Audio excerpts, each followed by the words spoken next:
Chapter 54. The Curse of Worry. This monster dogs us from the cradle to the grave. There is no occasion so sacred, but it is there. Unbidden, it comes to the wedding and the funeral alike. It is at every reception, every banquet. It occupies a seat at every table. No human intellect can estimate the unutterable havoc and ruin wrought by worry. It has ever forced genius to do the work of mediocrity. It has caused more failures, more broken hearts, more blasted hopes than any other one cause since the dawn of the world. Did you ever hear of any good coming to any human being from worry?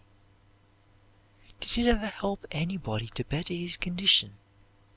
Does it not always, everywhere, do just the opposite by impairing the health, exhausting the vitality, lessening efficiency? What have not men done under the pressure of worry?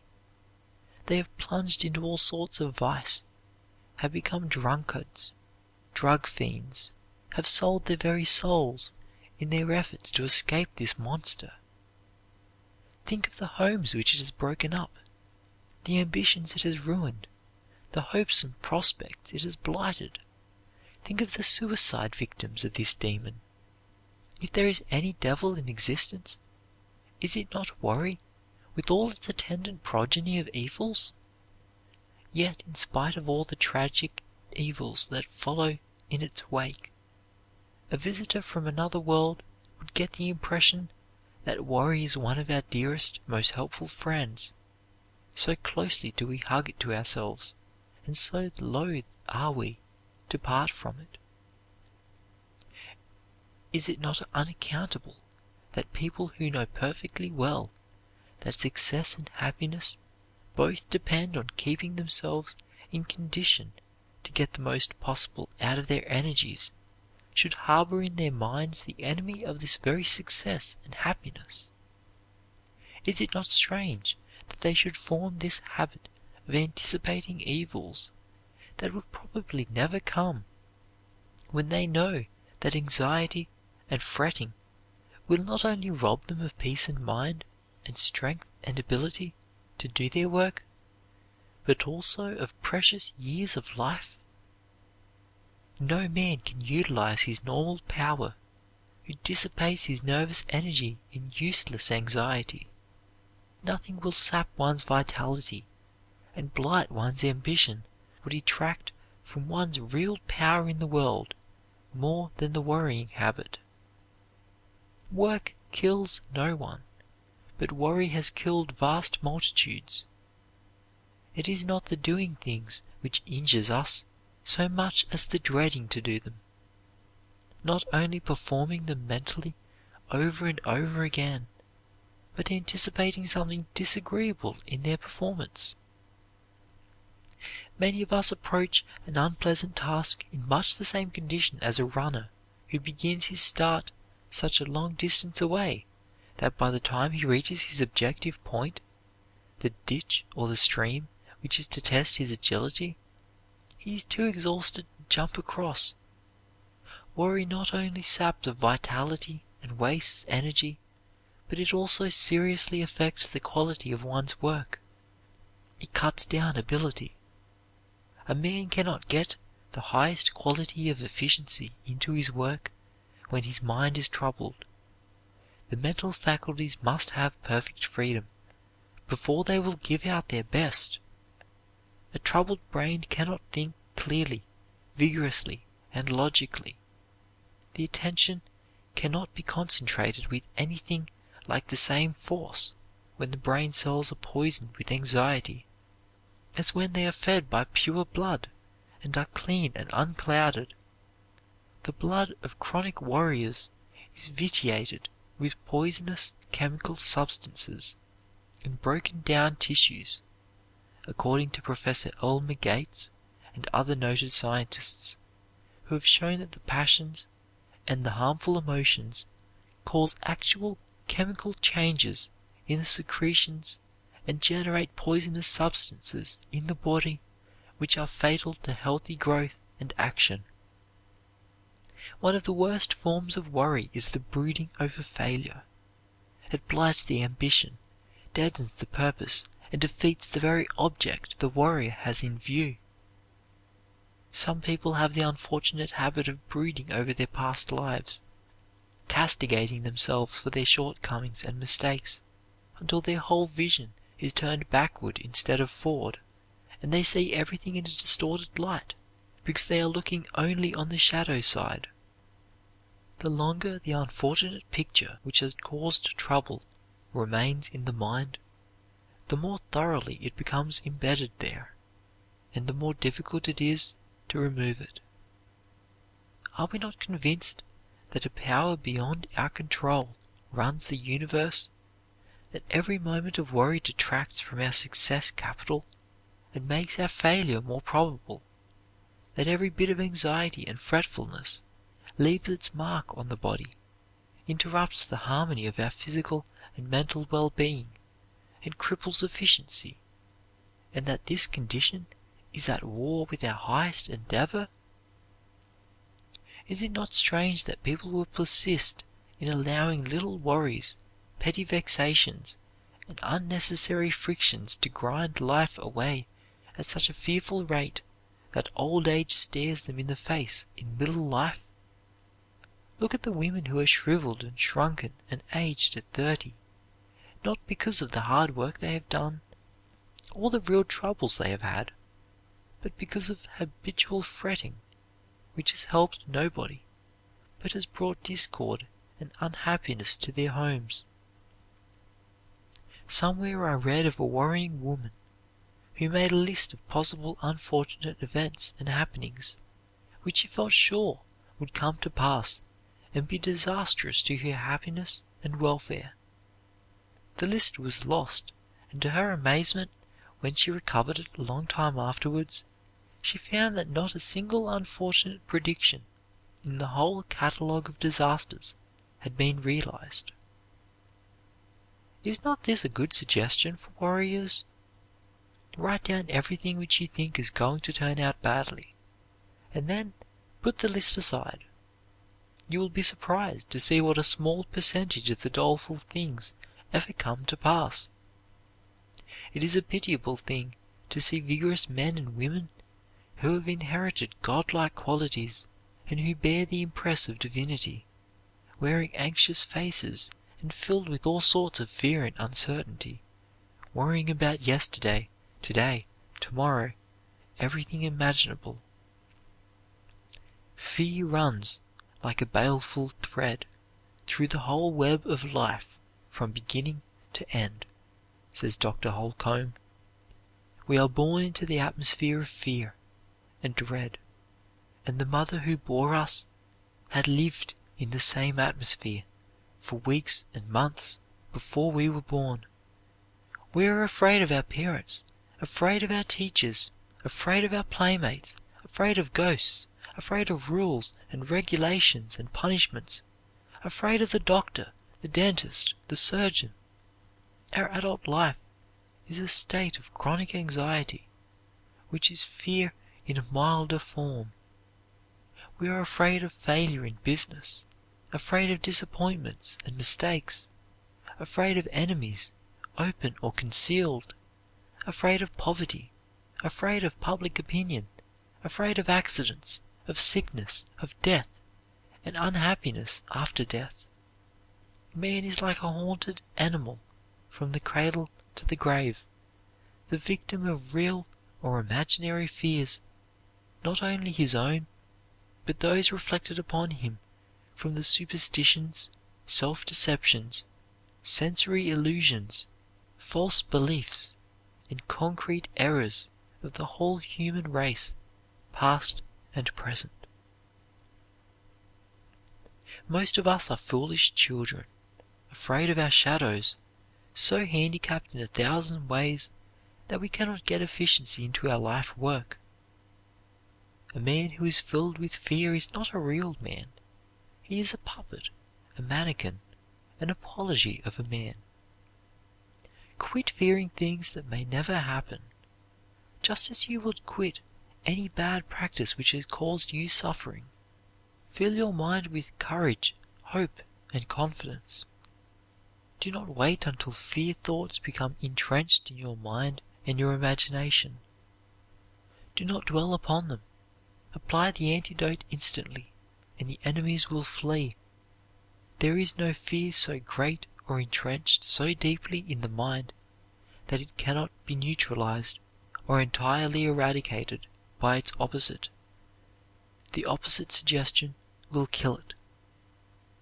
Once, Dr. Chalmers was riding on a stagecoach beside the driver, and he noticed that John kept hitting the off leader a severe crack with his whip. When he asked him why he did this, John answered, "Away yonder there is a white stone. That off leader is afraid of that white stone. So by the crack of his whip and the pain in his legs, I want to get his mind off from it." Dr. Chalmers went home, elaborated the idea, and wrote, "The expulsive power of a new affection." You must drive out fear by putting a new idea into the mind. Fear, in any of its expressions, like worry or anxiety, cannot live an instant in your mind in the presence of the opposite thought, the image of courage, fearlessness, confidence, hope, self-assurance, self-reliance. Fear is a consciousness of weakness. It is only when you doubt your ability to cope with the thing you dread that fear is possible.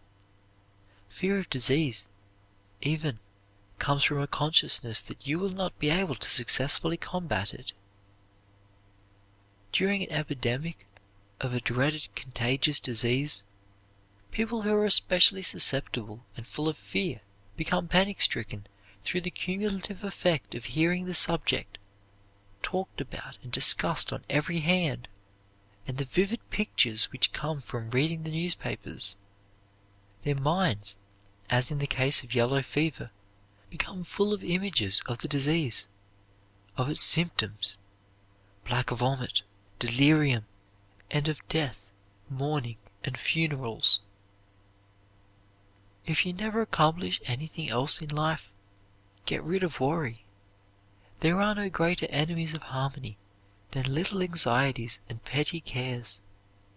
Do not flies aggravate a nervous horse more than his work? Do not little naggings, constantly touching him with the whip or jerking at the reins, fret and worry him much more than the labor of drawing the carriage? It is the little pinpricks, the petty annoyances of our everyday life, that mar our comfort and happiness, and rob us of more strength than the great troubles which we nerve ourselves to meet.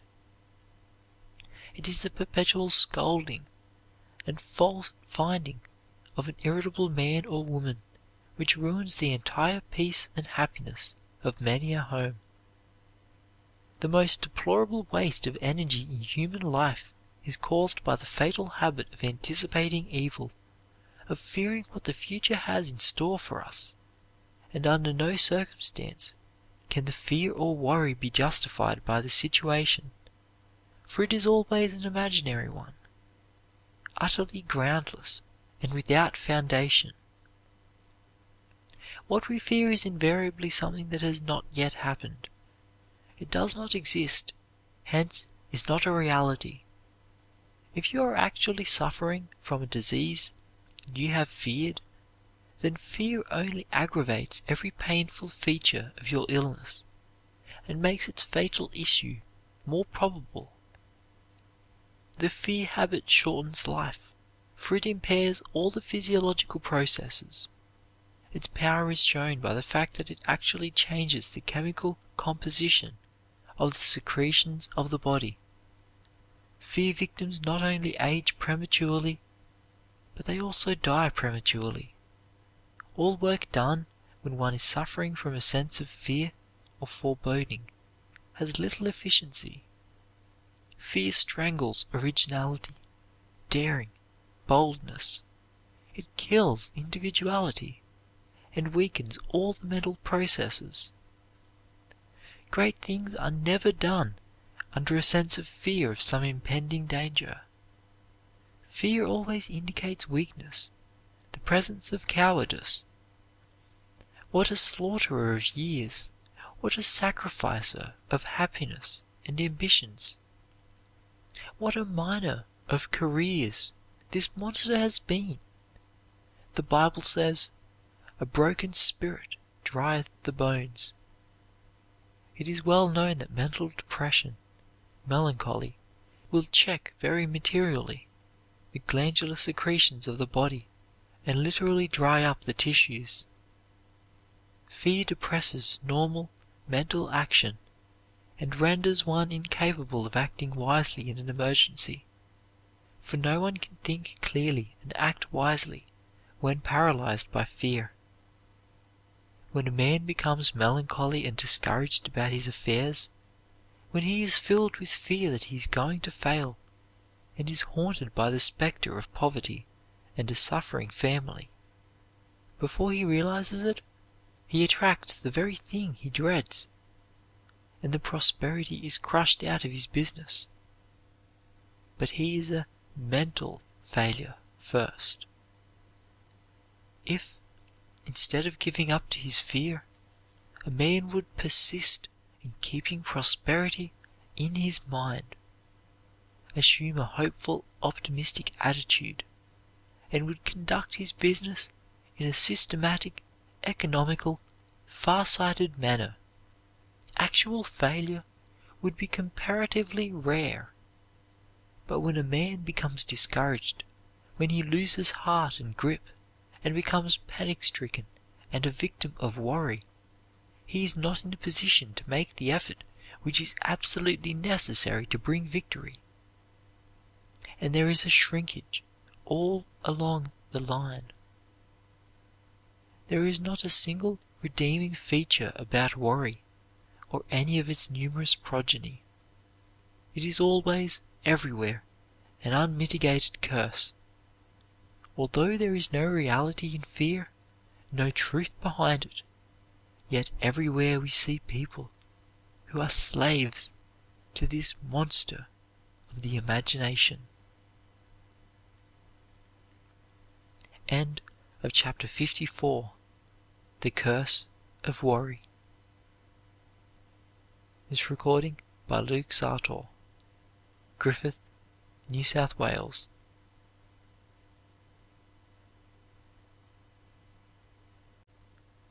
Chapter 55. Take a pleasant thought to bed with you. Shut off your mental steam when you quit work. Lock up your business when you lock up your office or factory at night. Don't drag it into your home to mar your evening or to distress your sleep. You cannot afford to allow the enemies of your peace and happiness to etch their black pictures deeper and deeper into your consciousness. Many people lie down to sleep as the camels lie down in the desert, with their packs still on their backs. They do not seem to know how to lay down their burdens, and their minds go on working a large part of the night. If you are inclined to worry during the night, to keep your mental faculties on the strain, taut, it would be a good plan for you to have a bow in your bedroom and unstring it every night as a reminder that you should also unstring your mind, so that it will not lose its springing power. The Indian knows enough to unstring his bow just as soon as he uses it, so that it will not lose its resilience. If a man who works hard all day uses his brain a large part of the night, doing his work over and over again, he gets up in the morning weary, jaded. Instead of having a clear, vigorous brain capable of powerfully focusing his mind, he approaches his work with all his standards down, and with about as much chance of winning as a racehorse who has been driven all night before a contest would have. Not even a man with the will of a Napoleon could win out under such conditions. It is of the utmost importance to stop the grinding, rasping process in the brain at night, and to keep from wearing life away and wasting one's precious vitality. Many people become slaves to night worry. They get into a chronic habit of thinking after they retire, especially of contemplating their troubles and trials, and it is a very difficult habit to break. It is fundamental to sound health to make it a rule never to discuss business troubles and things that vex and irritate one at night, especially just before retiring, for whatever is dominant in the mind when one falls asleep continues its influence on the nervous structure long into the night. Some people age more at night than during the daytime, when, it would appear, if they must worry at all, the reverse ought to be true. When hard at work during the day, they do not have much time to think of their ailments, their business troubles, their misfortunes. But when they retire, the whole brood of troubling thoughts and worry ghosts fill the mind with horrors. They grow older instead of younger, as they would under the influence of sound, refreshing sleep. Mental discord saps vitality, lessens courage, shortens life. It does not pay to indulge in violent temper, corroding thoughts, mental discord in any form. Life is too short, too precious, to spend any part of it in such unprofitable, soul-racking, health-destroying business. The imagination is particularly active at night, and all unpleasant, disagreeable things seem a great deal worse then than in the day, because in the silence and darkness, imagination magnifies everything. We have all dreamed of the evening's experience after we went to sleep. Perhaps it is the refrain of a song or the intense situation in a play which we live over again. This shows how powerful impressions are, how important it is never to retire to rest in a fit of temper or in an ugly, unpleasant mood. We should get ourselves into mental harmony, should become serene and quiet before retiring, and, if possible, lie down smiling, no matter how long it may take to secure this condition. Never retire with a frown on your brow, with a perplexed, troubled, vexed expression. Smooth out the wrinkles. Drive away all the enemies of your peace of mind, and never allow yourself to go to bed with critical, cruel, jealous thoughts toward anyone. It is bad enough to feel inimical towards others when under severe provocation or in a hot temper, but you certainly cannot afford deliberately to continue this state of mind after the provocation has ceased. The wear and tear upon your nervous system and your health takes too much out of you. Be at peace with all the world at least once every 24 hours. You cannot afford to allow the enemies of your happiness and your manhood or womanhood to etch their miserable images deeper and deeper into your life and character as you sleep.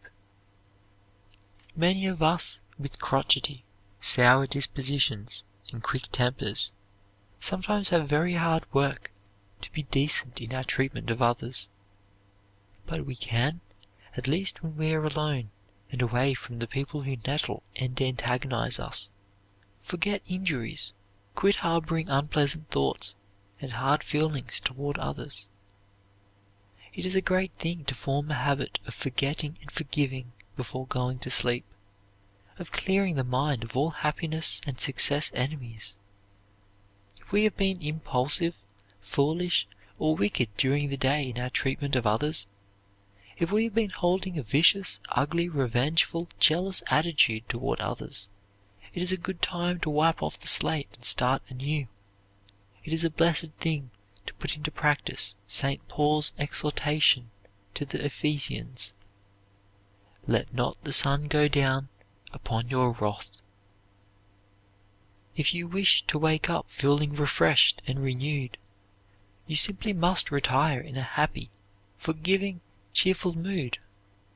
If you go to sleep in an ugly mood, or while worrying or depressed, you will wake up tired, exhausted, and with no elasticity or spring in your brain or buoyancy in your spirits, for the blood, poisoned by worry, by discordant mood, is incapable of refreshing the brain.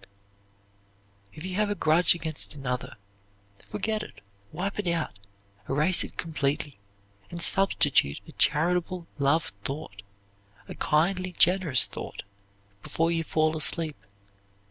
If you make a habit of clearing the mind every night of its enemies, of driving them all out before you go to sleep, your slumber will be undisturbed by hideous dreams, and you will arise refreshed, renewed. Clean your mental house before retiring. Throw out everything that causes you pain, everything that is disagreeable, undesirable, all unkind thoughts of anger, hatred, jealousy, all selfish, uncharitable thoughts. Do not allow them to print their black, hideous pictures upon your mind. And when you have let go of all the rubbish you have swept and dusted and garnished your mind, fill it full of the pleasantest, sweetest, happiest, most helpful, encouraging, uplifting thought pictures possible. An evening happiness bath ought to be the custom in every home. A bath of love and goodwill toward every living creature is more important than a water bath. We should fall asleep in the most cheerful, the happiest possible frame of mind. Our minds should be filled with lofty thoughts, with thoughts of love and of helpfulness, thoughts which will continue to create that which is helpful and uplifting, which will renew the soul and help us to awake in the morning refreshed and in superb condition for the day's work. If you have any difficulty in banishing unpleasant or torturing thoughts, force yourself to read some good inspiring book, something that will smooth out your wrinkles and put you in a happy mood, something that will make you see the real grandeur and beauty of life, something that will make you feel ashamed of petty meanness and narrow, uncharitable thoughts. After a little practice, you will be surprised to see how quickly and completely you can change your whole mental attitude so that you will face life the right way before you fall asleep. You will be surprised also to find how wonderfully serene, calm, refreshed, and rejuvenated you will be when you wake in the morning, and how much easier it will be to start right and wear a smile that won't come off during the day, than it was when you went to bed in an ill-humored, worrying, or ugly mood, or full of ungenerous, uncharitable thoughts. Unless you tune your mind to a harmony for sleep, there will be a constant strain upon the nervous system. Even if you do manage to go to sleep with a troubled mind, the brain keeps on working, and you will wake up exhausted. We should take special pains to erase the memory of all unfortunate experiences of the day, all domestic business or professional troubles and anxieties, in order to retire in a placid, peaceful, harmonious state of mind, not only because of the necessity of rising refreshed and invigorated in the morning, but because the character and the disposition are affected by the condition of the mind upon falling asleep. Mental discords not only prevent sound sleep, but also leave in the blood poisonous waste from the chemical changes which in turn dulls and impairs the brain action. Many businessmen suffer so much torture at night that some of them actually dread to retire because of the long, tedious, wakeful hours. Financial troubles are particularly exaggerated at night, and even many optimists suffer more or less from pessimism then. Businessmen ought to know how to turn off brain power when they are not using it. They would not think of leaving or closing their factories at night without turning off the machinery power. Why should they then attempt to go to sleep without turning off their mental power? It is infinitely important to one's health to turn off mental power when not actually using it to produce something. When you get through your regular day's work, why allow your precious energy to dribble away in little worries? Why carry your business home, take it to bed with you, and waste your life forces in ineffective thinking? Why permit a great leakage of mental energy and a waste of life force? You must learn to shut off mental steam when you quit work. Many men use up almost as much mental energy in the evening and in a restless night as during their actual work in the day. Refresh, renew, rejuvenate yourself by play and pleasant recreation. Play as hard as you work. Have a jolly good time, and then you will get that refreshing, invigorating sleep which gives an overplus of energy, a buoyancy of spirit which will make you eager to plunge into the next day's work. No matter how tired or busy you are, or how late you retire, make it a rule never to go to sleep without erasing every unfortunate impression, every disagreeable experience, every unkind thought, every particle of envy, jealousy, and selfishness from the mind. Just imagine that the words harmony, good cheer, and goodwill to every living creature are written all over your sleeping room in letters of light. People who have learned the art of putting themselves into harmony with all the world before they retire, of never harboring a thought of jealousy, hatred, envy, revenge, or ill will of any kind against any human being, get a great deal more out of sleep, and retain their youth much longer and are much more efficient than those who have the habit of reviewing their disagreeable experiences and thinking about all their troubles and trials in the night. Make it a rule to put the mind into harmony and a goodwill attitude when retiring, and you will be surprised to see how much fresher, younger, stronger, and more normal you will become. I know people whose lives have been completely revolutionized by this experiment of putting themselves in tune before going to sleep. Formerly, they were in the habit of retiring in a bad mood, tired, discouraged over anticipated evils and all sorts of worries and anxieties. They would worry over the bad things in their business, the unfortunate conditions in their affairs, and their mistakes, and would discuss their misfortunes at night with their wives. The result was that their minds were in an upset condition when they fell asleep, and these melancholy, black, ugly pictures, so exaggerated in awful vividness in the stillness, became etched deeper and deeper into their minds, and they awoke in the morning weary and exhausted, instead of feeling, as everyone should, like a newly made creature with fresh ambition and invigorated determination. Form the habit of making a call upon the great within of you before retiring. Leave the message of uplift, of self-betterment, self-enlargement, which you yearn for and long to realize but do not know how to bring about. Registering this call, this demand for something higher and nobler in your subconsciousness, putting it right up to yourself, will work like a leaven during the night, and after a while all the building forces within you will help to unite in furthering your aim, in helping you to realize your vision. There are marvelous possibilities for health building, success building, happiness building, in the preparation of the mind before going to sleep, by impressing, declaring, picturing as vividly as possible our ideals of ourselves, what we would like to become, and what we long to accomplish.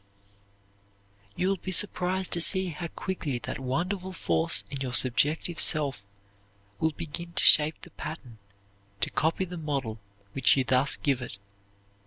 In these great interior, creative, restorative forces lies the great secret of life. Blessed is he who findeth it. End of chapter 55. Take a pleasant thought to bed with you. Recording by Luke Sartor, Griffith, New South Wales.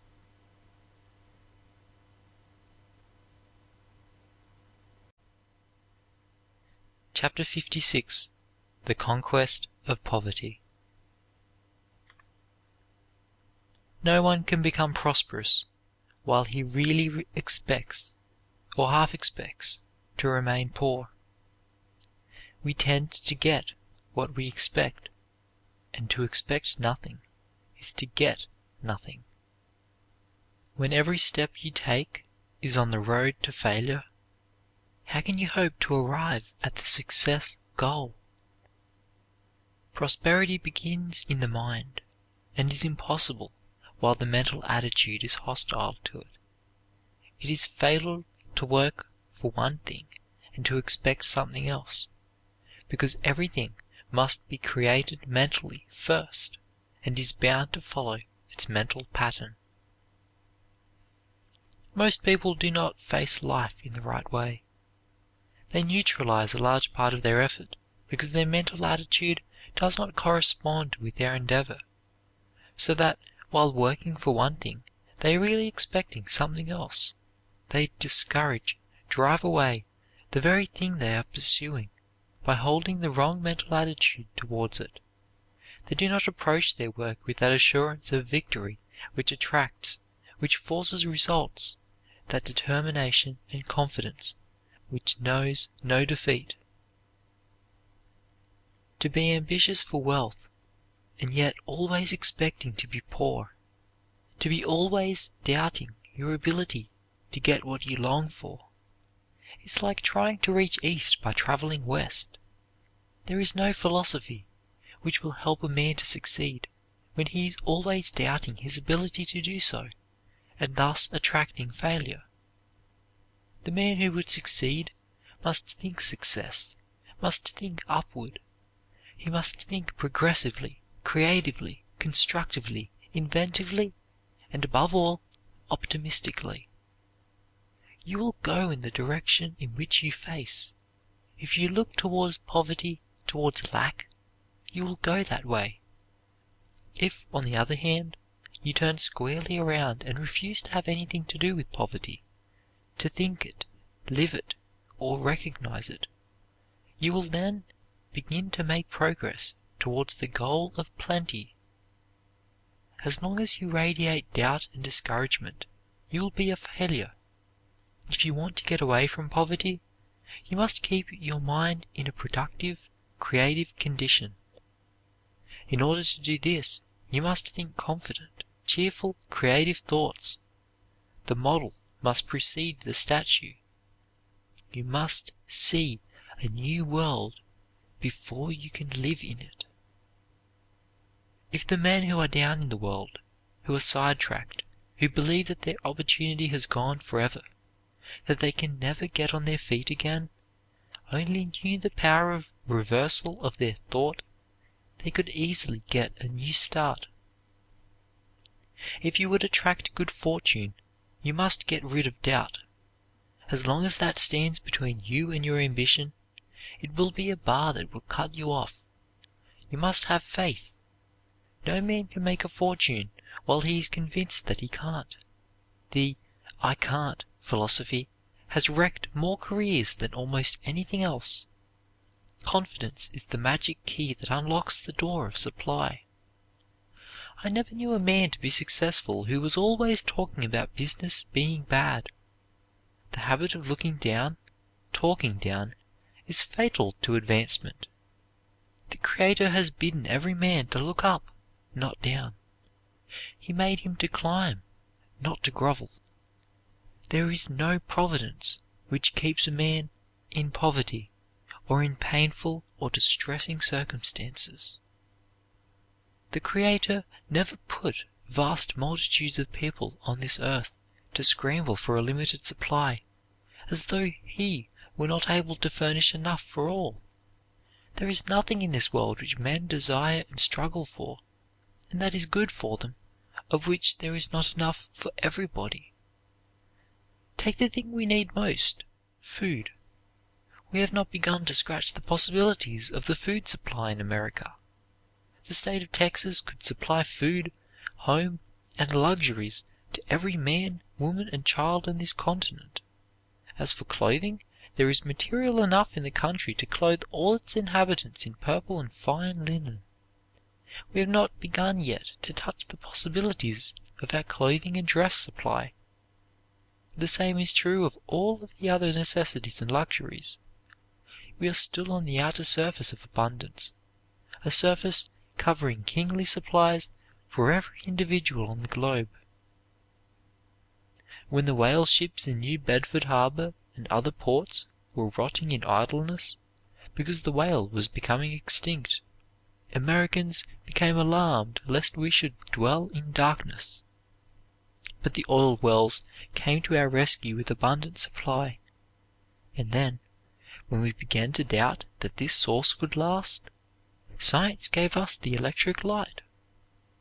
There is building material enough to give every person on the globe a mansion finer than any that a Vanderbilt or Rothschild possesses. It was intended that we should all be rich and happy, that we should have an abundance of all the good things the heart can crave. We should live in the realization that there is an abundance of power where our present power comes from, and that we can draw upon this great source for as much as we can use. There is something wrong when the children of the King of Kings go about like sheep hounded by a pack of wolves. There is something wrong when those who have inherited infinite supply are worrying about their daily bread, are dogged by fear and anxiety so that they cannot take any peace, that their lives are one battle with want, that they are always under the harrow of worry, always anxious. There is something wrong when people are so worried and absorbed in making a living that they cannot make a life. We were meant for happiness, to express joy and gladness, to be prosperous. The trouble with us is that we do not trust the law of infinite supply, but close our natures so that abundance cannot flow to us. In other words, we do not obey the law of attraction. We keep our minds so pinched and our faith in ourselves so small, so narrow, that we strangle the inflow of supply. Abundance follows a law as strict as that of mathematics. If we obey it, we get the flow. If we strangle it, we cut it off. The trouble is not in the supply. There is abundance awaiting everyone on the globe. Prosperity begins in the mind, and is impossible with a mental attitude which is hostile to it. We cannot attract opulence mentally by a poverty-stricken attitude which is driving away what we long for. It is fatal to work for one thing and to expect something else, no matter how much one may long for prosperity. A miserable, poverty-stricken mental attitude will close all the avenues to it. The weaving of the web is bound to follow the pattern. Opulence and prosperity cannot come in through poverty thought and failure thought channels. They must be created mentally first. We must think prosperity before we can come to it. How many take it for granted that there are plenty of good things in this world for others? Comforts, luxuries, fine houses, good clothes, opportunity for travel, leisure, but not for them. They settle down into the conviction that these things do not belong to them, but are for those in a very different class. But why are you in a different class? Simply because you think yourself into another class? Think yourself into inferiority because you place limits for yourself. You put up bars between yourself and plenty. You cut off abundance, make the law of supply inoperative for you by shutting your mind to it. And by what law can you expect to get what you believe you cannot get? By what philosophy can you obtain the good things of the world when you are thoroughly convinced that they are not for you? One of the greatest curses of the world is the belief in the necessity of poverty. Most people have a strong conviction that some must necessarily be poor, that they were made to be poor. But there was no poverty, no want, no lack in the Creator's plan for man. There need not be a poor person on the planet. The earth is full of resources which we have scarcely yet touched. We have been poor in the very midst of abundance, simply because of our own blighting, limiting thought. We are discovering that thoughts are things, that they are incorporated into the life and form part of the character.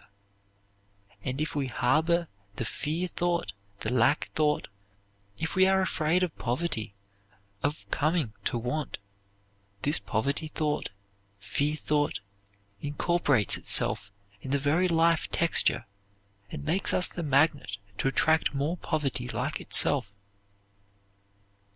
It was not intended that we should have such a hard time getting a living, that we should just manage to squeeze along, to get together a few comforts, to spend about all of our time making a living instead of making a life.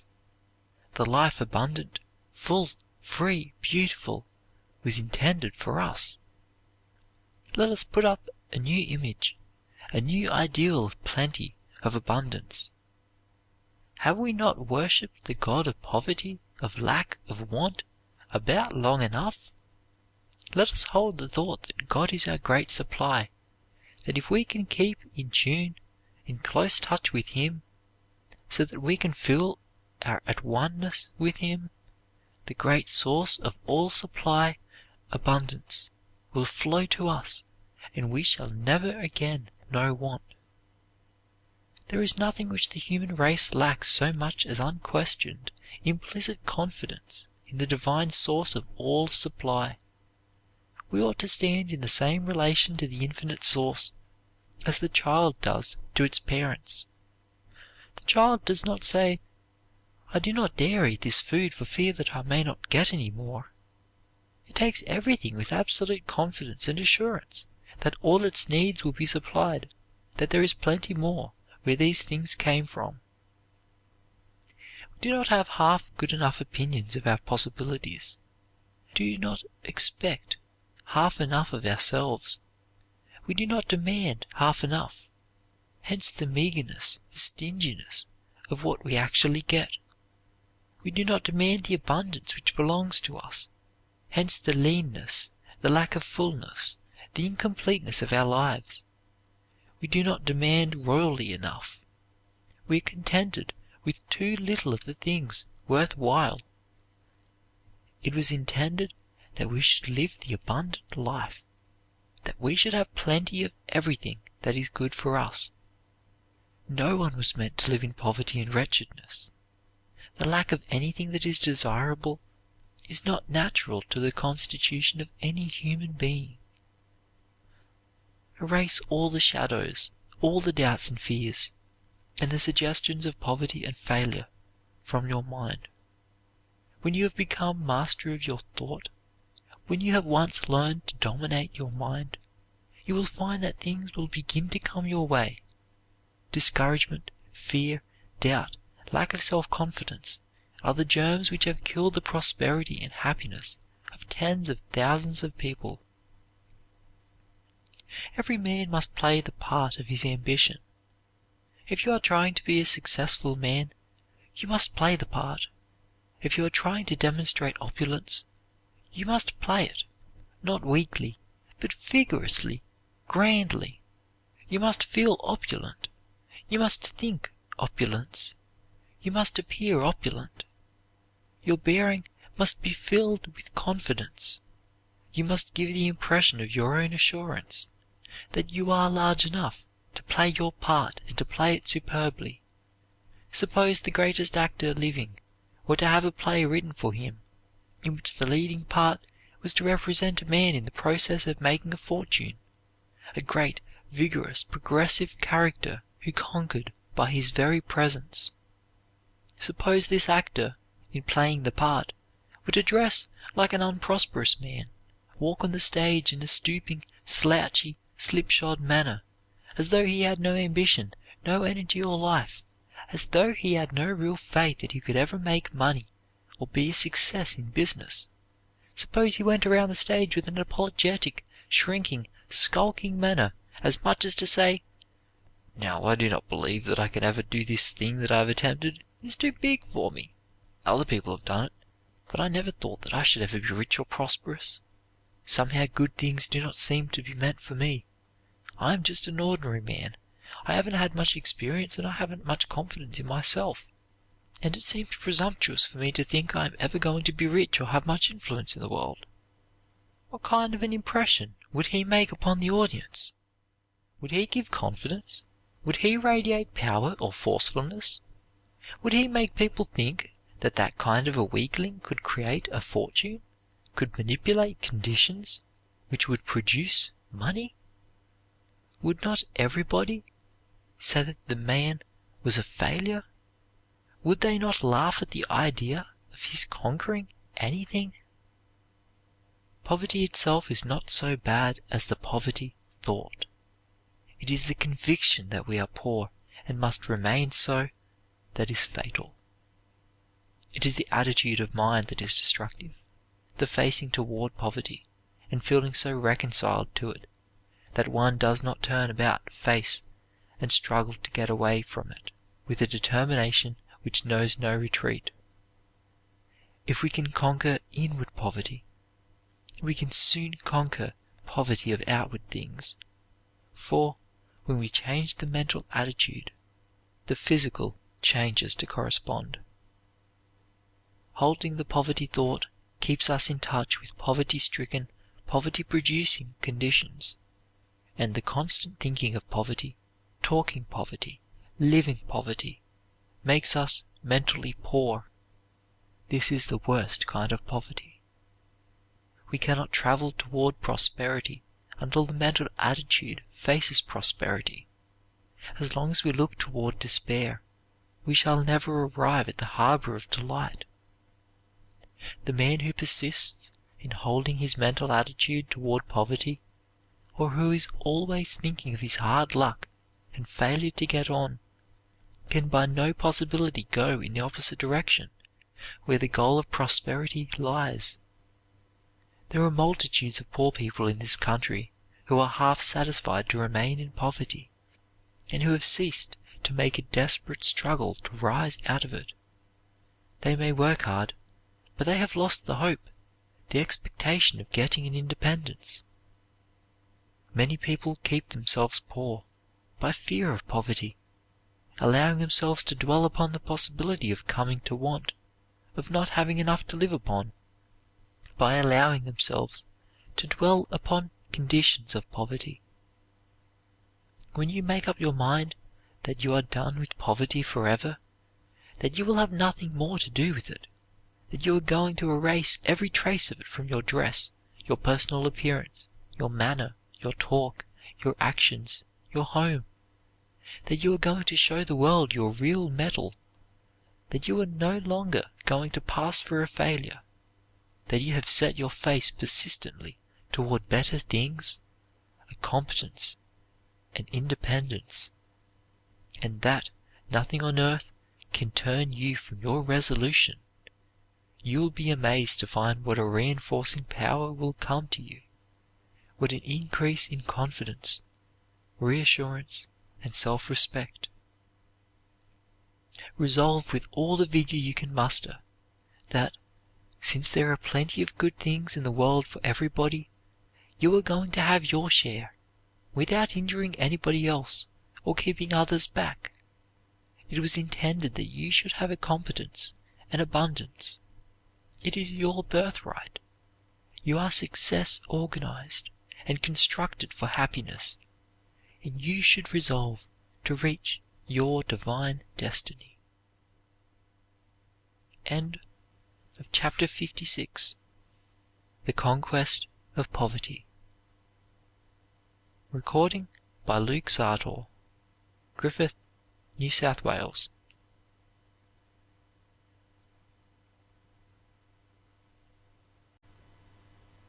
Chapter 57. A New Way of Bringing Up Children.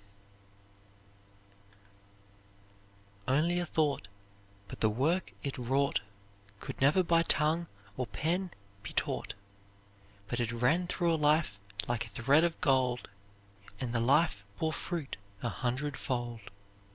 Not long ago there was on exhibition in New York a young horse which can do most marvelous things, and yet his trainer says that only 5 years ago he had a very bad disposition. He was fractious and would kick and bite, but now instead of displaying his former viciousness, he is obedient, tractable, and affectionate. He can readily count and reckon up figures, can spell many words, and knows what they mean. In fact, this horse seems to be capable of learning almost anything. 5 years of kindness have completely transformed the vicious yearling colt. He is very responsive to kindness, but one can do nothing with him by whipping or scolding him.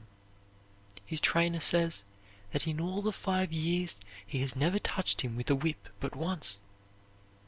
I know a mother of a large family of children who has never whipped but one of them, and that one only once.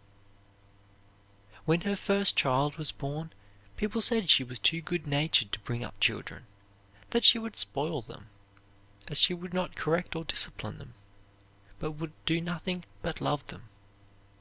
But this love has proved the great magnet which has held the family together in a marvelous way.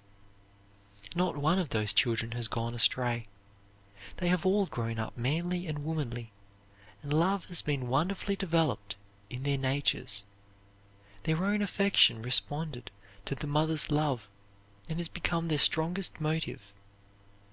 Today, all her children look upon Mother as the grandest figure in the world. She has brought out the best in them because she saw the best in them.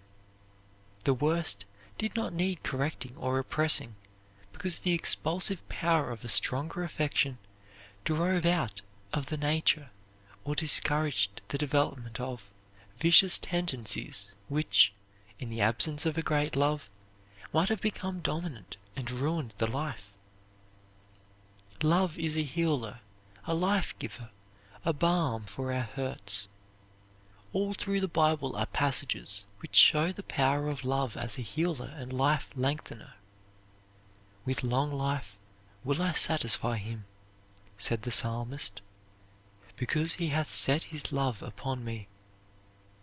When shall we learn that the great curative principle is love, that love heals because it is harmony? There can be no discord where it reigns.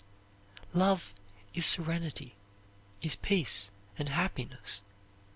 Love is the great disciplinarian, the supreme harmonizer, the true peacemaker.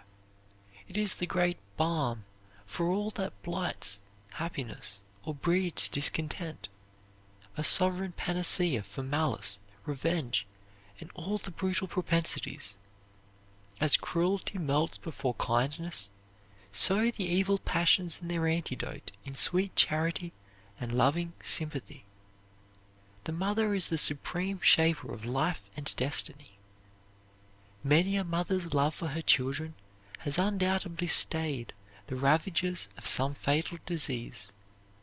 Her conviction that she was necessary to them, and her great love for them, have braced her and have enabled her to successfully cope with the enemies of her life for a long time. One mother I know seems to have the magical art of curing nearly all the ills of her children by love. If any member of the family has any disagreeable experience, is injured or pained, hurt or unhappy, he immediately goes to the mother for the universal balm, which heals all troubles. This mother has a way of drawing the troubled child out of discord into the zone of perpetual harmony. If he is swayed by jealousy, hatred, or anger, she applies the love solvent, the natural antidote for these passion poisons. She knows that scolding a child when he is already suffering more than he can bear is like trying to put out a fire with kerosene. Our orphan asylums give pathetic illustration of how quickly the child mind matures and ages prematurely without the uplift and enrichment of the mother love, the mother sympathy, parental protection, and home influence. It is well known that children who lose their parents and are adopted by their grandparents and live in the country where they do not have an opportunity to mingle much with other children, adopt the manners and mature vocabulary of their elders, for they are very imitative, and become little men and women before they are out of their youth. Think of a child reared in the contaminating atmosphere of the slums, where everything is dripping with suggestions of vulgarity and wickedness of every description. Think of his little mind being filled with profanity, obscenity, and filth of all kinds. Is it any wonder that he becomes so filled with vicious, criminal suggestions that he tends to become like his environment? Contrast such a child with one that is brought up in an atmosphere of purity, refinement, and culture, and whose mind is always filled with noble, uplifting suggestions of the true, the beautiful, and the lovely. What a difference in the chances of these two children, and without any special effort or choice of their own. One mind is trained upward, towards the light, the other downward, towards darkness. What chance has a child to lead a noble life when all his first impressionable years are saturated with the suggestion of evil, when jealousy and hatred, revenge, quarreling and bickering, all that is low and degrading, fill his ears and eyes? How important it is that the child should only hear and see and be taught that which will make for beauty and for truth, for loveliness and grandeur of character. We ought to have a great deal of charity for those whose early lives have been soaked in evil, criminal, impurity thoughts. The minds of children are like the sensitive plates of a photographer, recording every thought or suggestion to which they are exposed. These early impressions make up the character and determine the future possibility. If you will encourage your child and help him to make the most of himself, inject bright, hopeful, optimistic, unselfish pictures into his atmosphere. To stimulate and inspire his confidence and unselfishness means growth, success, and happiness for him in his future years, while the opposite practice may mean failure and misery. It is of infinitely more importance to hold the right thought towards a child, the confident, successful, happy, optimistic thought, than to leave him a fortune without this.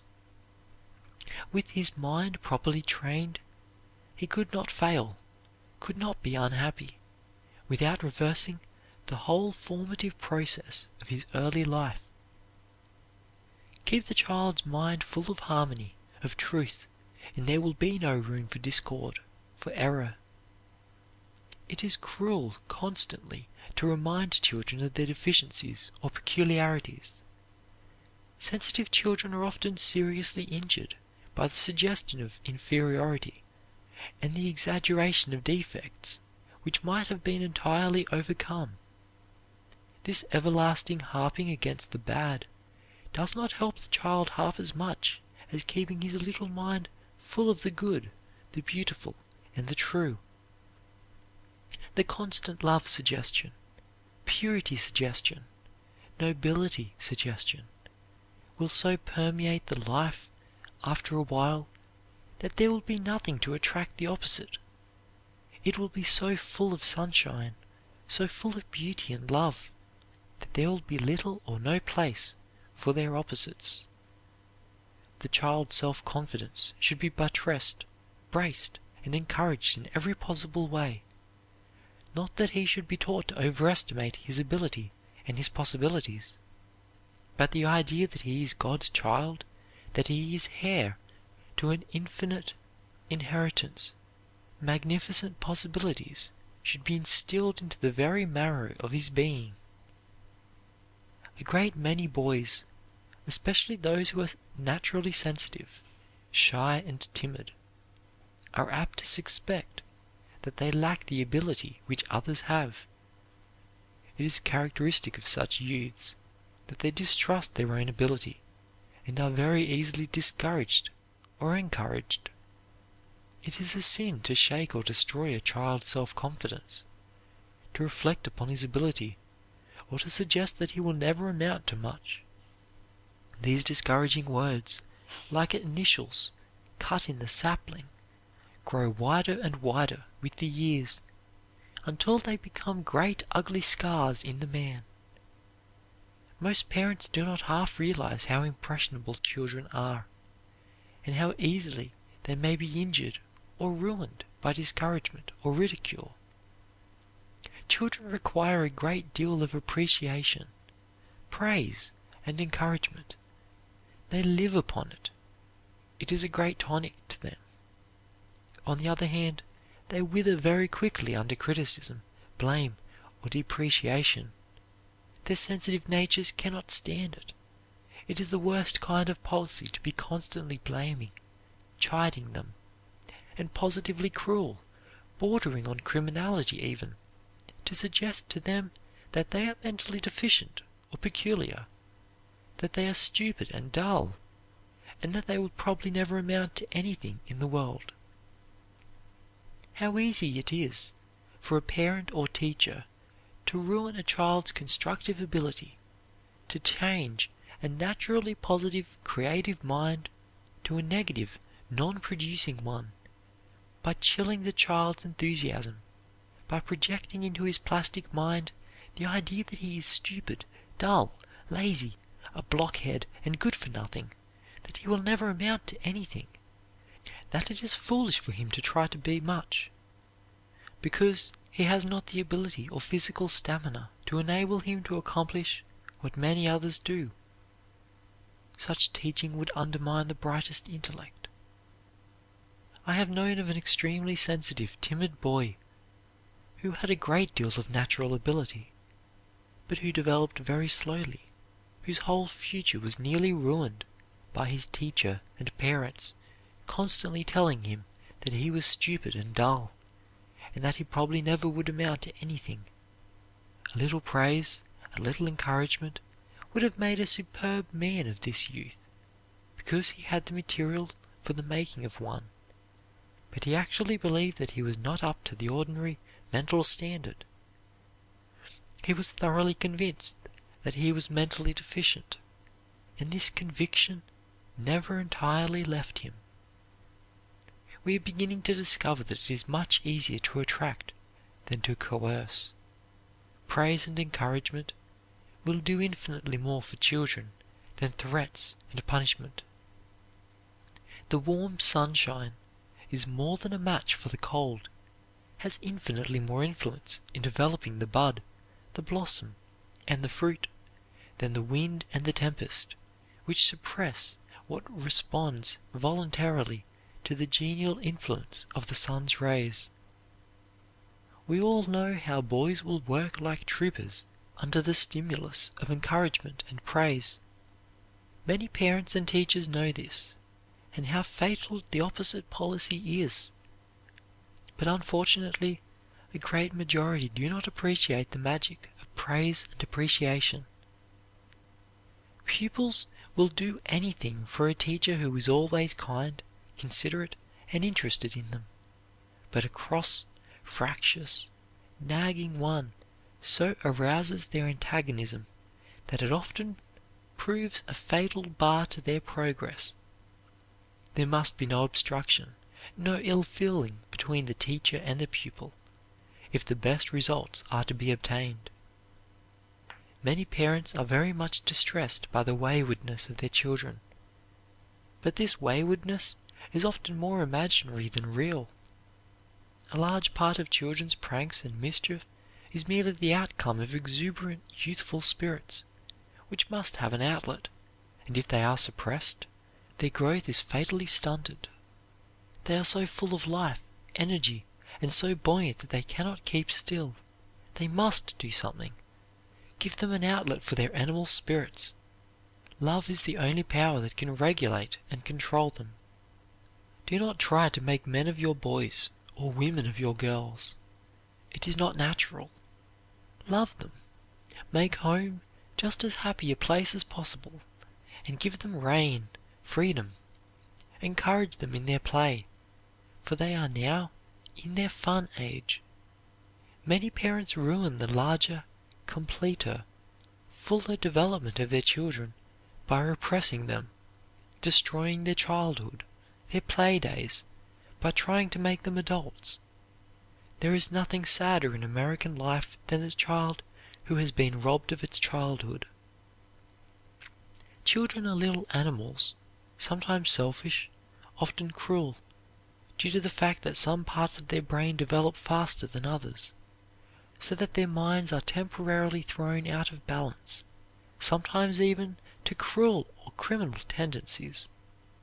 But later, the mind becomes more symmetrical, and the vicious tendencies usually disappear.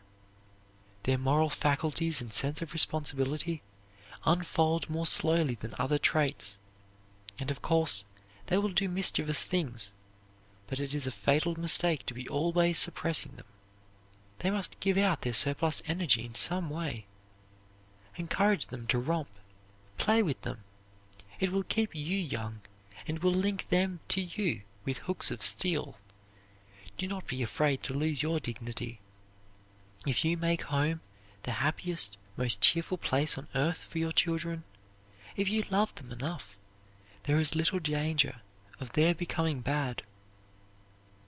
Thousands of parents, by being so severe with their children, scolding and criticizing them, and crushing their childhood, make them secretive and deceitful, instead of open and transparent, and estrange them and drive them away from home.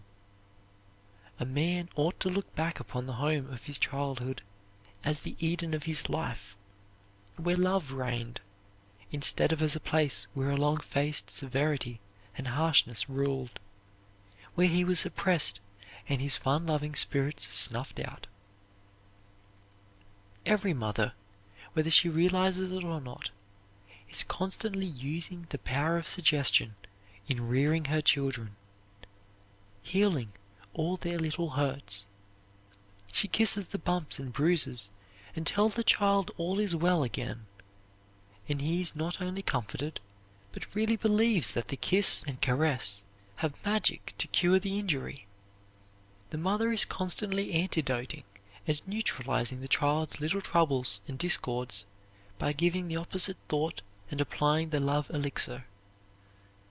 It is possible, through the power of suggestion, to develop in children faculties upon which health, success, and happiness depend. Most of us know how dependent our efficiency is upon our moods, our courage, hope. If the cheerful, optimistic faculties were brought out and largely developed in childhood, it would change our whole outlook upon life, and we would not drag through years of half-heartedness, discouragement, and mental anguish our steps dogged by fear, apprehension, anxiety, and disappointment. One reason why we have such poor health is because we have been steeped in poor health thought from infancy. We have been saturated with the idea that pain, physical suffering, and disease are a part of life, necessary evils which cannot be avoided. We have had it so instilled into us that robust health is the exception and could not be expected to be the rule, that we have come to accept this unfortunate condition of things as a sort of fate from which we cannot hope to get away. The child hears so much sick talk, is cautioned so much about the dangers of catching all sorts of diseases, that he grows up with the conviction that physical discords, aches, pains, all discomfort and suffering are a necessary part of his existence, that at any time disease is liable to overtake him and ruin his happiness and thwart his career. Think of what the opposite training would do for the child if he were taught that health is the everlasting fact, and that disease is but the manifestation of the absence of harmony. Think what it would mean to him if he were trained to believe that abounding health, rich, full, complete, instead of sickness, that certainty instead of uncertainty were his birthright. Think what it would mean for him to expect this during all his growing years, instead of building into his consciousness the opposite, instead of being saturated with the sick thought and constantly being cautioned against disease and the danger of contracting it. The child should be taught that God never created disease and never intended that we should suffer, that we were made for abounding health and happiness, made for enjoyment, not for pain, made to be happy, not miserable, to express harmony, not discord. Children are extremely credulous. They are inclined to believe everything that an adult tells them, especially the nurse, the father and mother, and their older brothers and sisters. Even the things that are told them in jest they take very seriously, and their imaginations are so vivid and their little minds so impressionable that they magnify everything. They are often punished for telling falsehoods, when the fault is really due to their excessively active imagination. Many ignorant or thoughtless parents and nurses constantly use fear as a means of governing children. They fill their little minds full of all sorts of fear stories and terror pictures which may mar their whole lives. They often buy soothing syrups and all sorts of sleeping potions to prevent the little ones from disturbing their rest at night, or to keep them quiet and from annoying them in the daytime, and thus are liable to stunt their brain development. Even if children were not seriously injured by fear, it would be wicked to frighten them, for it is wrong to deceive them. If there is anything in the world that is sacred to the parent or teacher, it is the unquestioned confidence of children. I believe that the beginnings of deterioration in a great many people who go wrong could be traced to the forfeiting of the children's respect and confidence by the parents and teachers. We all know from experience that confidence, once shaken, is almost never entirely restored. Even when we forgive, we seldom forget. The suspicion often remains. There should never be any shadows between the child and his parents and teachers. He should always be treated with the utmost frankness, transparency, sincerity. The child's respect is worth everything to his parents. Nothing should induce them to violate it or shake it. It should be regarded as a very sacred thing, a most precious possession. Think of the shock which must come to a child when he grows up and discovers that those he has trusted implicitly, and who seemed almost like gods to him, have been deceiving him for years in all sorts of ways. I have heard mothers say that they dreaded to have their children grow up and discover how they had deceived them all through their childhood, to have them discover that they had resorted to fear, superstition, and all sorts of deceits in order to govern or influence them.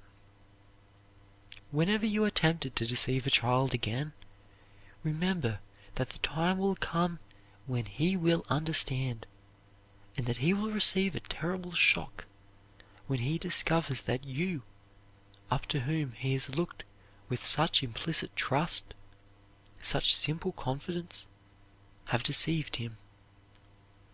Parents should remember that every distressing, blood-curdling story told to a child, every superstitious fear instilled into his young life, the mental attitude they bear towards him, the whole treatment they accord him, are making phonographic records in his nature which will be reproduced with scientific exactness in his future life. Whatever you do, never punish a child when he is suffering with fear. It is a cruel thing to punish children the way most mothers and teachers do, anyway. But to punish a child when he is already quivering with terror is extremely distressing, and to whip a child when you are angry is brutal. Many children never quite forget or forgive a parent or teacher for this cruelty. Parents, teachers, friends often put a serious stumbling block in the way of a youth by suggesting that he ought to study for the ministry or the law, to be a physician, an engineer, or to enter some other profession or business for which he may be totally unfitted. I know a man whose career was nearly ruined by the suggestion of his grandmother, when he was a child, that she would educate him for the church, and that it was her wish for him to become a clergyman. It was not that she saw in the little child any fitness for this holy office, but because she wanted a clergyman in the family, and she often reminded him that he must not disappoint her. The child, who idolized his grandmother, pondered this thought until he became a young man. The idea possessed him so strongly that every time he tried to make a choice of a career, the picture of a clergyman rushed first to his mind, and, although he could see no real reason why he should become a clergyman, the suggestion he ought to worked like leaven in his nature, and kept him from making any other choice until too late to enable him to succeed to any great extent. I know a most brilliant and marvelously fascinating woman who is extremely ambitious to make a name for herself, but she is almost totally lacking in her ability to apply herself, even in the line where her talent is greatly marked. She seems to be abundantly endowed with every faculty and quality except this. Now, if her parents had known the secret of correcting mental deficiencies, building up weak faculties, this girl could have been so trained that she would probably have had a great career and made a world-wide name for herself. I have in mind another woman, a most brilliant linguist, who speaks fluently 7 languages. She is a most fascinating conversationalist, and impresses one as having read everything. But, although in good health, she is an object of charity today simply because she has never developed her practical faculties at all, and this because she was never trained to work, to depend upon herself, even in little things, when she was a child. She was fond of her books, was a most brilliant scholar, but never learned to be practical or to do anything herself. Her self-reliance and independence were never developed. All of her early friends predicted a brilliant future for her, but because of the very consciousness of possessing so many brilliant qualities, and of the fact that she was flattered during all her student life, and not obliged to depend upon herself for anything, she continued to exercise her strong scholarship faculties only, little dreaming that the neglect to develop her weaker ones would wreck her usefulness and her happiness.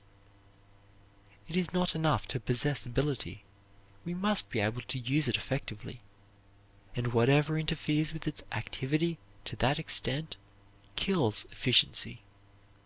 There are many people who are very able in most qualities, and yet their real work is seriously injured and often practically ruined, or they are thrown into the mediocre class owing to some weakness or deficiency which might have been entirely remedied by cultivation and proper training in early life.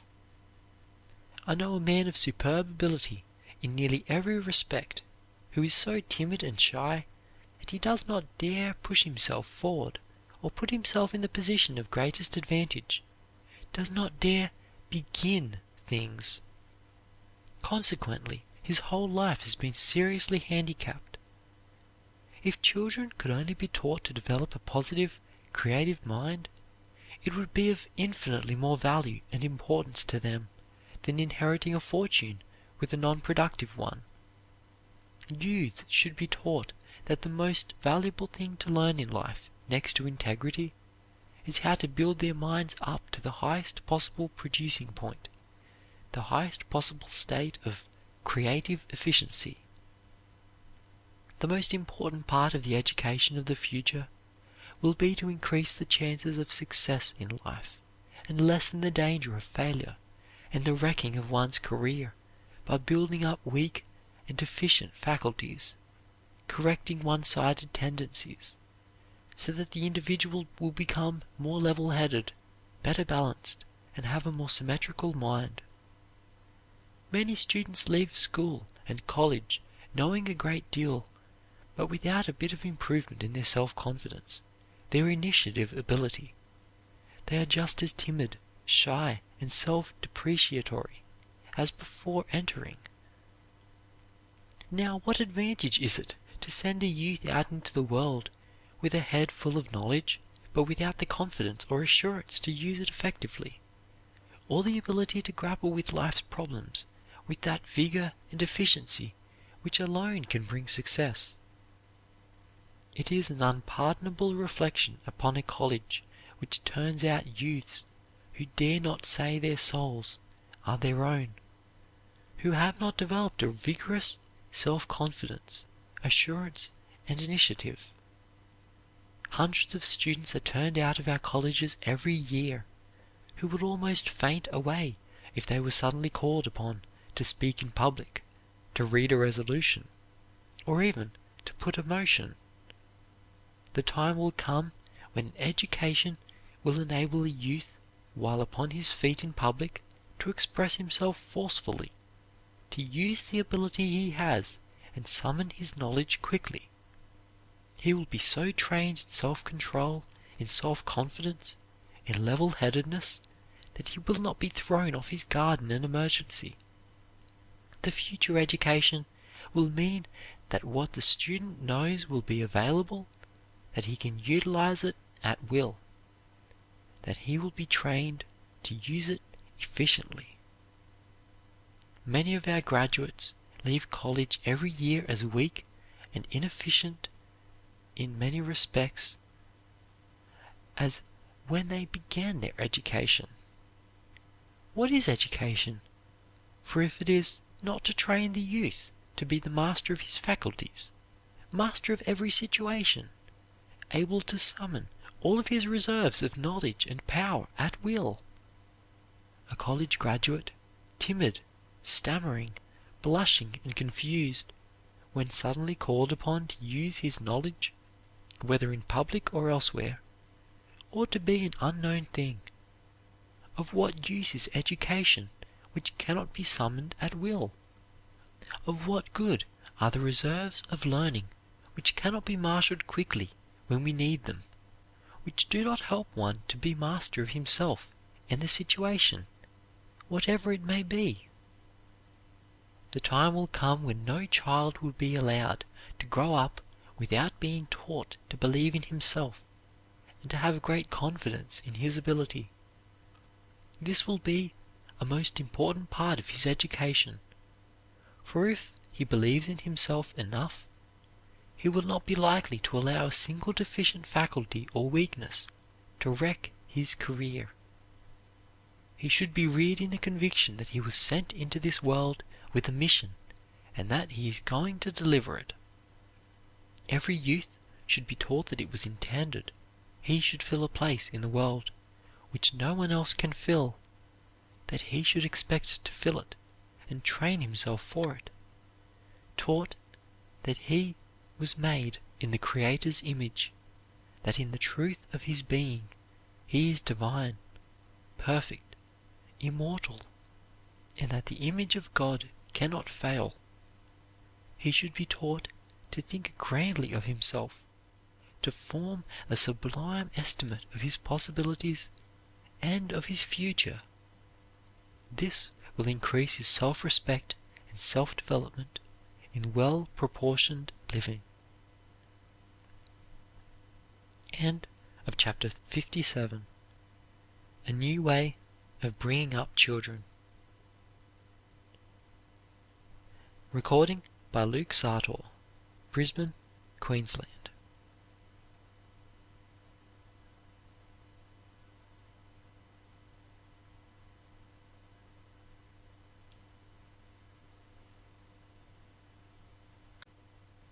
Chapter 58. The Home as a School of Good Manners. Not long ago I visited a home where such exceptionally good breeding prevailed, and such fine manners were practiced by all the members of the family, that it made a great impression upon me. This home is the most remarkable school of good manners, refinement, and culture generally I have ever been in. The parents are bringing up their children to practice their best manners on all occasions. They do not know what company manners mean. The boys have been taught to treat their sisters with as much deference as though they were stranger guests. The politeness, courtesy, and consideration which the members of this family show toward one another are most refreshing and beautiful. Coarseness, gruffness, lack of delicacy find no place there. Both boys and girls have been trained from infancy to make themselves interesting and to entertain and try to make others happy. The entire family make it a rule to dress before dinner in the evening, just as they would if special company were expected. Their table manners are specially marked.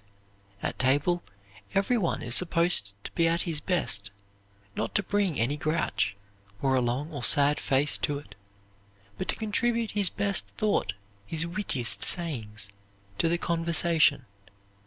Every member of the family is expected to do his best to make the meal a really happy occasion.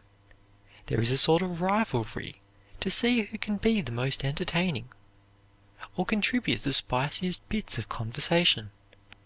There is no indication of dyspepsia in this family, because everyone is trained to laugh and be happy generally, and laughter is a fatal enemy of indigestion.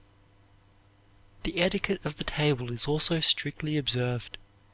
Every member of the family tries to do just the proper thing, and always to be mindful of others' rights. Kindness seems to be practiced for the joy of it, not for the sake of creating a good impression on friends or acquaintances. There is in this home an air of peculiar refinement, which is very charming. The children are early taught to greet callers and guests cordially, heartily, in real Southern hospitable fashion, and to make them feel that they are very welcome. They are taught to make everyone feel comfortable and at home, so that there will be no sense of restraint. As a result of this training, the children have formed a habit of good behavior and are considered an acquisition to any gathering. They are not embarrassed by the awkward slips and breaks which are so mortifying to those who only wear their company manners on special occasions. A stranger would almost think this home was a school of good breeding, and it is a real treat to visit these people. It is true, the parents in this family have the advantage of generations of fine breeding and Southern hospitality back of them, which gives the children a great natural advantage. There is an atmosphere of chivalry and cordiality in this household which is really refreshing. Many parents seem to expect that their children will pick up their good manners outside of the home, in school, or while visiting. This is a fatal mistake. Every home should be a school of good manners and good breeding. The children should be taught that there is nothing more important than the development of an interesting personality, an attractive presence, and an ability to entertain with grace and ease. They should be taught that the great object of life is to develop a superior personality, a noble manhood and womanhood. There is no art like that of a beautiful behavior, a fine manner, no wealth greater than that of a pleasing personality. End of chapter 58. The Home as a School of Good Manners. Recording by Luke Sartor, Brisbane, Queensland.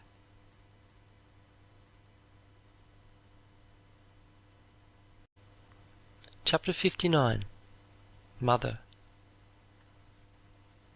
All that I am or hope to be, said Lincoln after he had become president, I owe to my angel mother. My mother was the making of me, said Thomas Edison recently. She was so true, so sure of me, and I felt that I had someone to live for, someone who I must not disappoint.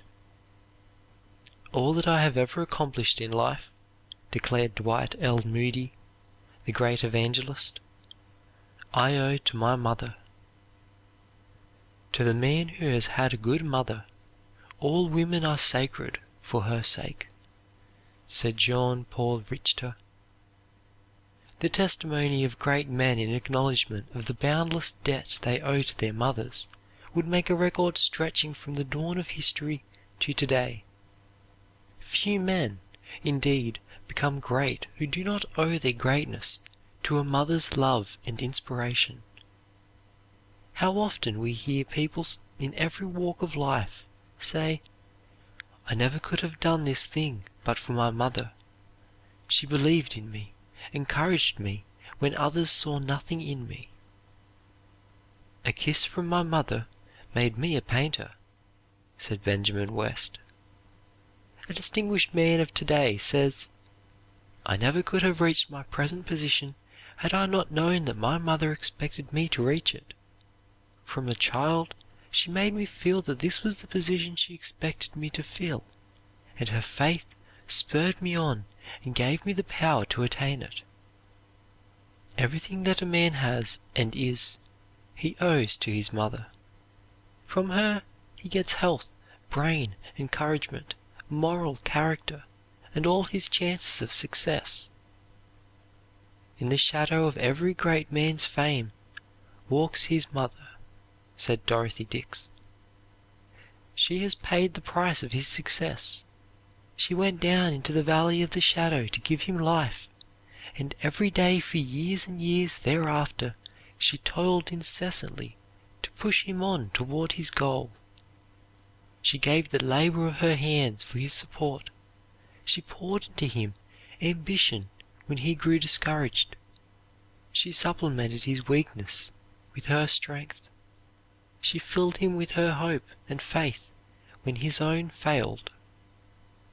At last he did the big thing, and people praised him and acclaimed him, and nobody thought of the quiet, insignificant little woman in the background who had been the real power behind the throne. Sometimes even the king himself forgets who was the king-maker. Many a man is enjoying a fame which is really due to a self-effacing, sacrificing mother. People hurrah for the governor or mayor or congressman, but the real secret of his success is often tucked away in that little unknown, unappreciated, unheralded mother.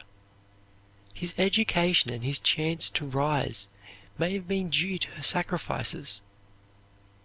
It is a strange fact that our mothers, the molders of the world, should get so little credit and should be so seldom mentioned among the world's achievers.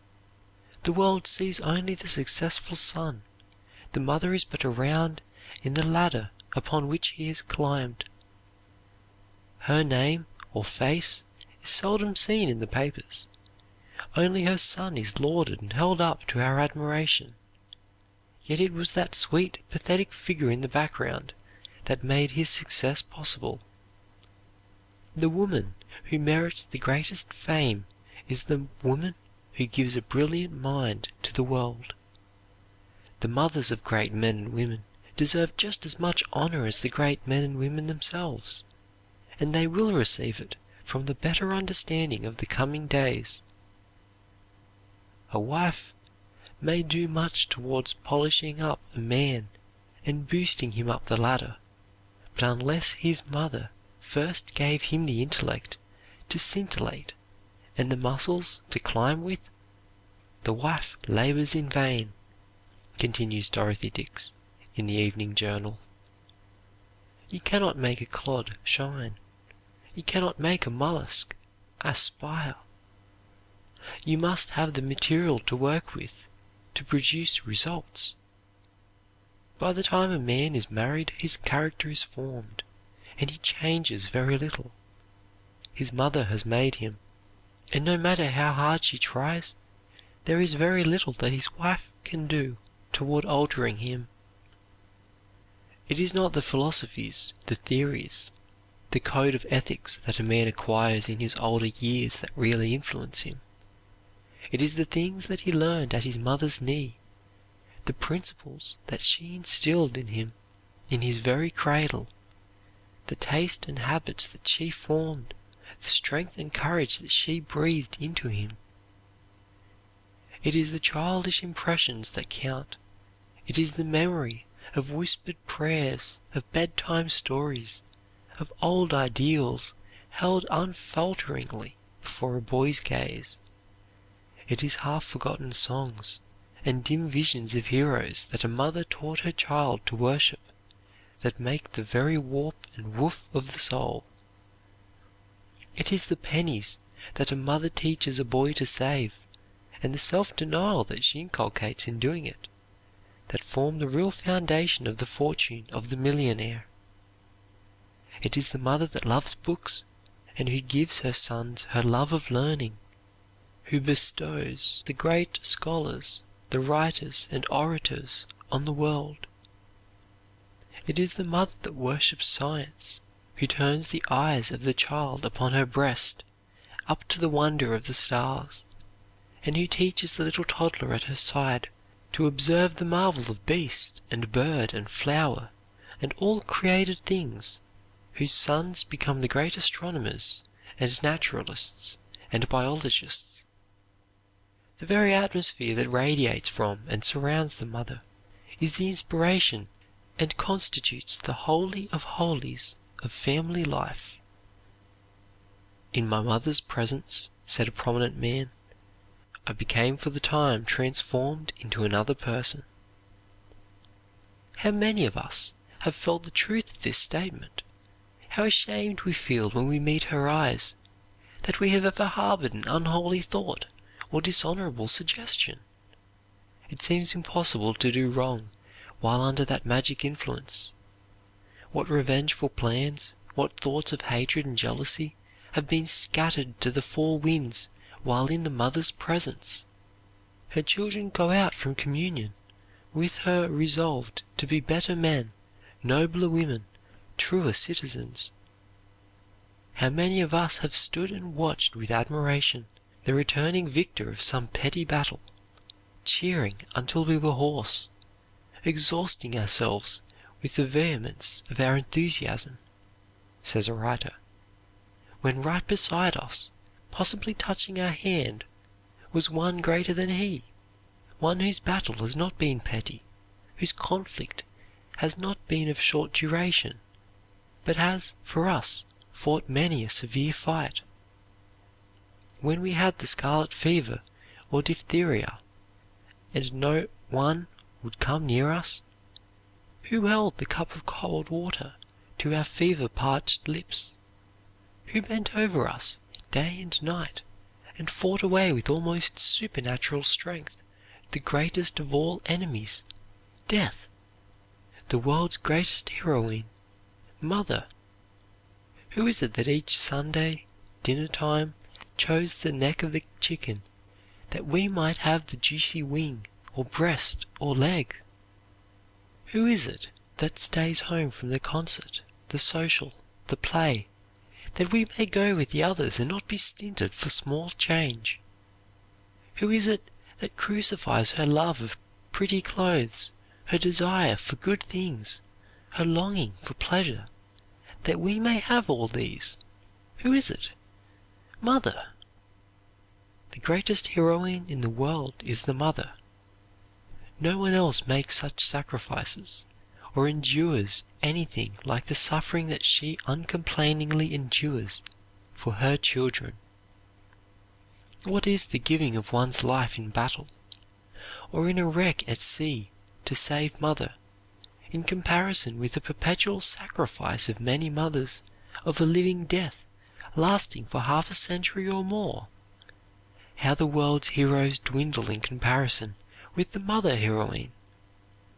There is no one in the average family the value of whose services begins to compare with those of the mother, and yet there is no one who is more generally neglected or taken advantage of. She must remain at home evenings and look after the children when the others are out having a good time. Her cares never cease. She is responsible for the housework, for the preparation of meals. She has the children's clothes to make or mend. There is company to be entertained, darning to be done, and a score of little duties which must often be attended to at odd moments, snatched from her busy days. And she is often up working at night, long after everyone else in the house is asleep. No matter how loving or thoughtful the father may be, the heavier burdens, the greater anxieties, the weightier responsibilities of the home, of the children, usually fall on the mother. Indeed, the very virtues of the good mother are a constant temptation to the other members of the family, especially the selfish ones, to take advantage of her. They seem to take it for granted that they can put all their burdens on the patient, uncomplaining mother, that she will always do anything to help out, and to enable the children to have a good time, and in many homes, sad to say, the mother, just because of her goodness, is shamefully imposed upon and neglected. "Oh, mother won't mind. Mother will stay at home." How often we hear remarks like this from thoughtless children! It is always the poor mother on whom the burden falls, and the pathetic thing is that she rarely gets much credit or praise. Many mothers in the poor and working classes practically sacrifice all that most people hold dearest in life for their children. They deliberately impair their health, wear themselves out, make all sorts of sacrifices to send a worthless boy to college. They take in washing, go out house cleaning, do the hardest and most menial work, in order to give their boys and girls an education and the benefit of priceless opportunities that they never had. Yet how often they are rewarded only with total indifference and neglect. Some time ago I heard of a young girl, beautiful, gay, full of spirit and vigor, who married and had 4 children. Her husband died penniless, and the mother made the most heroic efforts to educate the children. By dint of unremitting toil and unheard of sacrifices and privations, she succeeded in sending the boys to college and the girls to a boarding school. When they came home, pretty, refined girls and strong young men, abreast with all the new ideas and tastes of their times, she was a worn-out, commonplace old woman. They had their own pursuits and companions. She lingered unappreciated among them for 2 or 3 years, and then died of some sudden failure of the brain. The shock of her fatal illness woke them to consciousness of the truth. They hung over her as she lay prostrate in an agony of grief. The oldest son, as he held her in his arms, cried, "You have been a good mother to us." Her face brightened, her eyes kindled into a smile, and she whispered, "You never said so before, John." Then the light died out, and she was gone. many men spend more money on expensive caskets, flowers, and emblems of mourning than they ever spent on their poor, loving, self-sacrificing mothers for many years while alive. Men who, perhaps, never thought of carrying flowers to their mothers in life, pile them high on their coffins. Who can ever depict the tragedies that have been enacted in the hearts of American mothers who have suffered untold tortures from neglect, indifference, and lack of appreciation? What a pathetic story of neglect many a mother's letters from her grown-up children could tell. A few scraggy lines, a few sentences now and then, hurriedly written and mailed, often to ease a troubled conscience, mere apologies for letters, which chilled the mother heart. I know men who owe their success in life to their mother, who have become prosperous and influential because of the splendid training of the self-sacrificing mother, and whose education was secured at an inestimable cost to her. And yet they seldom think of carrying to her flowers, confectionery, or little delicacies, or of taking her to a place of amusement, or of giving her a vacation, or bestowing upon her any of the little attentions and favors so dear to a woman's heart. They seem to think she is past the age for these things, that she no longer cares for them, that about all she expects is enough to eat and drink, and the simplest kind of raiment. These men do not know the feminine heart which never changes in these respects, except to grow more appreciative of the little attentions, the little considerations, and thoughtful acts which meant so much to them in their younger days. Not long ago I heard a mother whose sufferings and sacrifices for her children during a long and trying struggle with poverty should have given her a monument, say that she guessed she'd better go to an old ladies' home and end her days there. What a picture that was! An aged woman with white hair and a sweet, beautiful face, with a wonderful light in her eye, calm, serene, and patient, yet dignified, whose children, all of whom are married and successful, made her feel as if she were a burden. They live in luxurious homes, but have never offered to provide a home for the poor, old rheumatic mother, who for so many years slaved for them. They put their own homes, stocks, and other property in their wives' names, and while they pay the rent of their mother's meagerly furnished rooms and provide for her actual needs, they apparently never think what joy it would give her to own her own home, and to possess some pretty furnishings and a few pictures. In many cases, men, through thoughtlessness, do not provide generously for their mothers, even when well able to. They seem to think that a mother can live most anywhere and most anyway, that if she has enough to supply her necessities, she is satisfied.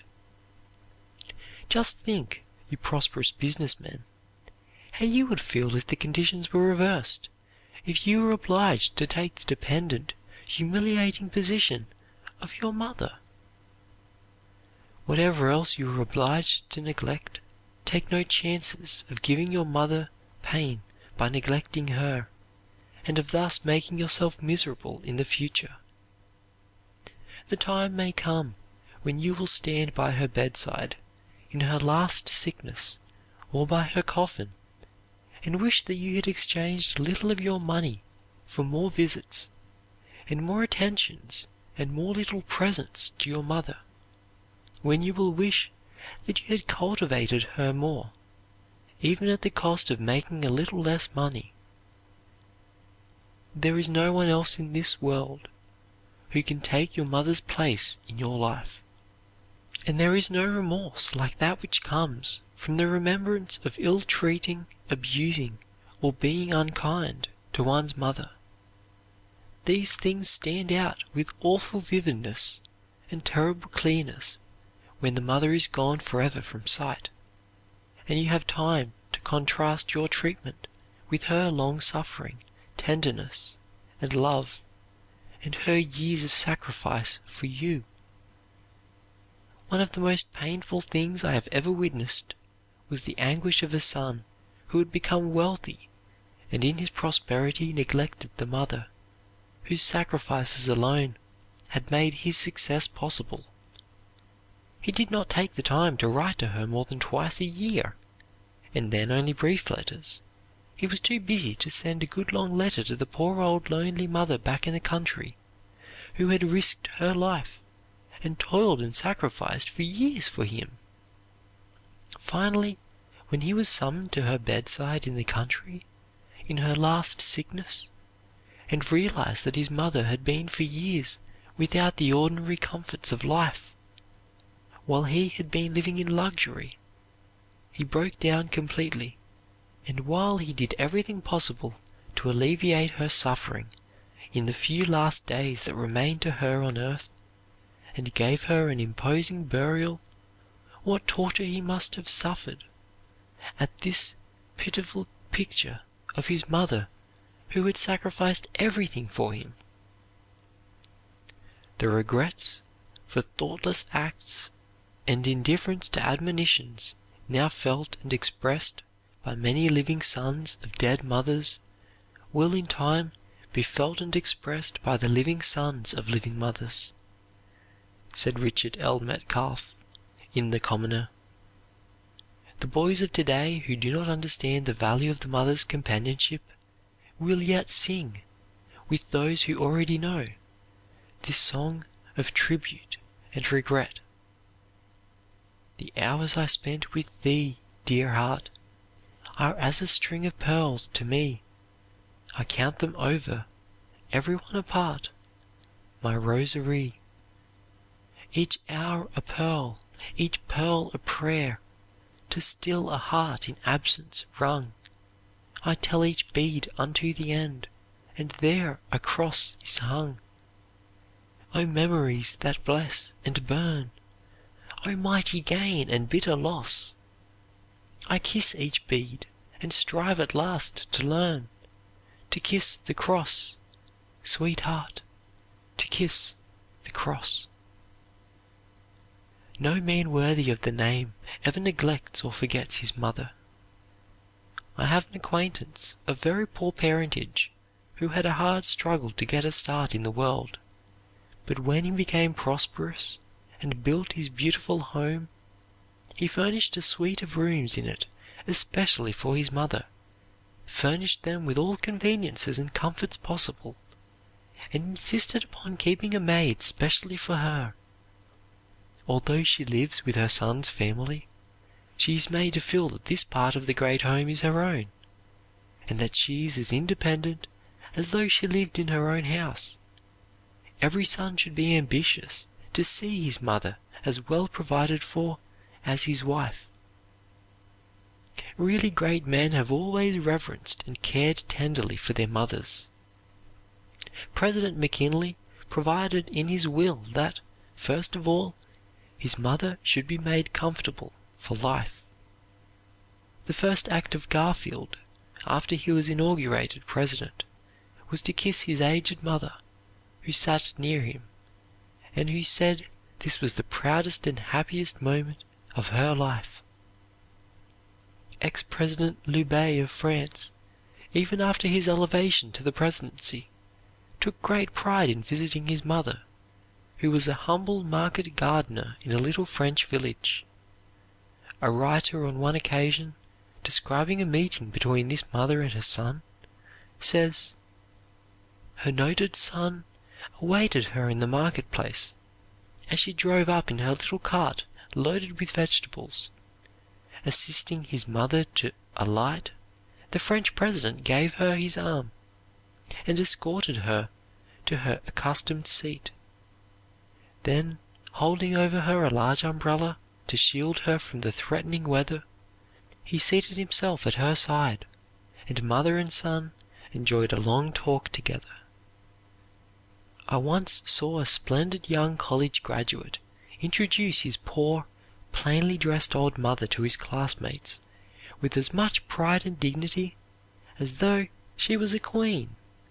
Her form was bent, her hands were calloused, she was prematurely old, and much of this deterioration was caused by all sorts of drudgery to help her boy to pay his college expenses. I have seen other college men whose mothers had made similar sacrifices, and who were ashamed to have them attend their graduating exercises, ashamed to introduce them to their classmates. Think of the humiliation and suffering of the slave mother who has given all the best of her life to a large family, battling with poverty in her efforts to dignify her little home and to give her children an education, when she realizes that she is losing ground intellectually, yet has no time or strength for reading or self-culture, no opportunity for broadening her mental outlook by traveling or mingling with the world. But this is nothing compared to the anguish she endures when, after the flower of her youth is gone and there is nothing left of her but the ashes of a burnt-out existence, the shreds of a former superb womanhood, she awakes to the consciousness that her children are ashamed of her ignorance and desire to keep her in the background. From babyhood, children should be taught to look up to, not down on, their mother. For that reason, she should never appear before them in slovenly raiment, nor conduct herself in any way that would lessen their respect. She should keep up her intellectual culture, that they may not advance beyond her understanding and sympathies. No matter how callous or ungrateful a son may be, no matter how low he may sink in vice or crime, he is always sure of his mother's love, always sure of one who will follow him even to his grave, if she is alive and can get there, of one who will cling to him when all others have fled. It is forever true, as Kipling poignantly expresses it in his beautiful verses on Mother Love. If I were hanged on highest hill, mother o' mine, O mother o' mine, I know whose love would follow still, mother o' mine, O mother o' mine. If I were drowned in the deepest sea, mother o' mine, O mother o' mine, I know whose tears would come down to me, mother o' mine, O mother o' mine.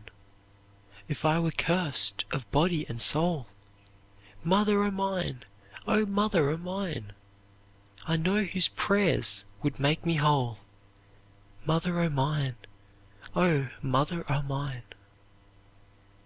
One of the saddest sights I have ever seen was that of a poor, old, broken-down mother, whose life had been poured into her children, making a long journey to the penitentiary to visit her boys, who had been abandoned by everybody but herself. Poor old mother! It did not matter that he was a criminal, that he had disgraced his family, that everybody else had forsaken him, that he had been unkind to her. The mother's heart went out to him just the same. She did not see the hideous human wreck that crime had made. She saw only her darling boy, the child that God had given her, pure and innocent as in his childhood. Oh, there is no other human love like this, which follows the child from the cradle to the grave, never once abandons, never once forsakes him, no matter how unfortunate or degenerate he may become. "So your best girl is dead," sneeringly said a New York magistrate to a young man who was arrested for attempting suicide. Who was she? Without raising his eyes, the unfortunate victim burst into tears and replied, "She was my mother."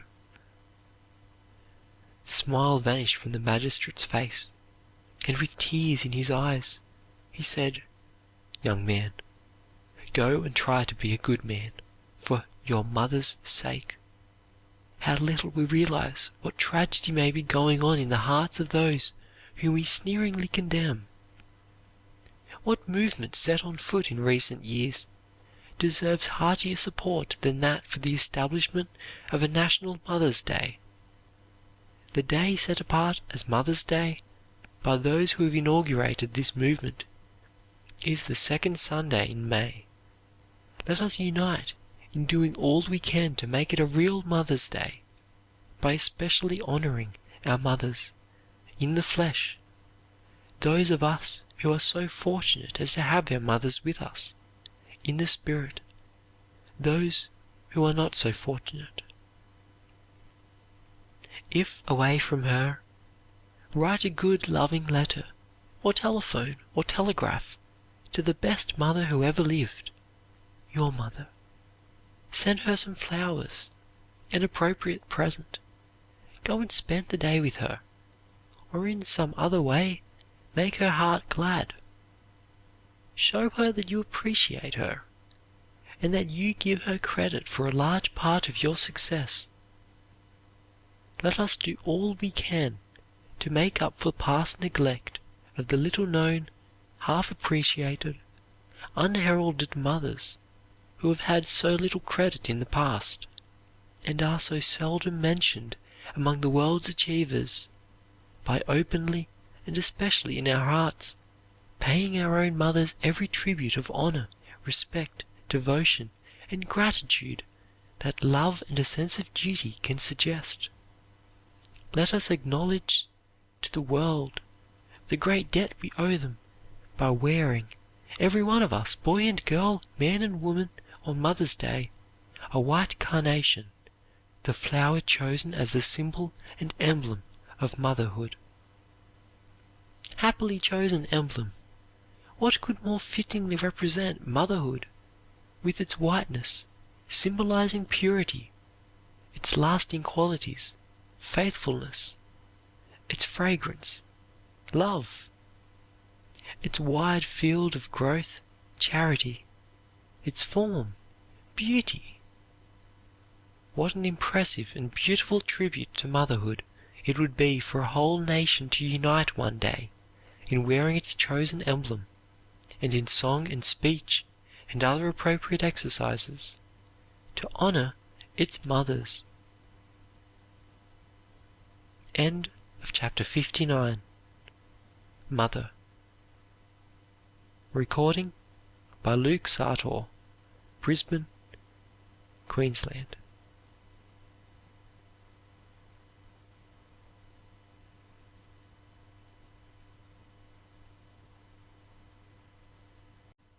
Chapter 60. Why so many married women deteriorate.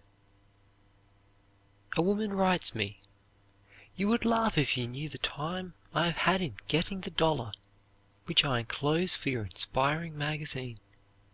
I would get a pound less of butter, a bar less of soap. I never have a cent of my own.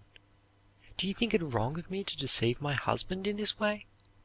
I either have to do this or give up trying at all. There are thousands of women who work harder than their husbands and really have more right to the money, who are obliged to practice all sorts of deceit in order to get enough to buy clothing and other things essential to decent living. The difficulty of extracting money from an unwilling husband has been the beginning of thousands of tragedies. The majority of husbands are inclined to exert a censorship over their wives' expenditures. I have heard women say that they would go without necessary articles of clothing and other requirements just as long as possible, and worry for days and weeks before they could summon courage to ask for money, because they dreaded a scene and the consequent discord in the home. Many women make it the rule never to ask for money, except when the husband is leaving the house and in a hurry to get away. The disagreeable scene is thus cut as short as possible, as he has not time then to go into all the details of his wife's alleged extravagancies, and find out what has become of every cent of the money given her on some similar previous occasion. The average man does not begin to realize how it humiliates his wife to feel that she must ask him for 50 cents, $1, or $5 every time she needs it, and to tell him just exactly what she is going to do with it, and then perhaps be met with a sharp reproof for her extravagance of foolish expenditures. Men who are extremely kind and considerate with their wives in most things are often contemptibly mean regarding money matters. Many a man who is generous with his tips and buys expensive cigars and orders costly lunches for himself and friends at the club because he wants to be considered a good fellow, will go home at night and bicker with his wife over the smallest expenditure, destroying the whole peace of the household, when perhaps she does not spend as much upon herself as he does for cigars and drink. Why is it that men are so afraid to trust their wives with money, when they trust them explicitly with everything else, especially as women are usually much more economical than men would be in managing the home and providing for the children? A large part of the friction in the average home centers around money matters, and could be avoided by a simple, definite understanding between husband and wife, and a business arrangement of household finances. A regular advance to the wife for the household, and a certain sum for personal use, which she does not need account for, would do more to bring about peace and harmony in the majority of homes than almost anything else. To be a slave to the home, as many women are, and then to be obliged to assume the attitude of a beggar for every little bit of money she needs for herself, or to have to give an accounting for every cent she spends, and tell her lord and master what she did with her last money before she can get any more, is positively degrading. When the husband gets ready to regard his wife as an equal partner in the marriage firm, instead of as an employee with one share in $1 million company, or as merely a housekeeper, when he is willing to regard his income as much as his wife's, as his own, and not put her in the position of a beggar for every penny she gets, when he will grant her the same privileges he demands for himself, when he is willing to allow his wife to live her own life in her own way without trying to boss her, we shall have more true marriages, happier homes, a higher civilization. Someone says that a man is never so happy as when he has a few dollars his wife knows nothing about. And there is a great deal of truth in it. Men who are perfectly honest with their wives about most things are often secretive about money matters. They hoodwink them regarding their incomes, and especially about any ready cash they have on hand. No matter how much the average man may think of his wife, or how considerate he may be in other matters, he rarely considers that she has the same right to his cash that he has, although he may be boasting to outsiders of her superior management in matters of economy. He feels that he is the natural guardian of the money, as he makes it, that he has a little more right to it than has his wife, and that he must protect it and dole it out to her. What disagreeable experiences, unfortunate bickerings, misunderstandings, and family prejudice could be avoided if newly married women would insist upon having a certain proportion of the income set aside for the maintenance of the home and for their own personal needs, without the censorship of their husbands and without being obliged to give an itemized account of their expenditures. It is a rare thing to find a man who does not waste 10 times as much money on foolish things as does his wife, and yet he will make 10 times the talk about his wife's 1/10 foolishness as his own 10/10. On the other hand, thousands of women, starving for affection, protest against their husbands' efforts to substitute money for it, to satisfy their cravings, their heart hunger, with the things that money can buy. It is an insult to womanhood to try to satisfy her nature with material things, while the affections are famishing for genuine sympathy and love, for social life, for contact with the great, throbbing world outside. Women do admire beautiful things, but there is something they admire infinitely more. Luxuries do not come first in any real woman's desires. She prefers poverty with love to luxury with an indifferent or loveless husband. How gladly would these women whose affections are blighted by cold and indifference or the unfaithfulness of their husbands exchange their liberal allowance, their luxuries, for genuine sympathy and affection.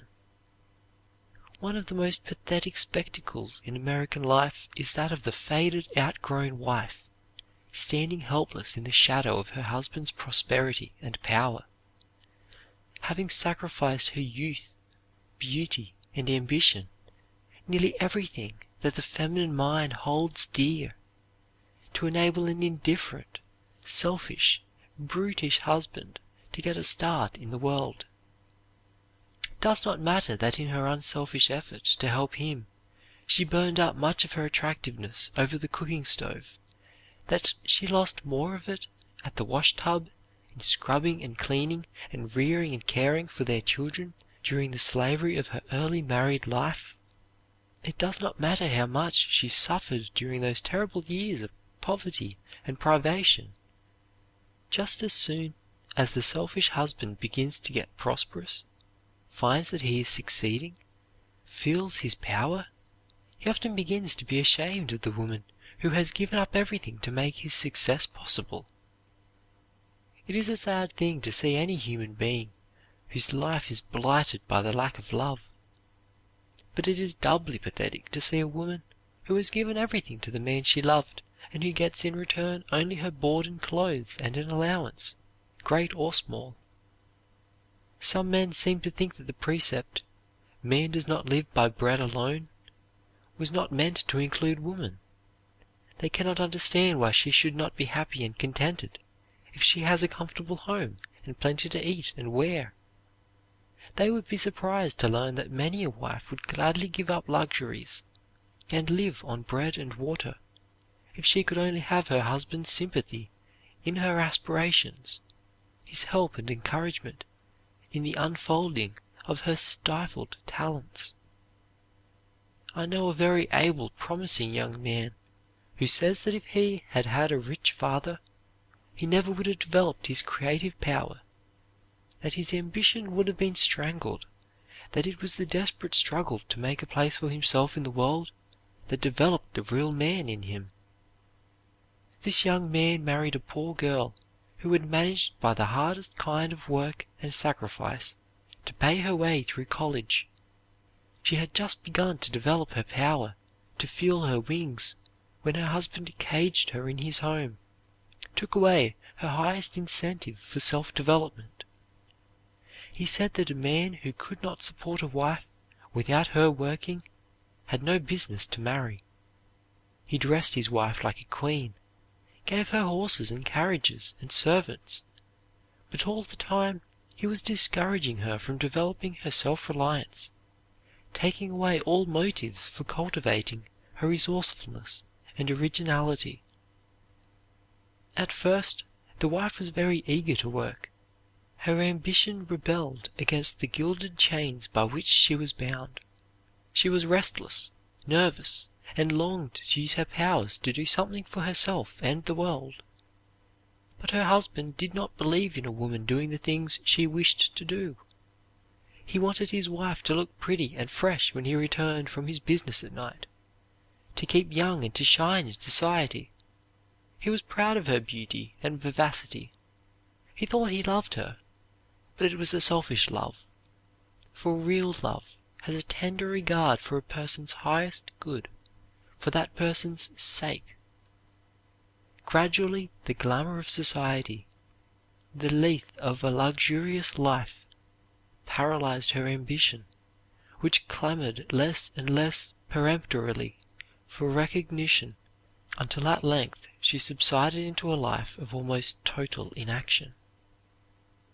Multitudes of women in this country today are vegetating in luxurious homes, listless, ambitionless, living narrow, superficial, rutty lives, because the spur of necessity has been taken away from them, because their husbands, who do not want them to work, have taken them out of an ambition-arousing environment. But a life of leisure is not the only way of paralyzing the development of a wife's individuality. It can be done just as effectively by her becoming a slave of her family. I believe that the average wife is confined to her home a great deal too much. Many women do not seem to have any existence outside of the little home orbit, do not have any special interests or pleasures to speak of apart from their husbands. They have been brought up to think that wives have very little purpose in life other than to be the slaves and playthings of their lords and masters, to bear and bring up children, and to keep meekly in the background. The wife who wishes to hold her husband's affection, if he is ambitious, must continue to grow, must keep pace with him mentally. She must make a continual investment in self-improvement and in intellectual charm, so that her mental growth will compensate for the gradual loss of physical charm. She must keep her husband's admiration, and if he is a progressive man, he is not likely to admire a wife who stands still mentally. Admiration is a very important part of love. You may be very sure that if you have an ambitious husband, you must do something to keep up with him besides lounging, idling about the home, reading silly novels, dressing stylishly, and waiting for him to return at night. If he sees that your sun rises and sets in him, that you have little interest outside, that you are not broadening and deepening your life in other ways by extending your interests, reaching out for self-enlargement, self-improvement, he will be disappointed in you, and this will be a great strain upon his love. It is impossible for a girl who has had only a little schooling to appreciate the transforming power that comes from liberal education and broad culture. For the sake of her husband and children, and her own peace of mind and satisfaction, she should try to improve herself in every possible way. Think of what it means to be able to surround one's home with an atmosphere of refinement, culture, and superior intelligence. The quality of one's own ideals has a great deal to do with the quality of the ideals of one's family. Even considered alone from the standpoint of self-protection, as a safeguard, a woman ought to get a liberal education, a college education, if possible. The conditions of home life in this country are such that it is very difficult for the wife to keep up with her husband's growth, to keep pace with him, because he is constantly in an ambition-arousing, stimulating environment. Unless she is unusually ambitious and has great power of application and concentration and plenty of leisure, she is likely to drop behind her husband. As a rule, the husband has infinitely more to encourage and stimulate him than has the wife. Success itself is a tremendous tonic. The consciousness of perpetual triumph, of conquering things, is a great stimulus. It is true that women have developed more admirable and loving qualities in their home life than have men, but during all these centuries, while women have been shut up in the home, men have been touching hands with the great busy world, absorbing knowledge of human nature and broadening their minds by coming into contact with men and things. They have developed independence, stamina, strength, by being compelled to solve the larger, more practical problems of life. The business man and the professional man are really in a perpetual school, a great practical university. The strenuous life, however dangerous, is essentially educative. The man has the incalculable advantage of a great variety of experiences and of freshness of view. He is continually coming in contact with new people, new things, being molded by a vast number of forces in the busy world which never touch the wife.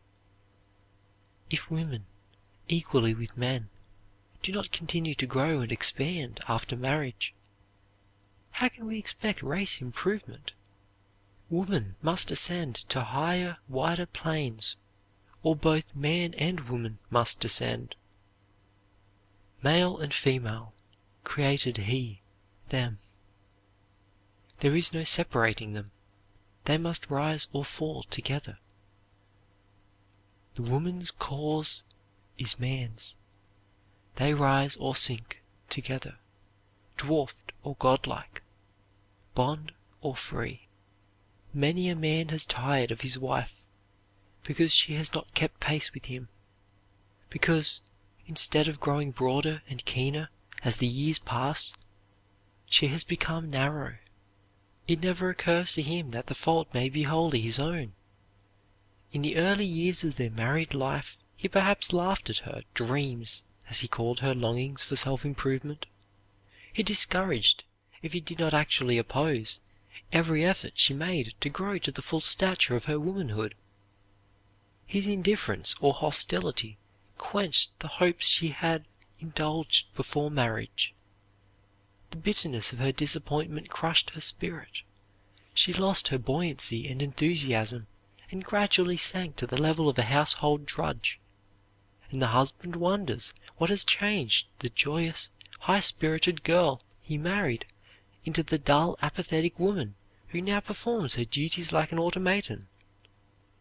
There are today thousands of wives doing the work of ordinary housemaids, who, putting it on a low standard, are smothering ability to earn perhaps more money than the man who enslaved them. If they only had an opportunity to unfold the powers which God has given them. But they have been brought up from infancy to believe that marriage is the only real career for a woman, that these longings and hungerings for self-expression are to be smothered, covered up by the larger duties of a wife and mother. If the husband could change places with their wives for a year, they would feel the contracting, narrowing influence in which the average wife lives. Their minds would soon cease to reach out. They would quickly feel the pinching, paralyzing effect of the monotonous existence, of doing the same things every day, year in and year out. The wives, on the other hand, would soon begin to broaden out. Their lives would become richer, fuller, more complete, from contact with the world, from the constant stretching of their minds over large problems. I have heard men say that remaining in the home on Sundays or holidays just about uses them up, that it is infinitely harder and more trying than the same time spent in their occupations, and that while they love their children, their incessant demands, the noise and confusion, would drive them to drink if they had to bear it all the time. Strong men admit that they cannot stand these little nerve-wracking vexations of the home. Yet they wonder why the wife and mother is nervous, and seem to think that she can bear this sort of thing 365 days in the year, without going away and getting relief for a half-dozen days during the whole time. Few men would exchange places with their wives. Their hours are shorter, and when their day's work is done, it is done, while a wife and mother not only works all day, but is also likely to be called during the night. If anyone is disturbed in the night by the children, it is the mother, rarely the father. How long would men continue to conduct their business offices or factories with the primitive, senseless methods in vogue in the average kitchen today? Man puts all his inventiveness, his ingenuity, in improving methods, in facilitating his business, and getting the drudgery out of his work in his office and factory. But the wife and mother still plods along in an ill-fitted kitchen and laundry, and yet our greatest modern inventor has said that the cares of the home could be reduced to a minimum and the servant problem solved if the perfectly practicable devices for lightening household labor were adopted in the home.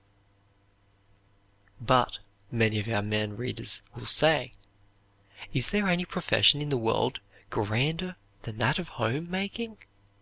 Can anything be more stimulating, more elevating than home-making? and the rearing of children. How can such a vocation be narrowing or monotonous? Of course it is grand.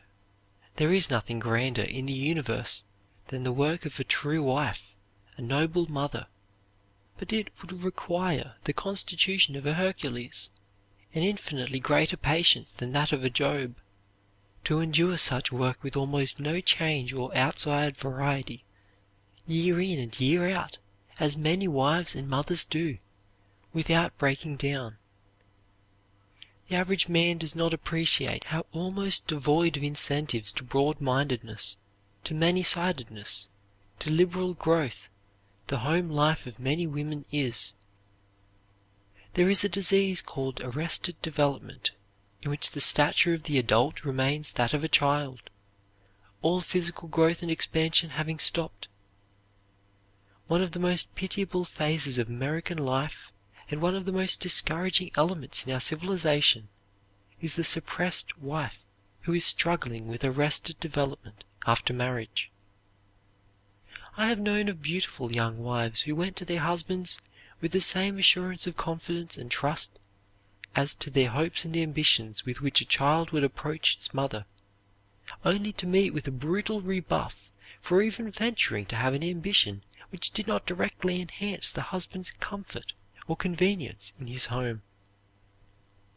It is a strange fact that most men think that when a woman marries, she goes to her new home with as rigid vows as the monks take on entering the monastery, or the nuns the convent, and they regard the suggestion of a career for her, which does not directly bear upon the home, as domestic treason.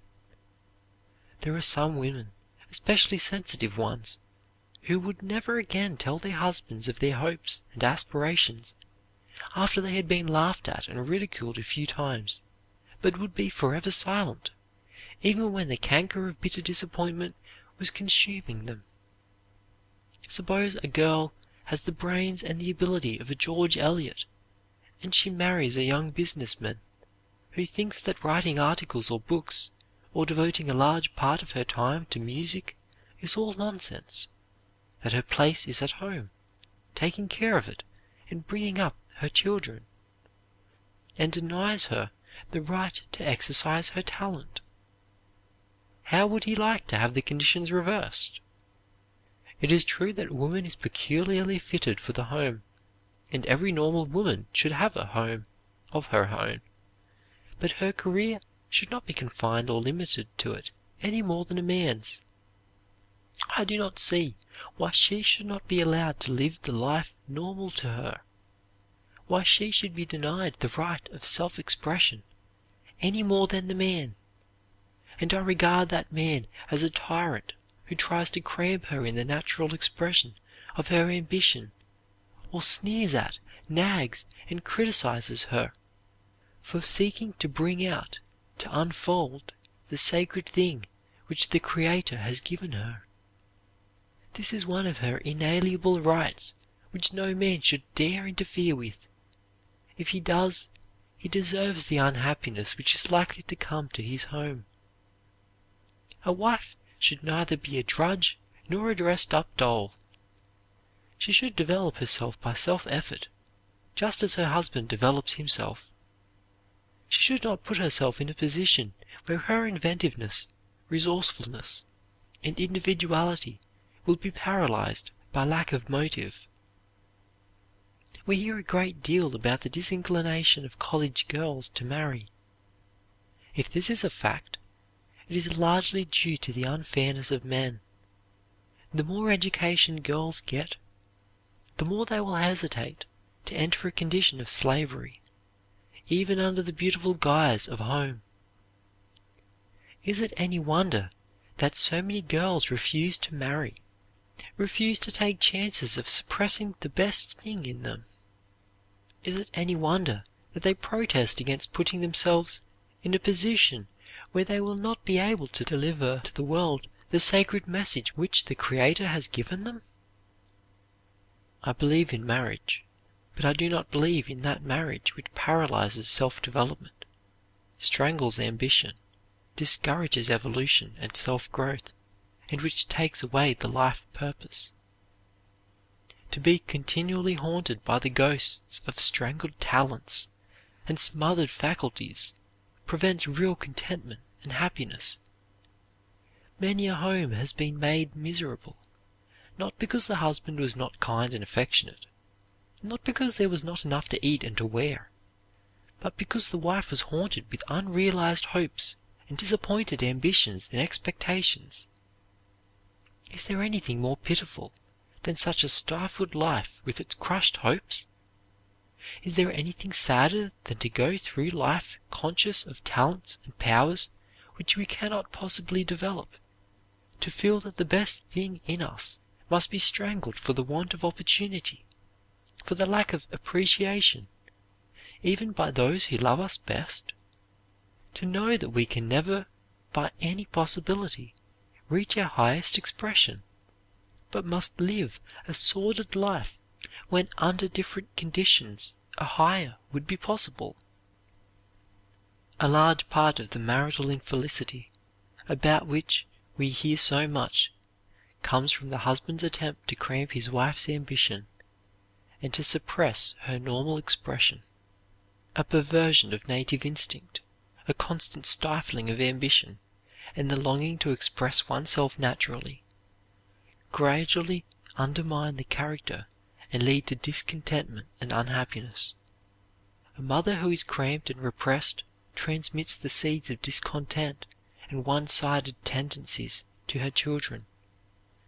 The happiest marriages are those in which the right of husband and wife to develop broadly and naturally along individual lines has been recognized by each. The noblest and most helpful wives and mothers are those who develop their powers to their fullest capacity.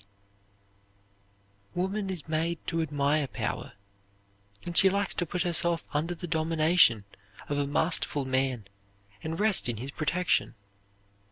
But it must be a voluntary obedience which comes from admiration of original force, of sturdy, rugged, masculine qualities. The average man cannot get away from the idea of his wife's service to him personally, that she is a sort of running mate, not supposed to win the race, but to help to pull him along so that he will win it. He cannot understand why she should have an ambition which bears no direct relation to his comfort, his well-being, his getting on in the world. The very suggestion of woman's inferiority, that she must stand in the man's shadow and not get ahead of him, that she does not have quite the same rights in anything that he has, the same property rights, the same suffrage rights.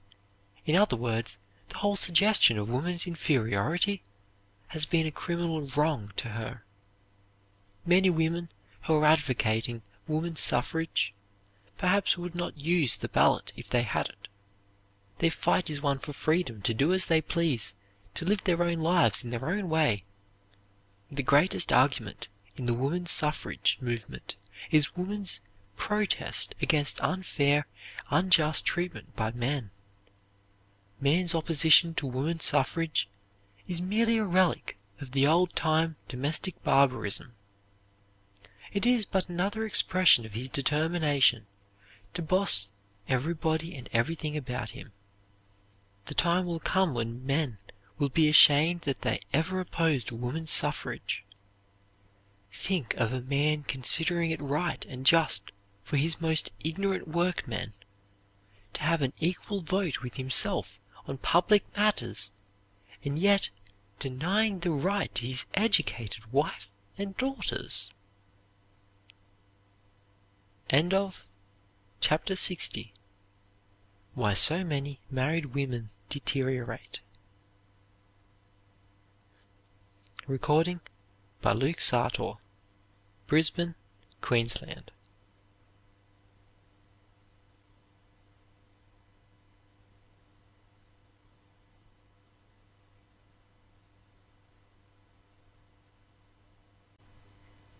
Chapter 61. Thrift. Money a mickle makes a muckle. Scotch proverb. A penny saved is a penny earned. English saying, "Beware of little extravagances. A small leak will sink a big ship." Franklin. No gain is more certain than that which proceeds from the economical use of what we have. Latin proverb. Make all you can, save all you can, give all you can. John Wesley. All fortunes have their foundation laid in economy. J. G. Holland. In the philosophy of thrift, the unit measure of prosperity is always the smallest of coins current. Thrift is measured not by the pound, but by the penny, not by the dollar, but by the cent. Thus, any person in receipt of an income or salary, however small, finds it in his power to practice thrift and to lay the foundation of prosperity. The word thrift in its origin means the grasping or holding fast the things that we have. It implies economy, carefulness, as opposed to waste and extravagance. It involves self-denial and frugal living for the time being, until the prosperity which grows out of thrift permits the more liberal indulgence of natural desires. One of the primary elements of thrift is to spend less than you earn, to save something, however small, from the salary received, to lay aside at regular intervals, when possible, some part of the money earned or made, in provision for the future. Every boy should realize, in starting out, that he can never accumulate money until he acquires the habit of saving, said Russell Sage. Even if he can save only a few cents at the beginning, it is better than saving nothing at all. And he will find, as the months go on, that it becomes easier for him to lay by a part of his earnings. It is surprising how fast an account in a savings bank can be made to grow, and the boy who starts one and keeps it up stands a good chance of enjoying a prosperous old age. Some people who spend every cent of their income on their living expenses are always bewailing the fact that they have never become rich. They pick out some man who is known to have made a fortune and speak of him as being lucky. There is practically no such thing as luck in business, and the boy who depends upon it to carry him through is very likely not to get through at all. The men who have made a success of their lives are men who started out bright when they were boys. They studied while at school, and when they went to work, they didn't expect to be paid wages for loafing half the time. They weren't always on the lookout for an easy snap, and they forged ahead, not waiting always for the opportunities that never came, and bewailing the supposed fact that times are no longer what they used to be. A young man may have many friends, said Sir Thomas Lipton, but he will find none so steadfast, so constant, so ready to respond to his wants, so capable of pushing him ahead, as a little leather-covered book with the name of a bank on the cover. Saving is the first great principle of success. It creates independence. It gives a young man standing. It fills him with vigor. It stimulates him with proper energy. In fact, it brings to him the best part of any success, happiness and contentment. It is estimated that if a man will begin at 20 years of age to lay by 26 cents every working day, investing at 7% compound interest, he will at 70 years of age have amassed $32,000. Economy is wealth. This proverb has been repeated to most of us, until we are either tired of it or careless of it.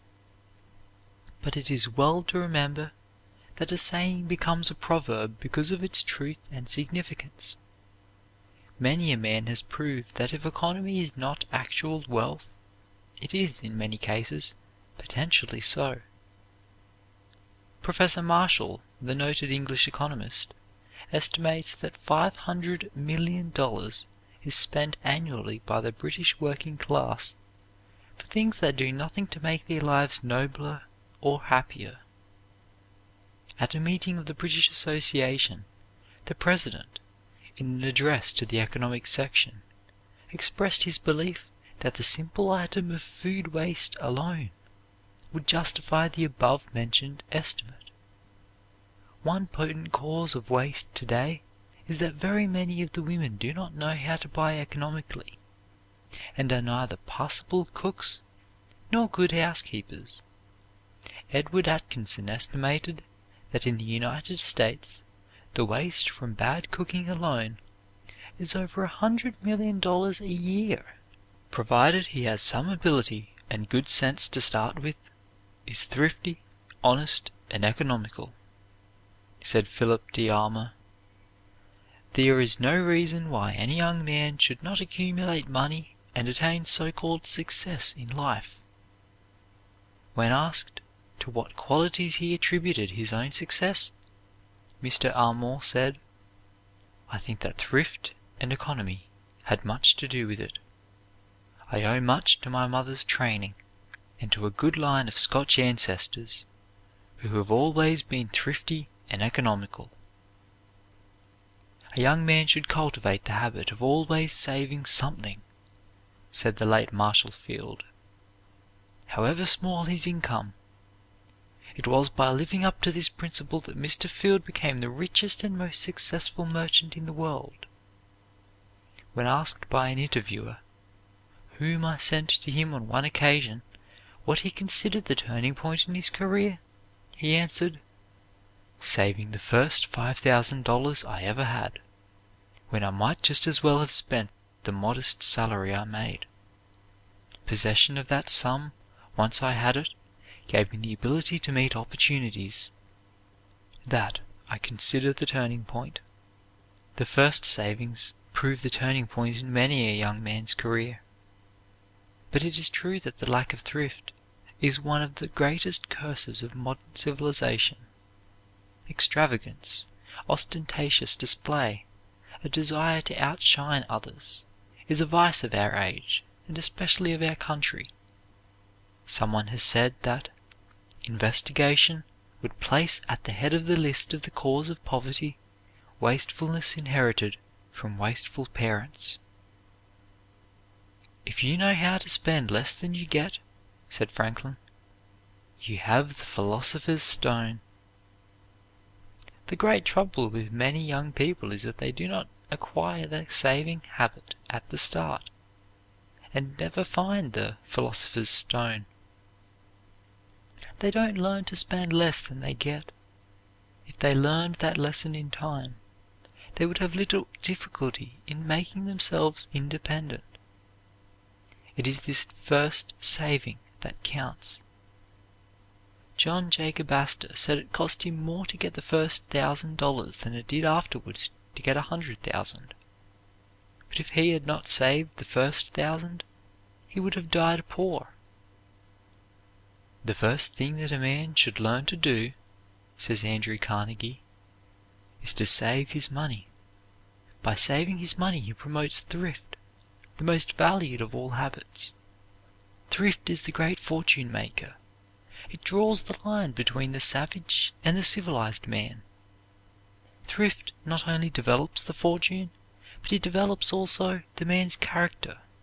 The savings bank is one of the greatest encouragements to thrift, because it pays a premium on deposits in the form of interest on savings. One of the greatest benefits ever extended by this government to its citizens is the opening of postal savings banks where money can be deposited with absolute security against loss, because the federal government would have to fail before the bank could fail. The economies which enable a man to start a savings account are not usually pinching economies, not the stinting of the necessaries of life, but merely the foregoing of selfish pleasures and indulgences, which not only drain the purse, but sap the physical strength and undermine the health of brain and body. The majority of people do not even try to practice self-control, are not willing to sacrifice present enjoyment, ease, for larger future good. They spend their money at the time for transient gratification, for the pleasure of the moment, with little thought for tomorrow, and then they envy others who are more successful and wonder why they do not get on better themselves. They store up neither money nor knowledge for the future. The squirrels know that it will not always be summer. They store food for the winter, which their instinct tells them is coming. But multitudes of human beings store nothing, consume everything as they go along, so that when sickness or old age come, there is no reserve, nothing to fall back on. They have sacrificed their future for the present. The facility with which loose change slips away from these people is most insidious and unaccountable. I know young men who spend more for unnecessary things, what they call incidentals, cigars, drinks, all sorts of sweets, soda water and knickknacks of various kinds, than for their essentials, board, clothes, rooms. Then they wonder where all their money goes to, as they never keep any account of it, and rarely restrain a desire. They do not realize it when they fling out a nickel here and a dime there, pay a quarter for this and a quarter for that. But in a week it counts up, and in a year it amounts to a large sum. "He never lays up a cent" is an expression which we hear every day regarding those who earn enough to enable them to save a competence. A short time ago, a young man in New York complained to a friend of poverty and his inability to save money. "How much do you spend for luxuries?" asked the friend. "Luxuries?" answered the young man. "If by luxuries you mean cigars and a few drinks, I don't average, including an occasional cigar or a glass of light wine for a friend, over $6 a week. Most of the boys spend more, but I make it a rule to be moderate in my expenditures. 10 years ago," declared the friend, "I was spending about the same every week for the same things, and paying $30 a month for 5 inconvenient rooms up 4 flights of stairs. I had just married then, and one day I told my wife that I longed to have her in a place befitting her needs and refinement. 'John,' was her reply, 'if you love me well enough to give up 2 things which are not only useless but extremely harmful to you, we can, for what those things alone cost, own a pretty home in 10 years.' She sat down by me with a pencil and paper, and in less than 5 minutes had demonstrated that she was right. You dined with me in the suburbs the other day, and spoke of the beauty and convenience of our cottage. That cottage cost $3,000, and every dollar of it was my former cigar and drink money. But I gained more than a happy wife and pretty home by saving. I gained self-control, better health, self-respect, a truer manhood, a more permanent happiness. I desire every young man who is trying to secure pleasure through smoking and drinking, whether moderately or immoderately, to make use of his judgment and pencil and paper, and see if he is not forfeiting in a number of directions far more than he is gaining. There is an impressive fact in the gospel story of the prodigal son. The statement, "He wasted his substance in riotous living," means more than that he wasted his funds. It implies that he wasted himself. And the most serious phase of all waste is not the waste of substance, but the waste of self, of one's energy, capital, the lowering of morals, the undermining of character, the loss of self-respect which thrift encourages and promotes. Thrift is not only one of the foundation stones of a fortune, but also one of character. The habit of thrift improves the quality of the character. The saving of money usually means the saving of a man. It means cutting off indulgences or avoiding vicious habits which are ruinous. It often means health in the place of dissipation. It often means a clear instead of a cloudy and muddled brain. Furthermore, the saving habit indicates an ambition to get on and up in the world. It develops a spirit of independence, of self-reliance. A little bank account or an insurance policy indicates a desire to improve one's condition, to look up in life. It means hope, it means ambition, a determination to make good. People believe in the young man who, without being mean or penurious, saves a part of his income. It is an indication of many sterling qualities. Businessmen naturally reason that if a young man is saving his money, he is also saving his energy, his vitality from being wasted, that he is looking up in the world and not down, that he is long-headed, wise, that he is determined not to sacrifice the larger gain of the future for the gratification of the hour.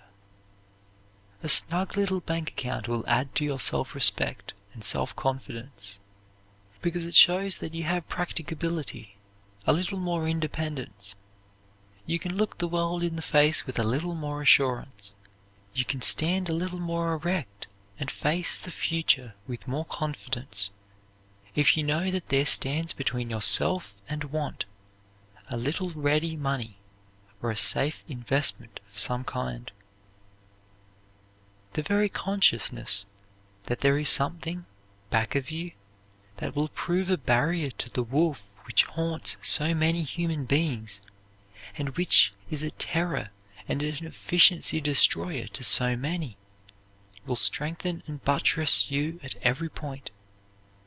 It will relieve you from worry and anxiety about the future. It will unlock your faculties, release them from the restraint and suppression which uncertainty, fear, and doubt impose, and leave you free to do your best work. Another great aid and incentive to thrift is the life insurance policy. Primarily devised for the support of widows and orphans, life insurance practice has been developed so as to include the secure investment of surplus earnings in conjunction with the insurance of a sum payable at death. I am a great believer in the efficiency of savings banks as character builders, but life insurance has some greater advantages, especially in furnishing that imperious must, that spur of necessity so important as a motive to most people. People can put money into savings banks when they get it, provided some stronger desire does not overcome the inclination, but they feel that they must pay their insurance premium. Then again, money obtainable just by signing the name is so easily withdrawn for spending in all sorts of ways. This is one reason why I often recommend life insurance to young people as a means of saving. It has been of untold value as an object lesson of the tremendous possibilities in acquiring the saving habit. I believe that life insurance is doing a great deal to induce the habit of saving. When a young man on a salary or a definite income takes out an insurance policy, he has a definite aim. He has made up his mind positively to save so much money every year from his income to pay his premium. Then it is easier for him to say no to the 101 alluring temptations to spend his money for this and that. He can say no, then, with emphasis, because he knows he must keep up his insurance. An insurance policy has often changed the habits of an entire family from thriftlessness and spendthrift tendencies to thrift and order. The very fact that a certain amount must be saved from the income every week, or every month, or every year, has often developed the faculty of prudence and economy of the entire household. Everybody is cautioned to be careful because the premium must be paid, and oftentimes it is the first sign of a program or order, system in the home. The consciousness of a sacred obligation to make payments on that which means protection for those dear to you often shuts out a great deal of foolishness and cuts out a lot of temptation to spend money for self-gratification and to cater to one's weak tendencies.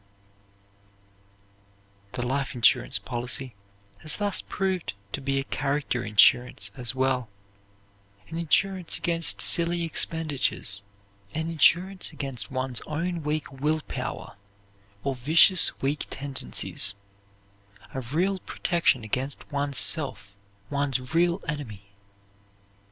Among the sworn enemies of thrift may be named going into debt, borrowing money, keeping no itemized account of daily expenditures, and buying on the installment plan. That great English preacher Spurgeon said that debt, dirt, and the devil make up the trinity of evil. And debt can discount the devil at any time for possibilities of present personal torment. The temptations to go into debt are increasing rapidly. On every hand in the cities one may read such advertisements as, "We trust you. Your credit is good with us." And with these statements come offers of clothing, furniture, and what not on easy payments. But as the Irishman remarked after an experience with the installment purchase of furniture, "On easy payments they sure are. As a matter of fact, the easy payments take all the ease and comfort out of life. They are easy only for the man who receives them." Beware of the delusions of buying on the installment plan. There are thousands of poor families in this country who buy organs and sets of books and encyclopedias, lightning rods, farming implements, and all sorts of things which they might get along without, because they can pay for them a little at a time. In this way they keep themselves poor. They are always pinching, sacrificing, to save up for the agent when he comes around to collect. All through the South there are poor homes of both colored and white families, where there are not sufficient cooking utensils and knives, forks and spoons, to enable the members to eat with comfort, and yet you will find expensive things in their homes which they have bought on the installment plan, and which keep them poor for years trying to pay for them. As far as borrowing money is concerned, the bitter experience of countless men and women is crystallized in that old saying, "He that goes a borrowing goes a sorrowing." There is a world of safety for the man who follows Shakespeare's advice, "Neither a borrower nor a lender be."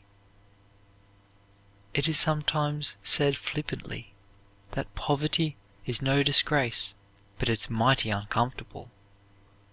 And yet poverty is often a real disgrace. People born to poverty may rise above it. People who have poverty thrust upon them may overcome it. In this great land of abundance and opportunity, poverty is in most cases a disgrace and a reproach.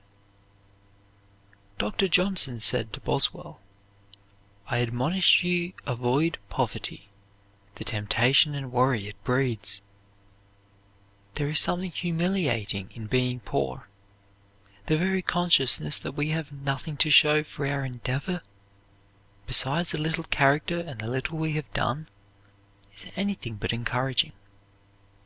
Somehow we feel that we have not amounted to much, and we know the world looks upon us in the same way if we have not managed to accumulate something. It is a reflection upon our business ability, upon our judgment, upon our industry. It is not so much for the money as for what it means to have earned and saved money. It is the idea of thrift. If we have not been thrifty, if we have not saved anything, the world will look upon us as good for nothing. as partial failures, as either lazy, slipshod, or extravagant. They regard us as either not having been able to make money, or if we have, not being able to save it. But let it be remembered that thrift is not parsimony, not miserliness. It often means very liberal spending. It is a perpetual protest against putting the emphasis on the wrong thing. No one should make the mistake of economizing to the extent of planting seeds, and then denying liberal nourishment to the plants that grow from them, of conducting business without advertising, or of saving a little extra expense by pinching on one's table or dress. A dollar saved is a dollar earned, but a dollar spent well and liberally is often several dollars earned. A dollar saved is often very many dollars lost. The progressive, generous spirit nowadays will leave far behind the plodder that devotes time to adding pennies that could be given to making dollars.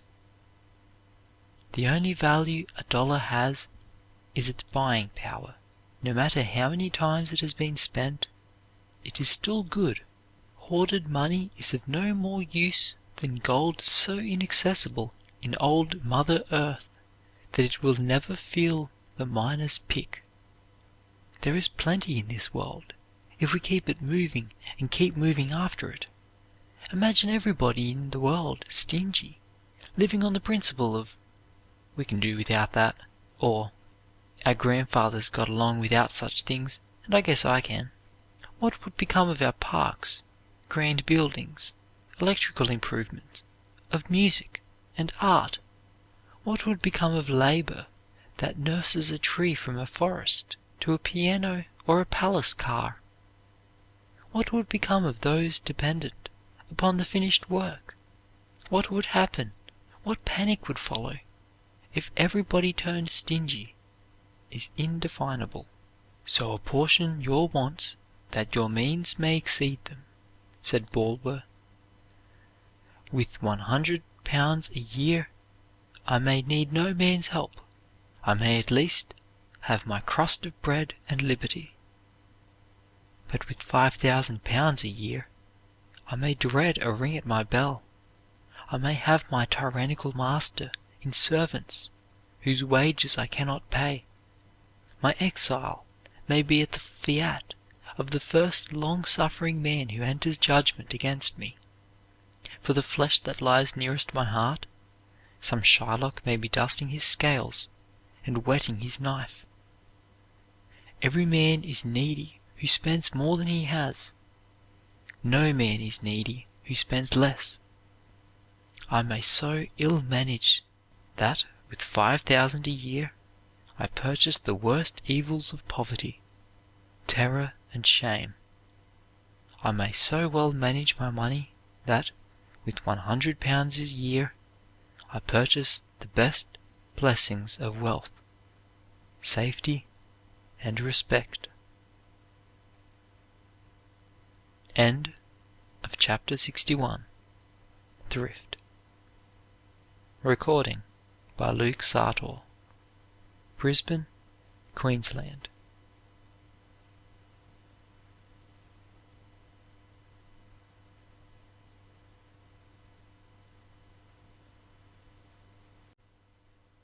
Chapter 62. A College Education at Home. Tumbling around in a library was the phrase Oliver Wendell Holmes used in describing in part his felicities in boyhood. One of the most important things that wise students get out of their school days is a familiarity with books in various departments of learning. The ability to pick out from a library what is needed in life is of the greatest practical value. It is like a man selecting his tools for intellectual expansion and social service. Men in every department of practical life, says President Hadley of Yale, men in commerce, in transportation, or in manufacturers, have told me that what they really wanted from our colleges was men who have this selective power of using books efficiently. The beginnings of this kind of knowledge are best learned in any home fairly well furnished with books. Libraries are no longer a luxury, but a necessity. A home without books and periodicals and newspapers is like a house without windows. Children learn to read by being in the midst of books. They unconsciously absorb knowledge by handling them. No family can now afford to be without good reading. Children who are well supplied with dictionaries, encyclopedias, histories, works of reference, and other useful books will educate themselves unconsciously, and almost without expense, and will learn many things of their own accord in moments which would otherwise be wasted, and which, if learned in schools, academies, or colleges, would cost 10 times as much as the expense of the books would be. Besides, homes are brightened and made attractive by good books, and children stay in such pleasant homes, while those whose education has been neglected are anxious to get away from home, and drift off and fall into all manner of snares and dangers. It is astonishing how much a bright child will absorb from being brought up in the atmosphere of good books, being allowed to constantly use them, to handle them, to be familiar with their bindings and titles. It is a great thing for children to be brought up in the atmosphere of books. Many people never make a mark on a book, never bend down a leaf or underscore a choice passage. Their libraries are just as clean as the day they bought them, and, often, their minds are just about as clean of information. Don't be afraid to mark your books. Make notes in them. They will be all the more valuable. One who learns to use his books in early life grows up with an increasing power for effective usefulness. It is related that Henry Clay's mother furnished him with books by her own earnings at the washtub. Wear threadbare clothes and patched shoes if necessary, but do not pinch or economize on books. If you cannot give your children an academic education, you can place within their reach a few good books, which will lift them above their surroundings into respectability and honor. Is not one's early home the place where he should get his principal training for life? It is here we form habits which shape our careers and which cling to us as long as we live. It is here that regular, persistent mental training should fix the life ever after. I know of pitiable cases where ambitious boys and girls have longed to improve themselves, and yet were prevented from doing so by the pernicious habits prevailing in the home, where everybody else spent the evenings talking and joking, with no effort at self-improvement, no thought of higher ideals, no impulse to read anything better than a cheap, exciting story. The aspiring members of the family were teased and laughed at until they got discouraged and gave up the struggle. If the younger ones do not want to read or study themselves, they will not let anybody else so inclined do so. Children are naturally mischievous, and like to tease. They are selfish too, and cannot understand why anyone else should want to go off by himself to read or study when they want him to play. Were the self-improvement habit once well established in a home, it would become a delight. The young people would look forward to the study hour with as much anticipation as to playing. Were it possible for every family that squanders precious time to spend an evening in such a home, it would be an inspiration. A bright, alert, intelligent, harmonious atmosphere so pervades a self-improving home that one feels insensibly uplifted and stimulated to better things. I know a New England family in which all the children and the father and mother, by mutual consent, set aside a portion of each evening for study or some form of self-culture. After dinner, they give themselves completely to recreation. They have a regular romp and play, and all the fun possible for an hour. Then when the time comes for study, the entire house becomes so still that you could hear a pin drop. Everyone is in his place reading, writing, studying, or engaging in some form of mental work. No one is allowed to speak or disturb anyone else. If any member of the family is indisposed, or for any reason does not feel like working, he must at least keep quiet and not disturb the others. There is perfect harmony and unity of purpose, an ideal condition for study.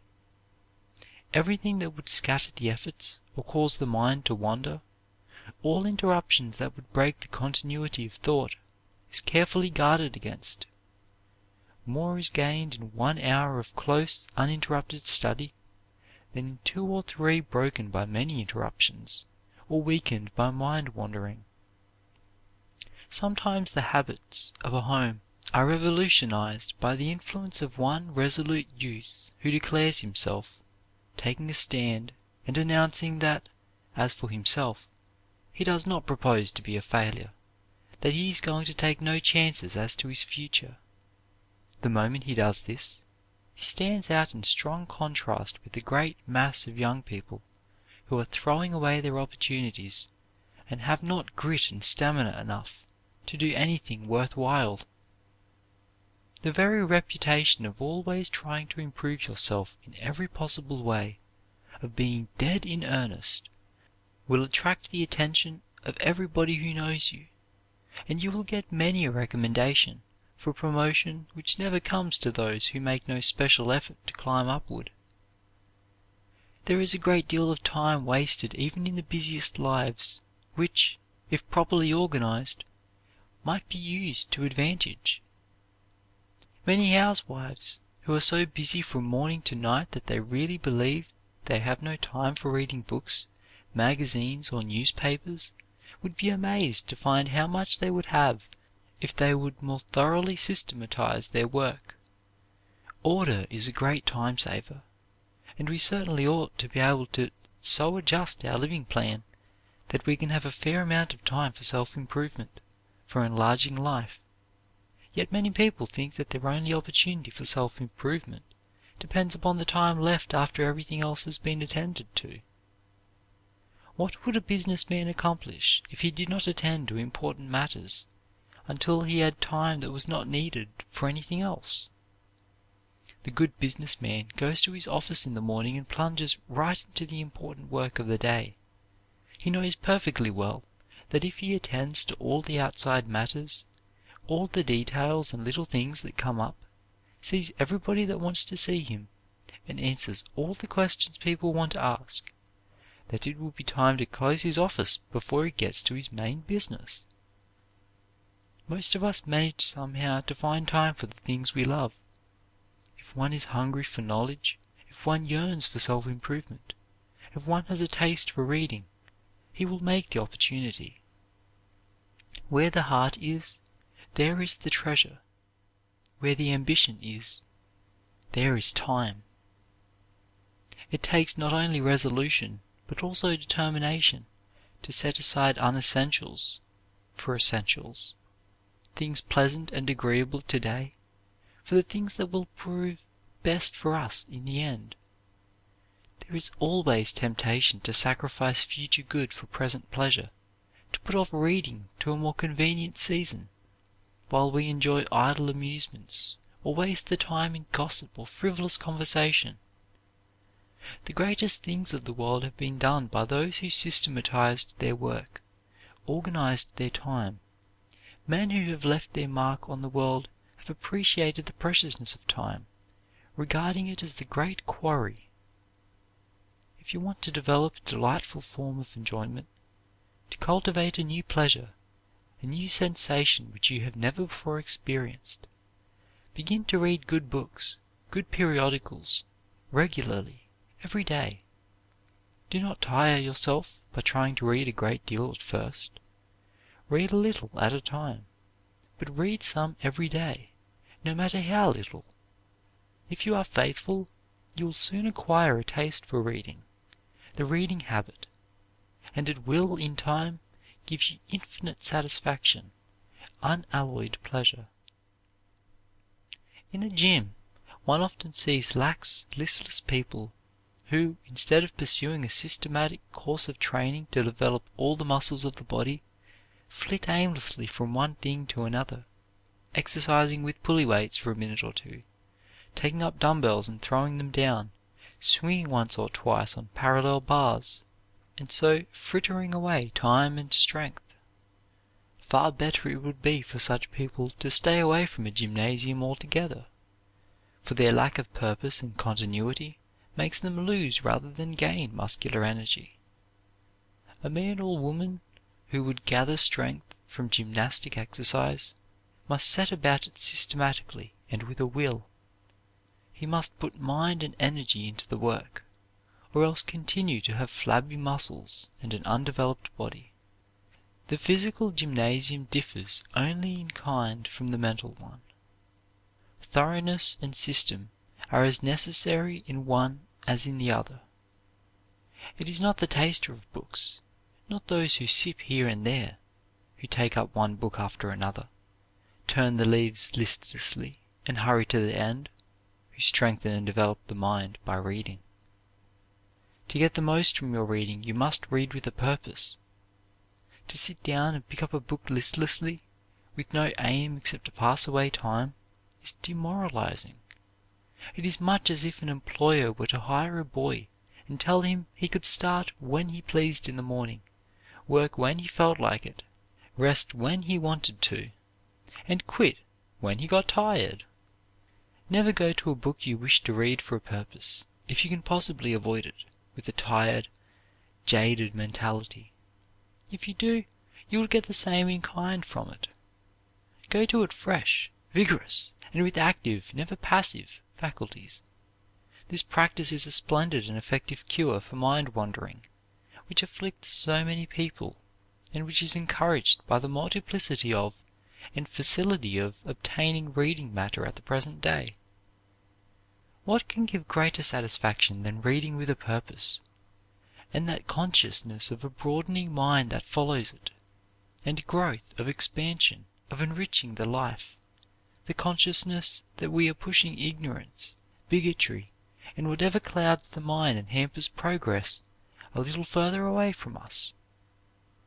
The kind of reading that counts, that makes mental fiber and stamina, is that upon which the mind is concentrated, approaching a book with all one's soul intent upon its contents. How few people ever learn to concentrate their attention. Most of us waste a vast amount of precious time, dawdling and idling. We sit or stand over our work without thinking. Our minds are blank much of the time. Passive reading is even more harmful in its effects than desultory reading.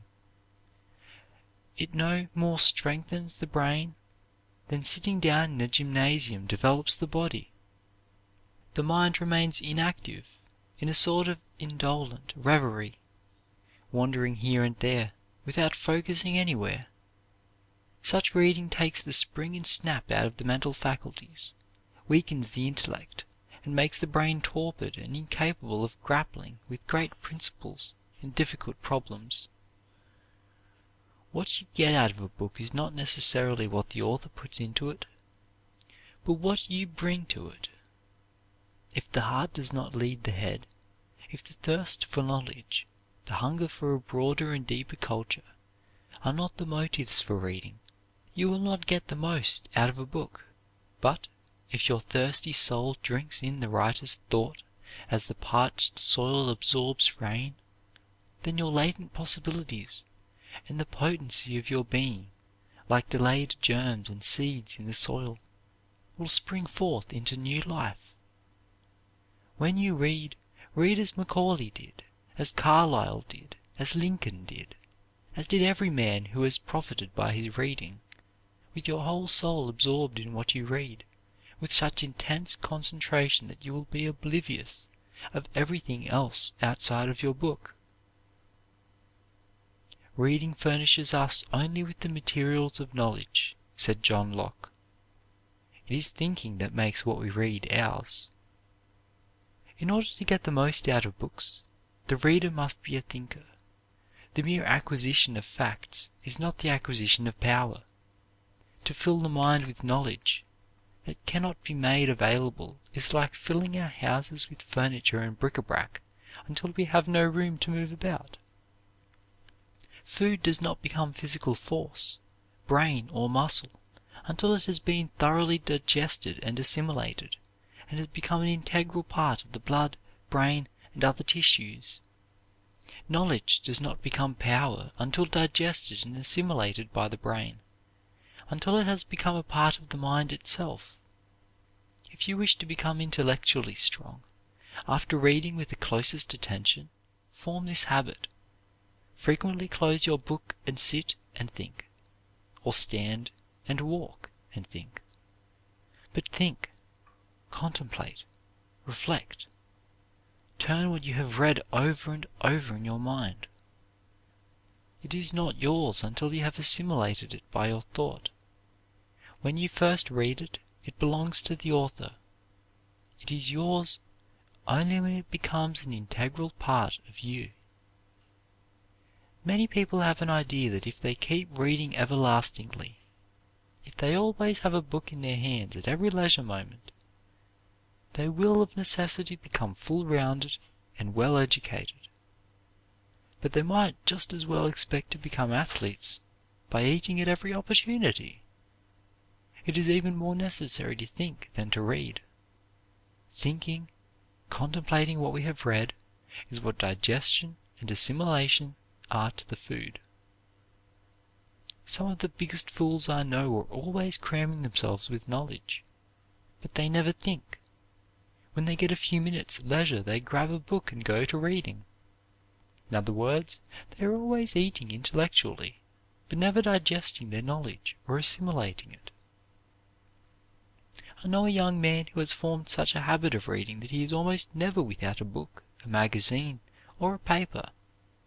He is always reading at home, on the cars, at the railway stations, and he has acquired a vast amount of knowledge. He has a perfect passion for knowledge, and yet his mind seems to have been weakened by this perpetual brain stuffing. By every reader, let Milton's words be borne in mind: who reads incessantly, and to his reading brings not a spirit and judgment equal or superior, uncertain and unsettled still remains, deep versed in books and shallow in himself, crude or intoxicate, collecting toys and trifles for choice matters, worth a sponge, as children gathering pebbles on the shore. When Webster was a boy, books were scarce, and so precious that he never dreamed that they were to be read only once, but thought they ought to be committed to memory, or read and reread until they became a part of his very life. Elizabeth Barrett Browning says, "We err by reading too much, and out of proportion to what we think. I should be wiser, I am persuaded, if I had not read half as much, should have had stronger and better exercised faculties, and should stand higher in my own appreciation.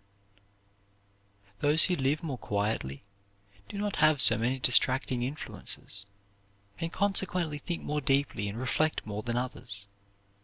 They do not read so much, but they are better readers." You should bring your mind to the reading of a book, or to the study of any subject, as you take an axe to the grindstone, not for what you get from the stone, but for the sharpening of the axe. The greatest advantage of books does not always come from what we remember of them, but from their suggestiveness, their character-building power.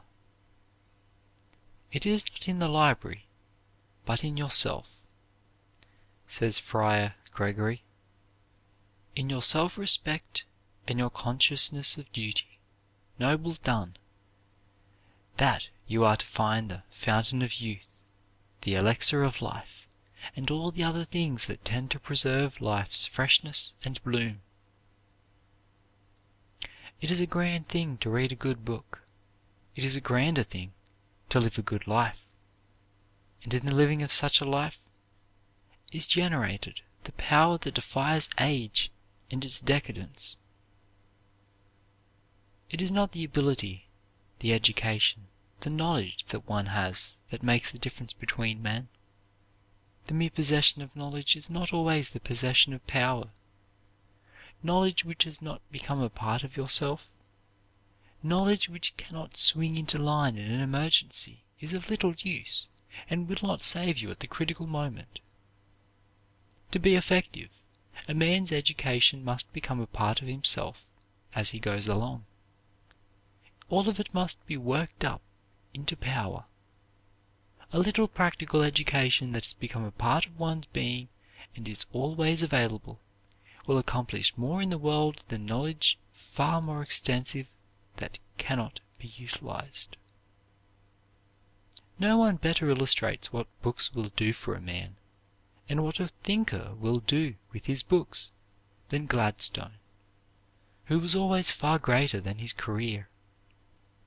He rose above Parliament, reached out beyond politics, and was always growing. He had a passion for intellectual expansion. His peculiar gifts undoubtedly fitted him for the church, or he would have made a good professor at Oxford or Cambridge.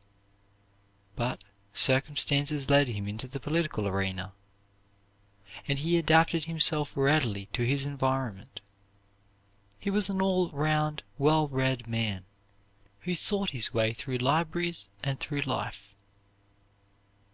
One great benefit of a taste for reading and access to the book world is the service it renders as a diversion and a solace. What a great thing to be able to get away from ourselves, to fly away from the harassing, humiliating, discouraging, depressing things about us, to go at will to a world of beauty, joy, and gladness. If a person is discouraged or depressed by any great bereavement or suffering, the quickest and most effective way of restoring the mind to its perfect balance, to its normal condition, is to immerse it in a sane atmosphere, an uplifting, encouraging, inspiring atmosphere. And the most good in the world is found in the best books. I have known people who were suffering under the most painful mental anguish, from losses and shocks which almost unbalanced their minds, to be completely revolutionized in their mental state by the suggestive power which came from becoming absorbed in a great book.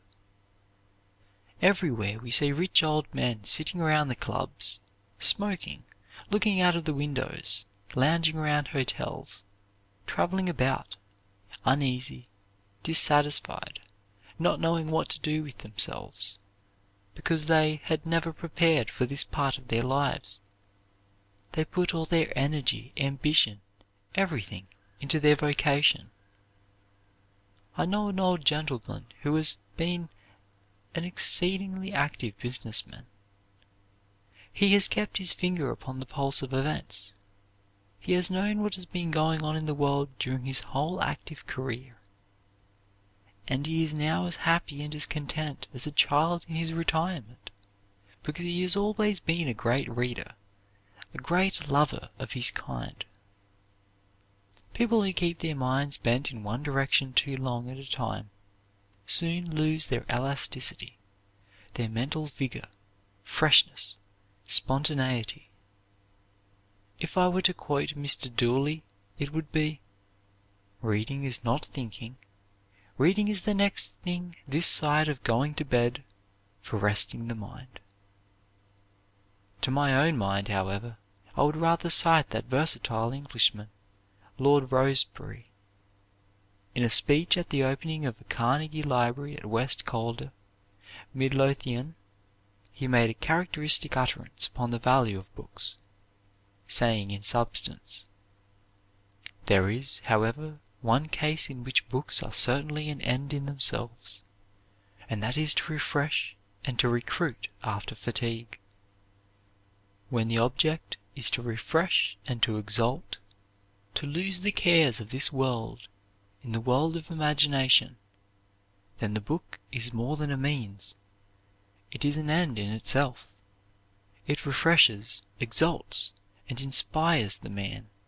From any work, manual or intellectual, the man with a happy taste for books comes in tired and soured and falls into the arms of some great author, who raises him from the ground and takes him into a new heaven and a new earth, where he forgets his bruises and rests his limbs, and he returns to the world a fresh and happy man. Who, asks Professor Atkinson, can overestimate the value of good books, those strips of thought, as Bacon so finely calls them, voyaging through seas of time, and carrying their precious freight so safely from generation to generation? Here are finest minds giving us the best wisdom of present and past ages. Here are the intellects, gifted far beyond ours, ready to give us the results of lifetimes of patient thought, imaginations open to the beauty of the universe. The lover of good books can never be very lonely, and no matter where he is, he can always find pleasant and profitable occupation and the best of society when he quits work. Who can ever be grateful enough for the art of printing, grateful enough to the famous authors who have put their best thoughts where we can enjoy them at will? There are some advantages of intercourse with great minds through their books over meeting them in person. The best of them live in their books, while their disagreeable peculiarities, their idiosyncrasies, their objectionable traits are eliminated. In their books we find the authors at their best. Their thoughts are selected, winnowed in their books. Book friends are always at our service, never annoy us, rasp us, or nettle us. No matter how nervous, tired, or discouraged one may be, they are always soothing, stimulating, uplifting.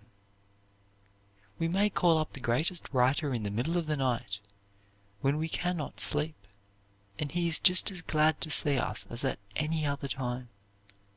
We are not excluded from any nook or corner in the great literary world. We can visit the most celebrated people that ever lived without an appointment, without influence, without the necessity of dressing or of observing any rules of etiquette. We can drop in upon a Milton, a Shakespeare, an Emerson, a Longfellow, a Whittier, without a moment's notice, and receive the warmest welcome. You get into society in the widest sense, says Geikie, in the great library, with the huge advantage of needing no introductions, and no dreading repulses. From that great crowd you can choose what companions you please, for in the silent levees of the immortals there is no pride, but the highest is at the service of the lowest, with a grand humility. You may speak freely with any, without a thought of your inferiority, for books are perfectly well bred, and hurt no one's feelings by any discriminations. It is not the number of books, says Professor William Matthews, which a young man reads that makes him intelligent and well informed, but the number of well-chosen ones that he has mastered, so that every valuable thought in them is a familiar friend. It is only when books have been read and reread with ever-deepening delight that they are clasped to the heart, and become what Macaulay found them to be, the old friends who are never found with new faces, who are the same to us in our wealth and in our poverty, in our glory and in our obscurity. No one gets into the inmost heart of a beautiful poem, a great history, a book of delicate humor, or a volume of exquisite essays by reading it once or twice. He must have its precious thoughts and illustrations stored in the treasure house of memory, and brood over them in the hours of leisure. A book may be a perpetual companion. Friends come and go, but the book may beguile all experiences and enchant all hours. "The first time," says Goldsmith, "that I read an excellent book, it is to me just as if I had gained a new friend. When I read over a book I have perused before, it resembles the meeting with an old one." "No matter how poor I am," says William Ellery Channing, "no matter though the prosperous of my own time will not enter my obscure dwelling, if the sacred writers will enter and take up their abode under my roof, if Milton will cross my threshold to sing to me of paradise, and Shakespeare to open to me the worlds of imagination and the workings of the human heart, I shall not pine for want of intellectual companionship, though excluded from what is called the best society in the places where I live. Books," says Milton, "do preserve, as in a viol, the purest efficacy and extraction of that living intellect that bred them. A good book is the precious lifeblood of a master spirit, embalmed and treasured up on purpose to a life beyond life." "A book is good company," said Henry Ward Beecher. "It comes to your longing with full instruction, but pursues you never. It is not offended at your absent-mindedness, nor jealous if you turn to other pleasures, of leaf, or dress, or mineral, or even of books. It silently serves the soul without recompense, not even for the hire of love. And yet more noble, it seems to pass from itself, and to enter the memory, and to hover in a silvery transformation there, until the outward book is but a body, and its soul and spirit are flown to you, and possess your memory like a spirit." End of Chapter 62. A College Education at Home. Recording by Luke Sartor, Brisbane, Queensland.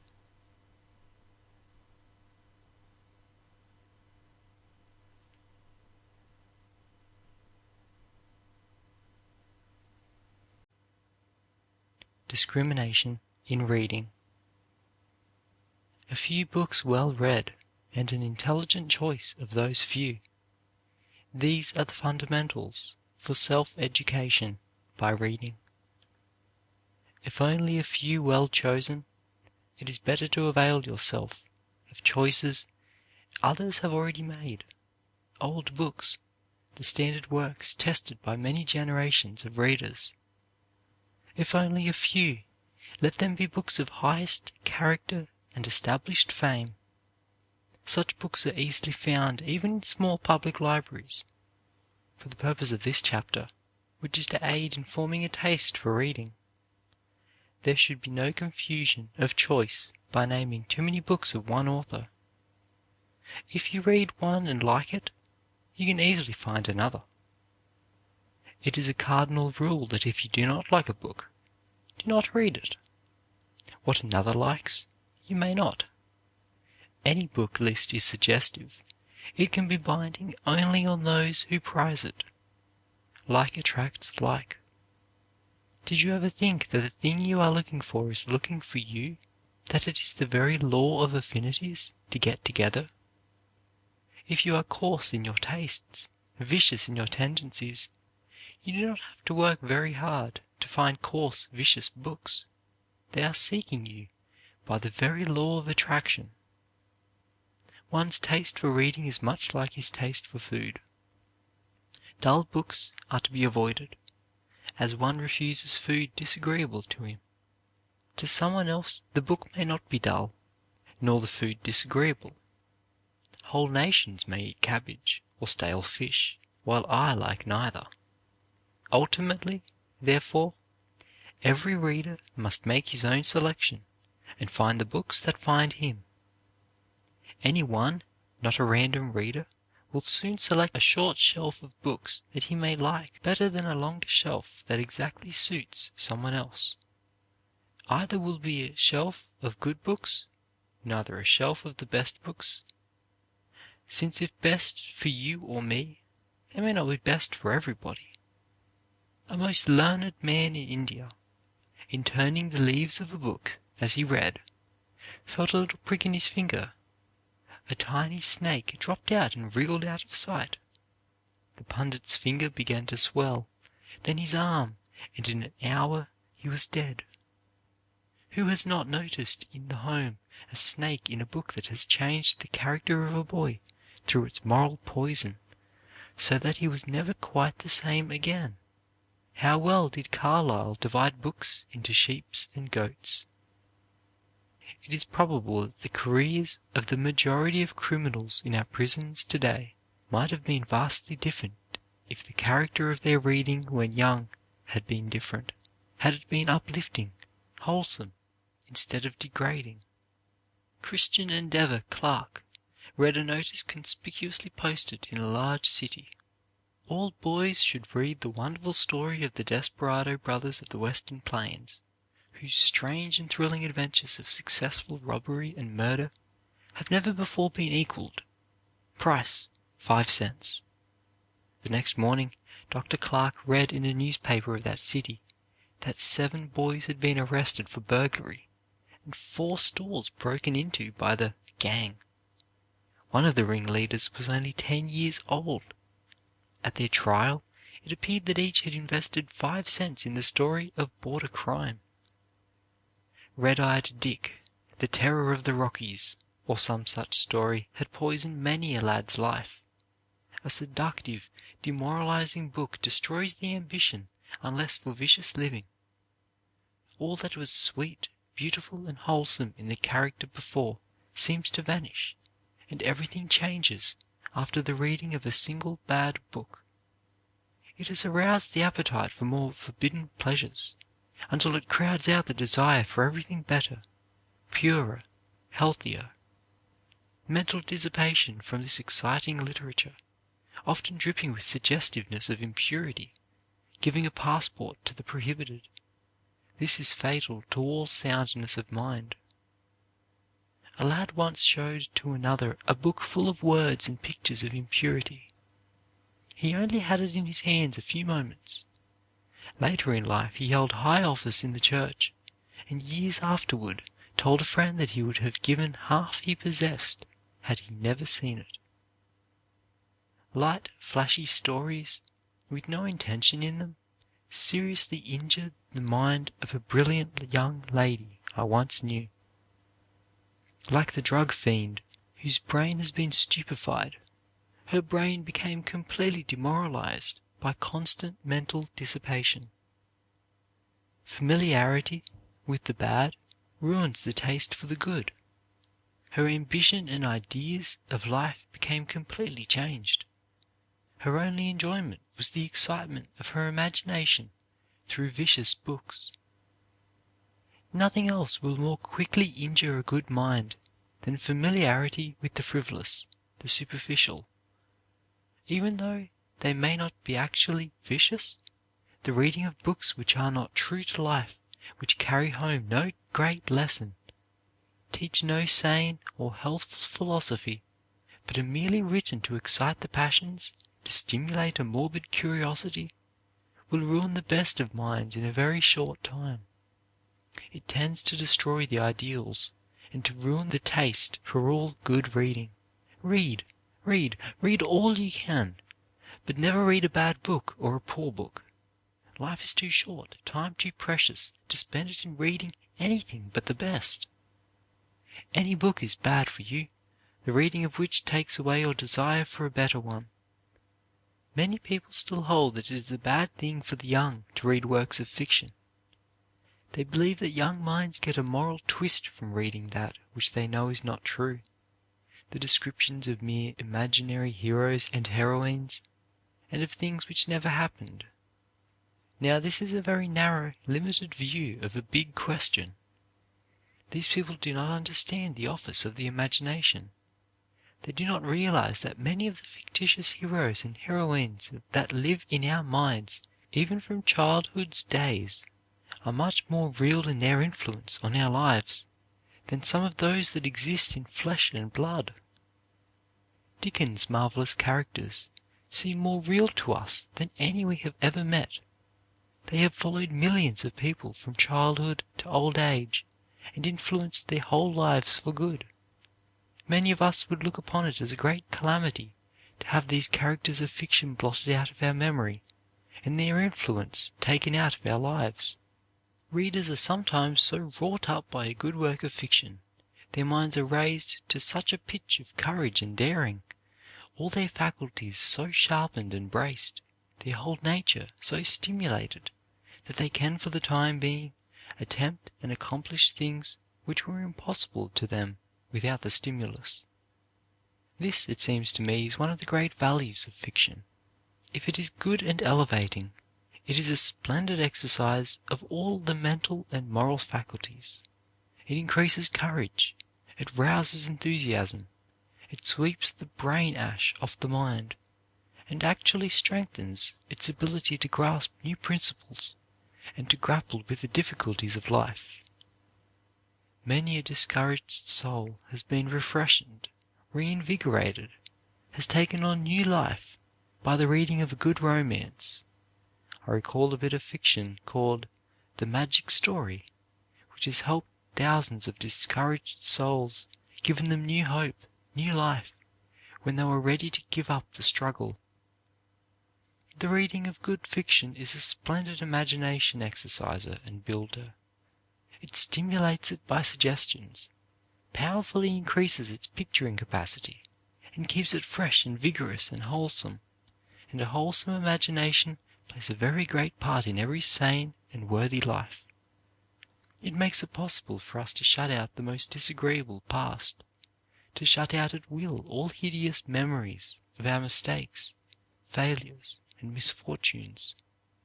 It helps us to forget our trouble and sorrows, and to slip at will into a new, fresh world of our own making, a world which we can make as beautiful, as sublime, as we wish.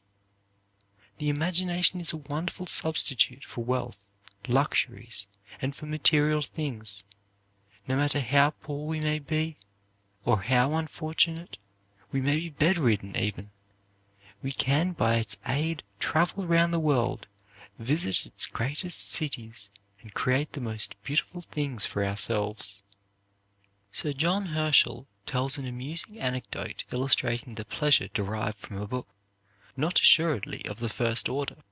In a certain village the blacksmith had got hold of Richardson's novel Pamela, or Virtue Rewarded, and used to sit on his anvil in the long summer evenings and read it aloud to a large and attentive audience. It is by no means a short book, but they fairly listened to it all. At length, when the happy turn of fortune arrived, which brings the hero and heroine together, and sets them living long and happily according to the most approved rules, the congregation was so delighted as to raise a great shout, and, procuring the church keys, actually set the parish bells ringing. "It all comes back to us now," said the brilliant editor of the Interior not long ago. "That winter evening in the old home.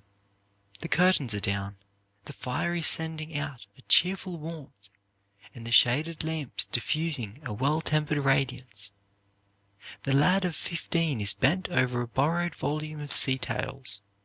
For hours he reads on, oblivious of all surroundings, until parental attention is drawn toward him by the unusual silence. The boy is seen to be trembling from head to foot with suppressed excitement. A fatherly hand is laid upon the volume, closing it firmly, and the edict is spoken: 'No more novels for 5 years.' And the lad goes off to bed, half glad, half grieved, wondering whether he had found fetters or achieved freedom. In truth, he had received both, for that indiscriminating command forbade to him during a formative period of his life works which would have kindled his imagination, enriched his fancy, and heightened his power of expression. But if it closed to him the garden of Hesperides, it also saved him from a possible descent to the Inferno. It made heroes of history, not demigods of mythology, his companions, and reserved to maturer years those excursions in the literature of the imagination which may lead a young man up to heaven or as easily drag him down to hell. The boy who is permitted to saturate his mind with stories of battle, murder, and sudden death is fitting himself, as the records of our juvenile courts show, for the penitentiary or perhaps the gallows. No man can handle pitch without defilement. We may choose our books, but we cannot choose their effects. We may plant the vine or sow the thistle, but we cannot command what fruit each shall bear. We may loosely select our library, but by and by it will fit us close as a glove. There was never such a demand for fiction as now, and never larger opportunities for its usefulness. Nothing has such an attraction for life as life. But what the heart craves is not life as it is. It is life as it ought to be. We want not the feeble, but the forceful, not the commonplace, but the transcendent. Nobody objects to the purpose novel except those who object to the purpose. Dueling as it does in the hands of a great master, with the grandest passions, the most tender emotions, the divinest hopes, it can portray all of these spiritual forces in their majestic sweep and uplift. And as a matter of history, we have seen the novel achieve in a single generation the task at which the homily had labored ineffectively for 100 years. Realizing this, it is safe to say that there is not a theory of the philosopher, a hope of the reformer, or a prayer of the saint which does not eventually take form in a story. The novel has wings, while logic plods with a staff. In the hour it takes the metaphysician to define his premises, the storyteller has reached the goal, and after him tumbles the crowd tumultuous. With the assistance of Rev. Dr. E. P. Tenney, I venture upon the following list of books in various lines of reading. Fiction. The Arabian Nights Entertainment. Stories from the Arabian Nights, Riverside School Library. Contains many of the more famous stories. 50C. Irving Bachelder's, transcriber's note, Bachelor, Eben Holden, is a good book. 400,000 copies were sold. J. M. Barrie's Little Minister, a story of Scottish life, is very bright reading. Bunyan's Pilgrim's Progress is one of the most famous of allegories. Cervantes' Don Quixote is so widely known that any well-read man should not. Its humor never grows old. Ralph Connor's 3 books, The Man from Glengarry, Black Rock, and The Sky Pilot, have sold 400,000 copies. Of George W. Cable's books, The Cavalier and Old Creole Days are among the best. Dinah Mulock Craik's John Halifax, Gentleman, is of rare merit. C. E. Craddock's pseudonym In the Tennessee Mountains is entertaining, a powerful story of mountain life. Of F. Marion Crawford's stories, among the best are Mr. Isaacs and A Roman Singer. Alexander Dumas's Count of Monte Cristo is a world-famous romance. Of George Eliot, Silas Marner is the best of the short stories, and Romola the best of the long. Adam Bede ranks barely second to Silas Marner. Charlotte Bronte's Jane Eyre remains a classic among early English novels. Edward Everett Hale's Man Without a Country will be read as long as the American flag flies. Hawthorne's Mosses from an Old Manse are stories of unique interest, and The Scarlet Letter is known to all well-read people. Of Rudyard Kipling, read Kim and The Man Who Would Be King. Pierre Loti's Iceland Fisherman is translated by A. F. D. Coven, McClurg, $1. S. Wyer Mitchell's Hugh Wynne sold 125,000 copies. Thomas Nelson Page's Gordon Keith sold 200,000 copies. If you read only one of Walter Scott's novels, take Ivanhoe or The Talisman. 5 more of those most read are likely to follow. Henryk Sienkiewicz's Quo Vadis is most notable. Robert L. Stevenson's Treasure Island and Dr. Jekyll and Mr. Hyde and The Merry Men and Other Tales are fair examples of the charm and insight of this author. He who reads Frank Stockton's Rudder Grange is likely to read more of this author's books. Mrs. H. B. Stowe's Uncle Tom's Cabin is still one of the great stories of the world. Of Mark Twain, Huckleberry Finn, The Innocents Abroad, and The Story of Joan of Arc are representative volumes. Miss Warner's Wide, Wide World is unique in American fiction. John Watson's Beside the Bonnie Briar Bush sold 200,000 copies in America. Lew Wallace's Ben-Hur is the greatest of scriptural romances. 38 books by 28 authors. It would have been easier to name 100 authors and 200 books. I will add from The Critic a list whose sales have reached 6 figures. Books of Everyday Life. David Harum by Westcott, 727,000. Mrs. Wiggs of the Cabbage Patch by Alice Hegan Rice, 345,000. The Virginian by Owen Wister, 250,000. Lovely Mary by Alice Hegan Rice, 188,000. The Birds, Christmas Carol by Mrs. Wiggin, 100,000.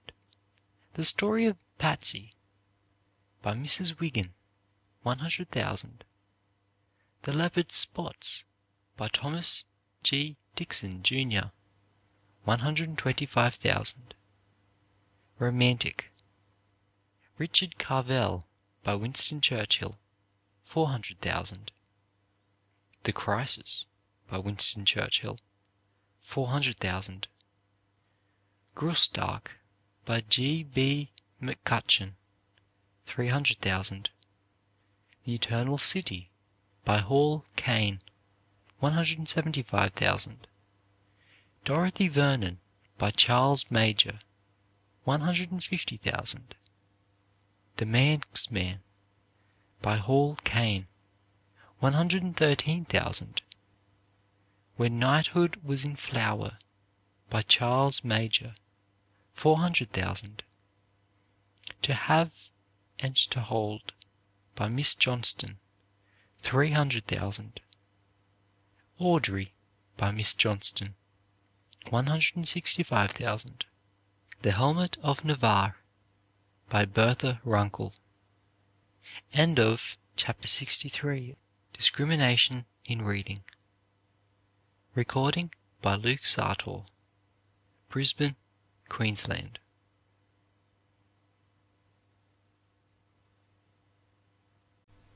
Chapter 64. Reading a Spur to Ambition. The great use in reading is for self-discovery. Inspirational, character-making, life-shaping books are the main thing. Cotton Mather's Essay to Do Good influenced the whole career of Benjamin Franklin. There are books that have raised the ideals and materially influenced entire nations. Who can estimate the value of books that spur ambition, that awaken slumbering possibilities? Are we ambitious to associate with people who inspire us to nobler deeds? Let us then read uplifting books which stir us to make the most of ourselves. We all know how completely changed we sometimes are after reading a book which has taken a strong, vigorous hold upon us. Thousands of people have found themselves through the reading of some book, which has opened the door within them and given them the first glimpse of their possibilities.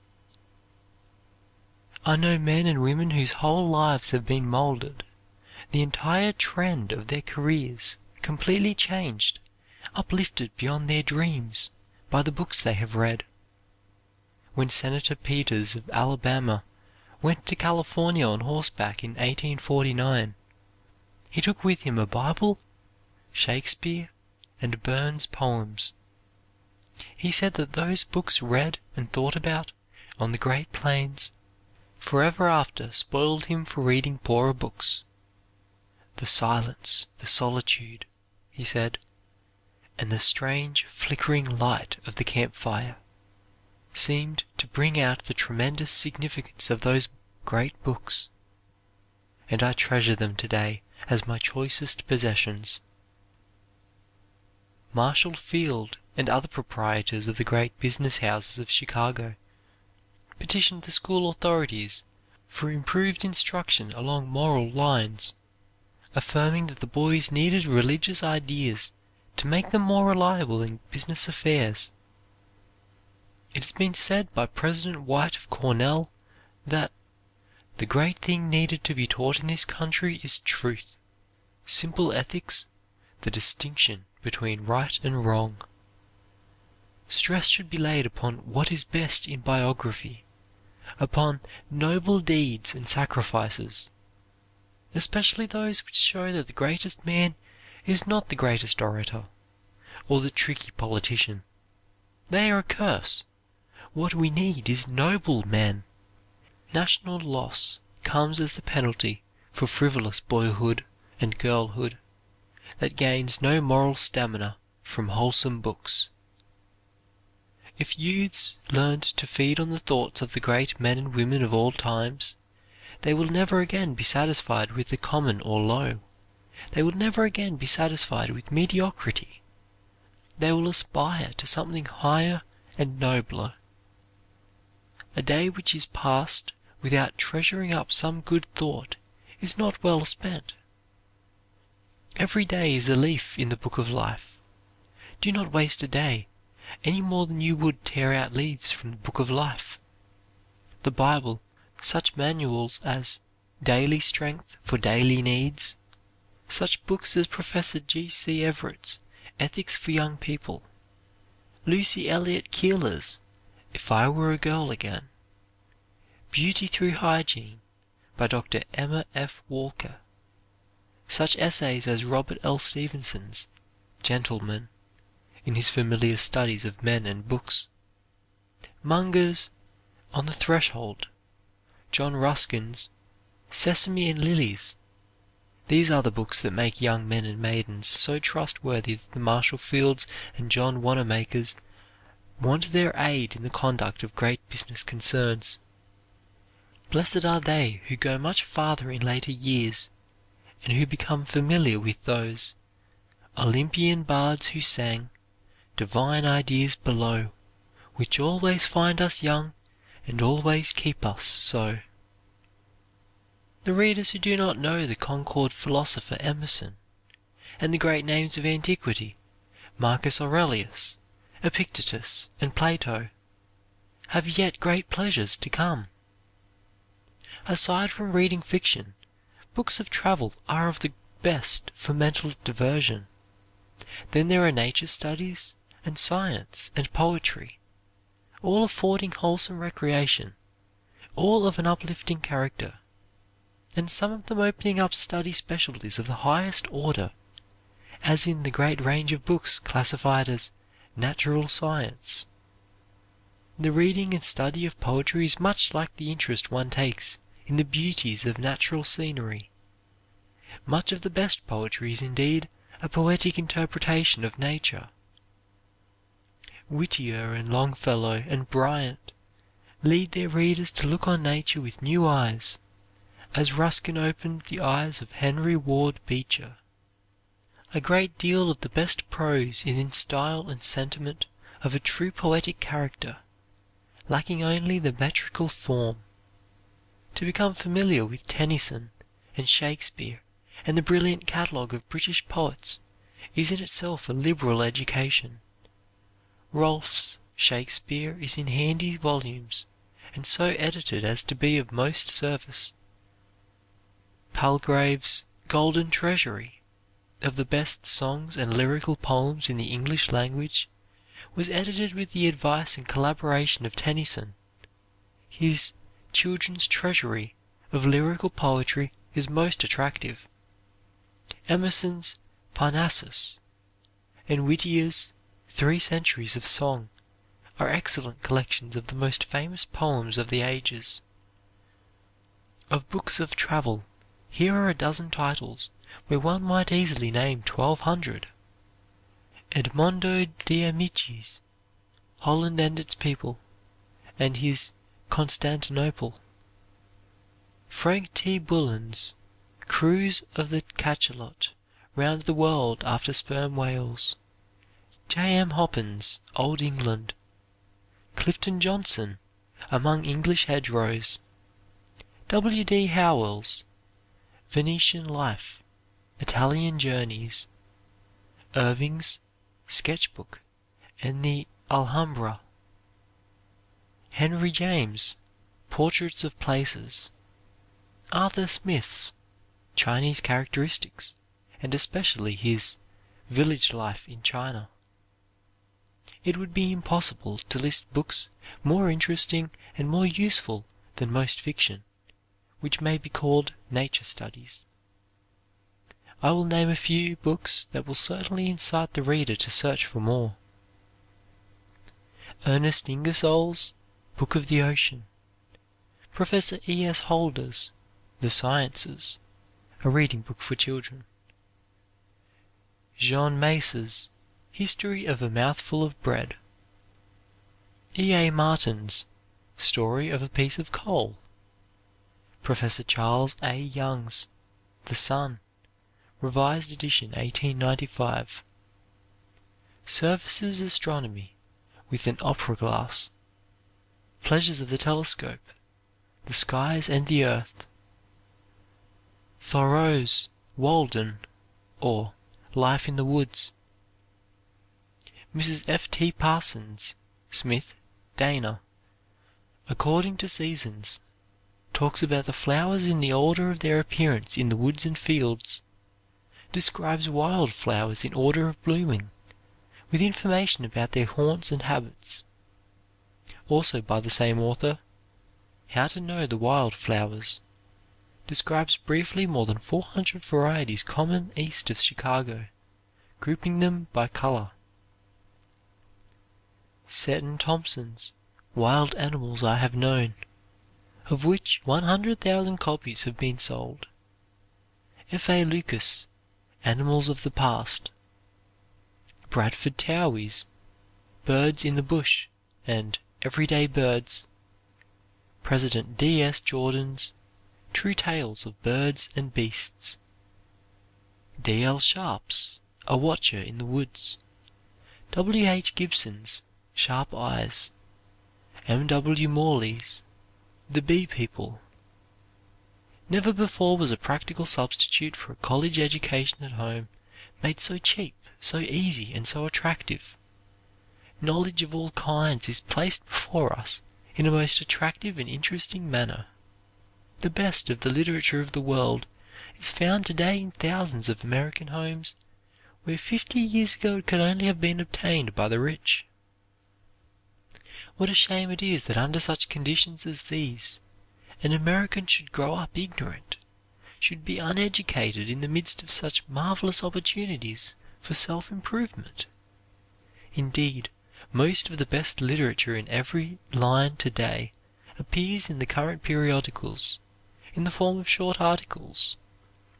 Many of our great writers spend a vast amount of time in the drudgery of travel and investigation in gathering material for these articles, and the magazine publishers pay thousands of dollars for what a reader can get for 10 or 15 cents.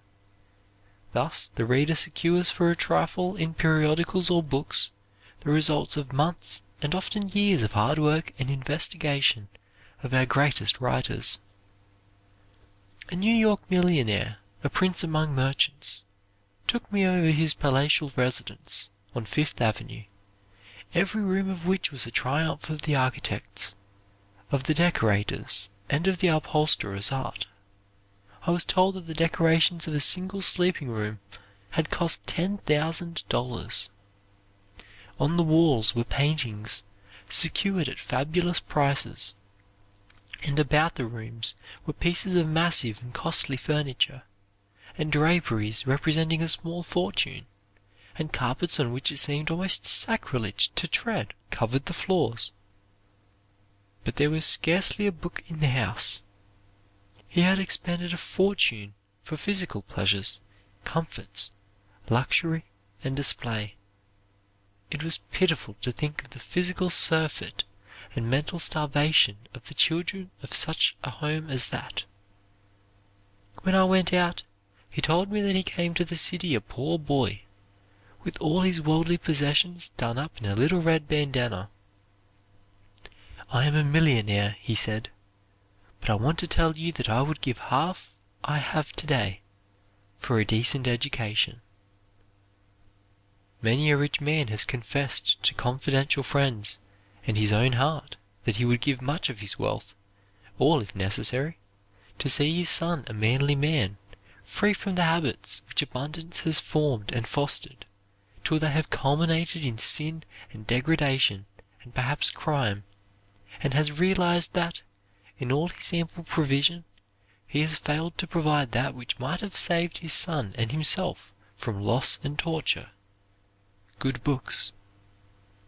There is a wealth within the reach of the poorest mechanic and day laborer in this country that kings in olden times could not possess, and that is the wealth of a well-read, cultured mind.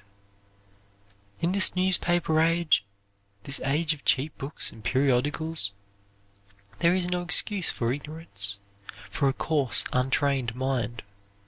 Today, no one is so handicapped, if he have health and the use of his faculties, that he cannot possess himself of wealth that will enrich his whole life and enable him to converse and mingle with the most cultured people.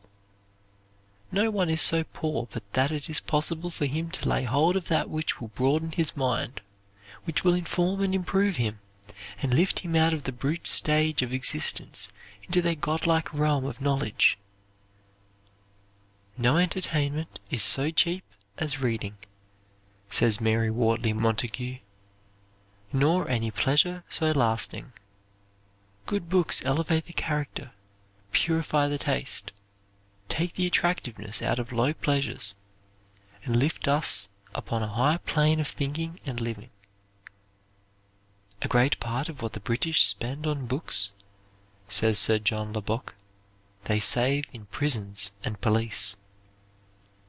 It seems like a miracle that the poorest boy can converse freely with the greatest philosophers and scientists, statesmen, warriors, authors of all time with little expense, that the inmates of the humblest cabin may follow the stories of the nations, the epochs of history, the story of liberty, the romance of the world, and the course of human progress. Have you just been to a well-educated, sharp-sighted employer to find work? You did not need to be at any trouble to tell him the names of the books you have read, because they have left their indelible mark upon your face and your speech. Your pinched, starved vocabulary, your lack of polish, your slang expressions. Tell him of the trash you have given your precious time to. He knows that you have not rightly systematized your hours. He knows that thousands of young men and women whose lives are crowded to overflowing with routine work and duties manage to find time to keep posted on what is going on in the world and for systematic, useful reading. Carlyle said that a collection of books is a university. What a pity that the thousands of ambitious, energetic men and women who missed their opportunities for an education at the school age and feel crippled by their loss, failed to catch the significance of this, failed to realize the tremendous cumulative possibilities of that great life improver, that admirable substitute for a college or university education, reading. Of the things which man can do or make here below, it was said by the sage of Chelsea, by far the most momentous, wonderful and worthy are the things we call books. Those poor bits of rag paper with black ink on them, from the daily newspaper to the sacred Hebrew book. What have they not done? What are they not doing? President Sherman of Cornell points with pride to a few books in his library, which he says he bought when a poor boy by going many a day without his dinner. The great German Professor Oken was not ashamed to ask Professor Agassiz to dine with him on potatoes and salt, that he might save money for books. King George III used to say that lawyers do not know so much more law than other people, but they know better where to find it. A practical working knowledge of how to find what is in the book world relating to any given point is worth a vast deal from a financial point of view. And by such knowledge one forms first an acquaintance with books, then friendship. When I consider, says James Freeman Clarke, what some books have done for the world, and what they are doing, how they keep up our hope, awaken new courage and faith, soothe pain, give an ideal of life to those whose homes are hard and cold, bind together distant ages and foreign lands, create new worlds of beauty, bring down truths from heaven, I give eternal blessings for this gift.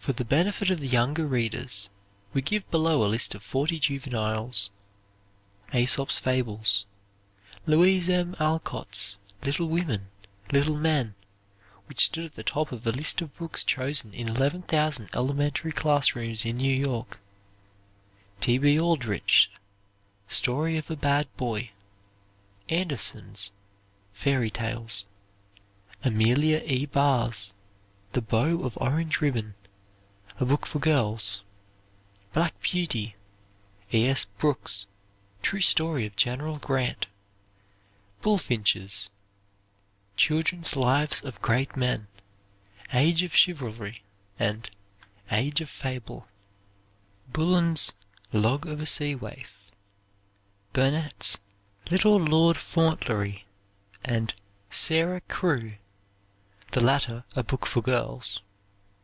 Butterworth's Zigzag Journeys; Carlton Coffin's Boys of '76; Eva Lovett Carson's The Making of a Girl; Ralph Connor's Gwen, a book for girls; Lewis Carroll's Alice in Wonderland, and Through the Looking Glass; Dana's 2 Years Before the Mast; Diamichin's Cuole, which has sold 200,000 in Italy; Defoe's Robinson Crusoe; Mary Mapes Dodge; Hans Brinker, or The Silver Skates, Life in Holland; Eugene Field's A Little Book of Profitable Tales.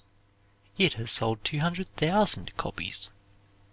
Grimm's Fairy Tales; Habberton's Helen's Babies; E. Hale's Boy Heroes; Chandler Harris's Little Mr. Thimblefinger and His Queer Country, What the Children Saw and Heard There.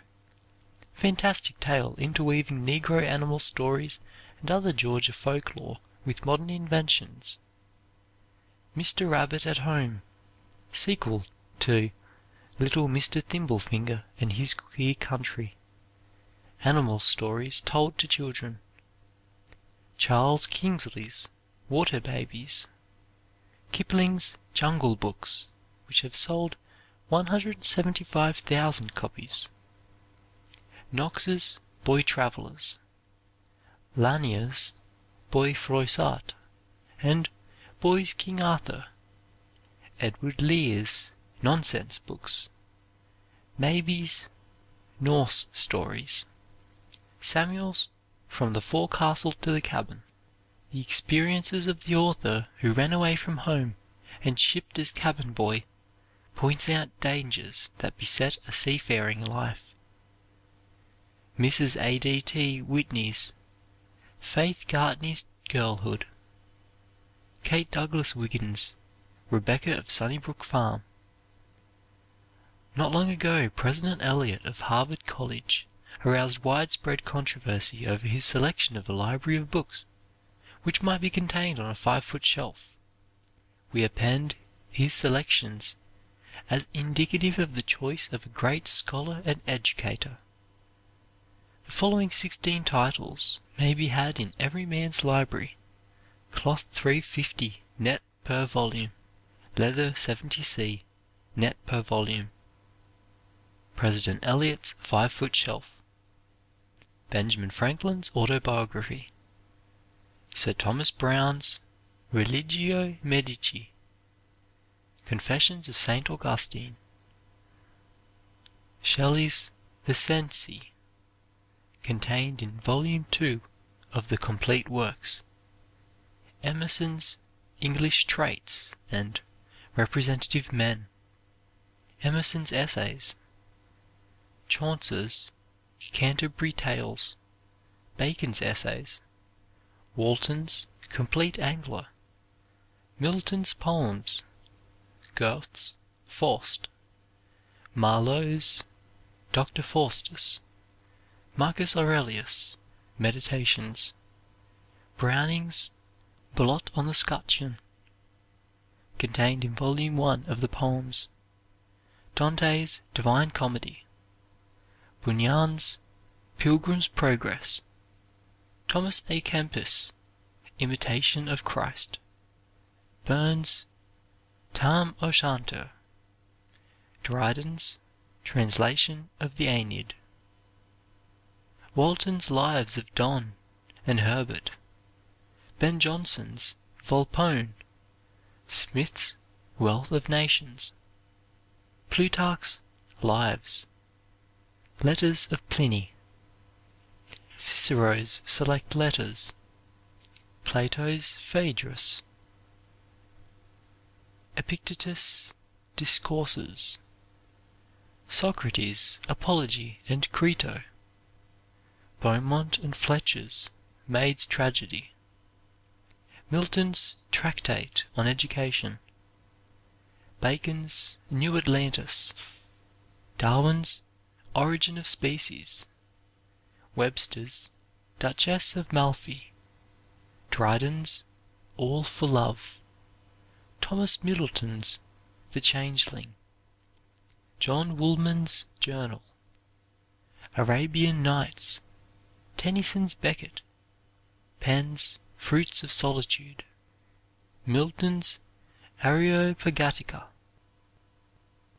The following list of books is offered as suggestive of profitable lines of reading for all classes and tastes. Books on Nature. Thoreau's Cape Cod, Maine Woods, Excursions. Burroughs' Ways of Nature, Wake Robin, Signs and Seasons. Pepicton. Jeffrey's Life of the Fields, Wild Life in a Southern Country, and Idylls of Field and Hedgerow. Lubbock's Beauties of Nature. Maeterlinck's Life of the Bee. Thompson's My Winter Garden. Warner's My Summer in a Garden. Van Dyke's Little Rivers, Fisherman's Luck. White's The Forest. Mrs. Wright's Garden of a Commuter's Wife, Wordsworth's and Bryant's poems, novels descriptive of American life, Sim's The Partisan, Cooper's The Spy, Hawthorne's The House of the Seven Gables, Cable's Old Creole Days, The Grandissimes, Howell's The Rise of Silas La Femme, Howell's A Hazard of New Fortunes, Eggleston's A Hoosier Schoolmaster, Bret Harte's Luck of Roaring Camp and Other Stories, Mary Hallock Foote's The Lead Horse Claim, Octave Thanet's Heart of Toil, Stories of a Western Town, Wister's The Virginian,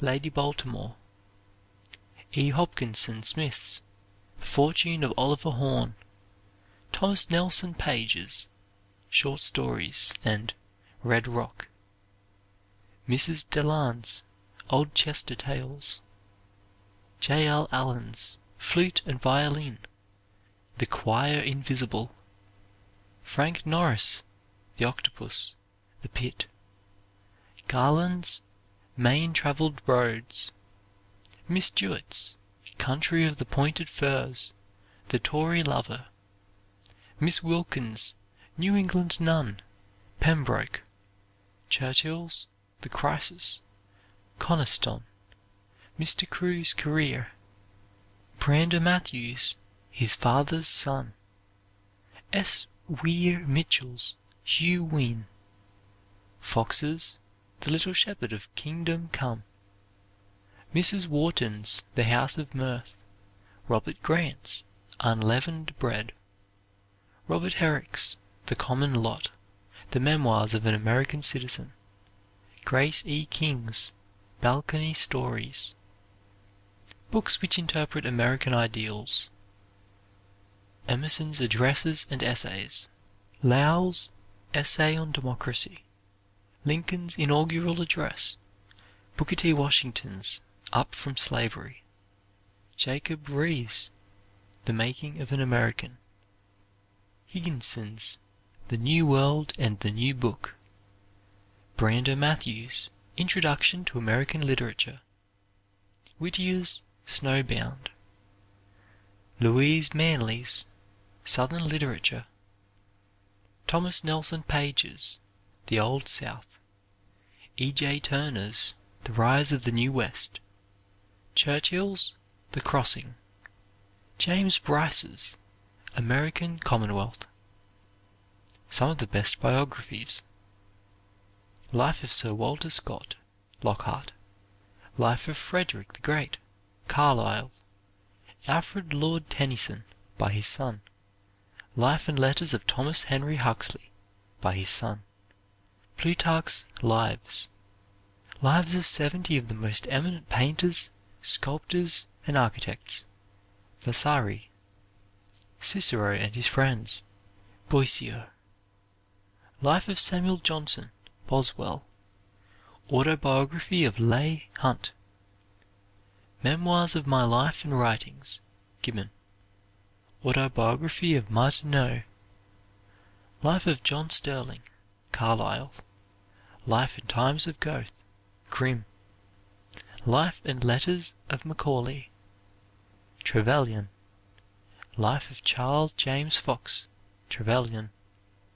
Life of Carlyle, Froude; Benvenuto Cellini's Autobiography; Boswell's Johnson; Trevelyan's Life of Macaulay; Carlyle's Frederick the Great; Stanley's Thomas Arnold; Hughes' Alfred the Great; Mrs. Kingsley's Charles Kingsley; Lounsbury's Cooper; Greenslet's Lowell and Aldrich; Mims' Sidney Lanier; Wister's Seven Ages of Washington; Grant's Autobiography; Morley's Chatham; Harrison's Cromwell, W. Clark Russell's Nelson, Morse's Benjamin Franklin. 24 American biographies. Abraham Lincoln, Shirts. Life of George Washington, Irving. Charles Eliot, Landscape Architect, Eliot. Nathaniel Hawthorne and his wife, Hawthorne. Henry Wadsworth Longfellow, Higginson. James Russell Lowell, Greenslet. Life of Francis Parkman, Farnham. Edgar Allan Poe, Woodbury. Autobiography of Joseph Jefferson. Walt Whitman, Perry. Life and Letters of Whittier, Picard. James Russell Lowell and his friends, Hale. George Washington, Wilson. Autobiography of Benjamin Franklin. Story of My Life, Helen Keller. Autobiography of a Journalist, Stillman. Autobiography of 70 Years, Howard. Life of Thomas Bailey Aldrich, Greenslet. Life of Alice Freeman Palmer, Palmer. Personal Memoirs, Grant. Memoirs, Sherman. Memoirs of Ralph Waldo Emerson, Cabot. Sidney Lanier, Mims. Life of J. Fenimore Cooper, Lounsbury. The books enumerated have been selected as examples of the best in their respective classes. Even those books of fiction chosen, primarily, for entertainment, are instructive and educational.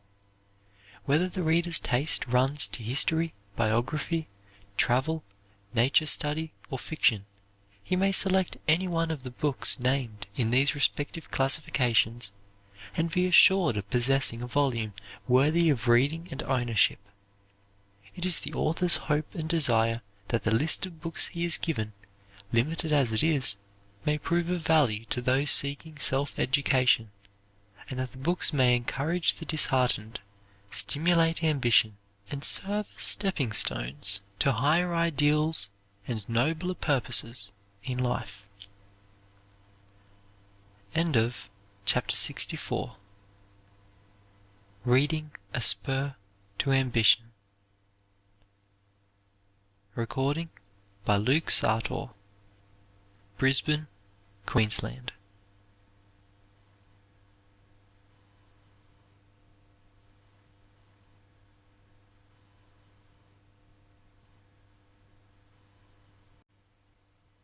Chapter 65. Why Some Succeed and Others Fail. Life's highway is strewn with failures, just as the seabed is strewn with wrecks. A large percentage of those who embark in commercial undertakings fail, according to the records of commercial agencies. Why do men fail? Why do adventures into business, happily launched, terminate in disastrous wreck? Why do the few succeed and the many fail? Some failures are relative and not absolute. A partial success is achieved, a success that goes limping along through life, but the goal of ambition is unreached, the heart's desire unattained. There are so many elements that enter into business that it is impossible to more than indicate them. Health, natural aptitude, temperament, disposition, a right start and in the right place, hereditary traits, good judgment, common sense, level-headedness, etc., are all factors which enter into one's chance of success in life. The best we can do in one chapter is to hang out the red flag over the dangerous places, to chart the rocks and shoals whereon multitudes of vessels which left the port of youth with flying colors, favoring breezes, and every promise of a successful voyage, have been wrecked and lost. The lack of self-confidence and lack of faith in one's ideas, in one's mission in life, have caused innumerable failures. People who don't get on, and who don't know why, do not realize the power of trifles to mar a career, what little things are killing their business or injuring their profession, do not realize how little things injure their credit, such as the lack of promptness in paying bills or meeting a note at the bank. Many men fail because they thought that they had the field and were in no danger from competition, so that the heads of the firm took it easy, or because some enterprising, up-to-date, progressive young man came to town, and before they realized it, took their trade away from them, because they got into a rut and didn't keep up-to-date stock and an attractive store. They don't realize what splendid salesmen, an attractive place of business, up-to-date methods, and courteous treatment of customers mean. Men often fail because they do not realize that creeping paralysis caused by dry rot is gradually strangling their business. Many businessmen fail because they dare not look their business conditions in the face when things go wrong, and do not adopt heroic methods, but continue to use palliatives until the conditions are beyond cure, even with a surgeon's knife. Lots of men fail because they don't know how to get rid of deadwood in their establishment, or retain non-productive employees, who with slipshod methods and indifference drive away more business than the proprietors can bring in by advertising.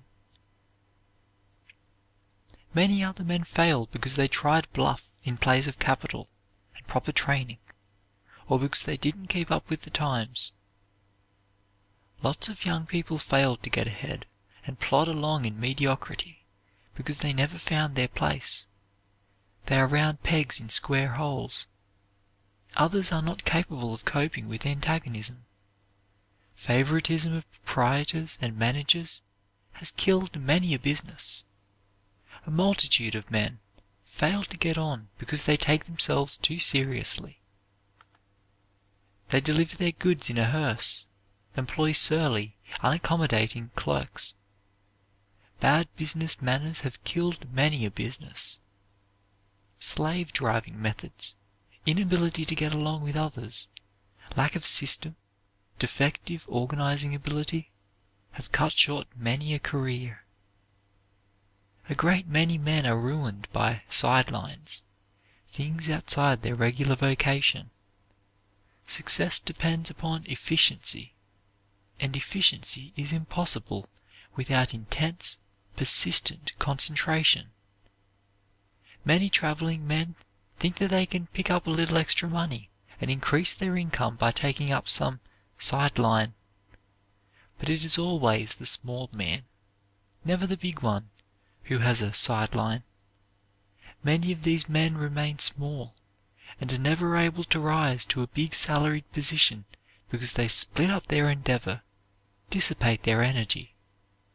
Sidelines are dangerous because they divert the mind, scatter effort, and nothing great can be accomplished without intense concentration. Many people are always driving success away from them by their antagonistic manner and their pessimistic thought. They work for one thing, but expect something else. They don't realize that their mental attitude must correspond with their ambition, that if they are working hard to get on, they must expect prosperity, and not kill their prospects by their adverse mental attitude, their doubts and fears. Lots of men are ruined by a sure thing, an insider tip, buying stocks on other people's judgment. Many people fail because they lose their grit after they fail, or when they get down, they don't know how to get up. Many are victims of their moods, slaves of despondency. Courage and an optimistic outlook upon life are imperative to the winner. Fear is fatal to success. Many a young man fails because he cannot multiply himself in others, cannot delegate his work, is lost in detail. Other men fail in an attempt to build up a big business. Their minds are not trained to grasp large subjects, to generalize, to make combinations. They are not self-reliant, depending upon other people's judgment and advice. Many a man who works hard himself does not know how to handle men, and does not know how to use other people's brains. Thousands of youths fail to get on because they never fall in love with their work. Work that is drudgery never succeeds. 50 years ago, a stable boy cleaned the horses of a prosperous hotel proprietor who drove into Denver for supplies.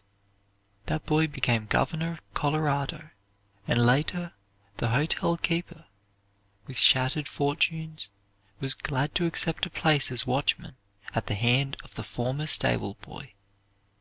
Life is made up of such contrasts.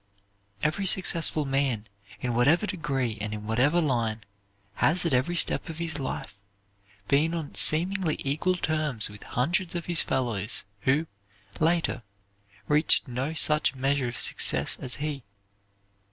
Every miserable failure has had at some time as many chances and at least as much possibility of cultivating the same qualities as the successful people have had at some time in their lives. Since humble birth and handicaps of every sort and degree have not prevented success in the determined man, since want has often spurred to needed action and obstacles, but train to higher leaping, why should men fail? What causes the failures and half-successes that make up the generality of mankind? The answer is manifold, but its lesson is plain. As one writer has expressed it, every mainspring of success is a mainspring of failure when wound around the wrong way. Every opportunity for advancement, for climbing for success, is just as much an opportunity for failure. Every success quality can be turned to one's disadvantage through excessive development or wrong use. No matter how broad and strong the dike may be, if a little hole lets the water through, ruin and disaster are sure. Possession of almost all the success qualities may be absolutely nullified by one or two faults or vices. Sometimes one or two masterful traits of character will carry a person to success, in spite of defects that are a serious clog. The numerous failures who wish always to blame their misfortunes upon others or upon external circumstances find small comfort in statistics compiled by those who have investigated the subject. In analyzing the causes of business failure in a recent year, Bradstreet's found that 7/10 were due to faults of those failing, and only 3/10 to causes entirely beyond their control.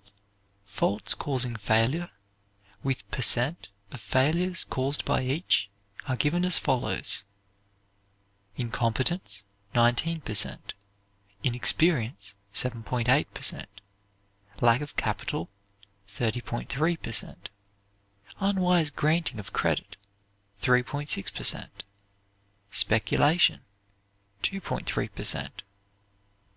It may be explained that lack of capital really means attempting to do too much with inadequate capital. This is a purely commercial analysis of purely commercial success. Character delinquencies must be read between the lines. 40 successful men were induced not long ago to answer in detail the question, what, in your observation, are the chief causes of the failure in life of business or professional men? The causes attributed by these representative men were as follows: bad habits, bad judgment, bad luck, bad associates, carelessness of details, constant assuming of unjustifiable risks, desire to become rich too fast, drinking, dishonest dealings, desire of retrenchment, dislike to say no at the proper time, disregard of the golden rule, drifting with the tide, expensive habits of life, extravagance, envy, failure to appreciate one's surroundings, failure to grasp one's opportunities, frequent changes from one business to another, fooling away of time in pursuit of a so-called good time, gambling, inattention, incompetent assistance, incompetency, indolence, jealousy, lack of attention to business, of application, of adaptation, of ambition, of business methods, of capital, of conservatism, of close attention to business, of confidence in self, of careful accounting, of careful observation, of definite purpose, of discipline in early life, of discernment of character, of enterprise, of energy, of economy, of faithfulness, of faith in one's calling, of industry, of integrity, of judgment, of knowledge of business requirements, of manly character, of natural ability, of perseverance, of pure principles, of pure courtesy toward people, of purpose, of pluck, of promptness in meeting business engagements, of system, late hours, living beyond one's income, leaving too much to one's employees, neglect of details, no inborn love for one's calling, overconfidence in the stability of existing conditions, procrastination, speculative mania, self-indulgence in small vices, studying ease rather than vigilance, social demoralization, thoughtless marriages, trusting one's work to others, undesirable location, unwillingness to pay the price of success, unwillingness to bear early privations, waste, yielding too easily to discouragement.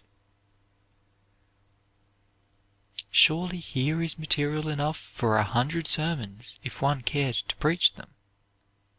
Without attempting to discuss all these causes of failure, some few may be profitably examined.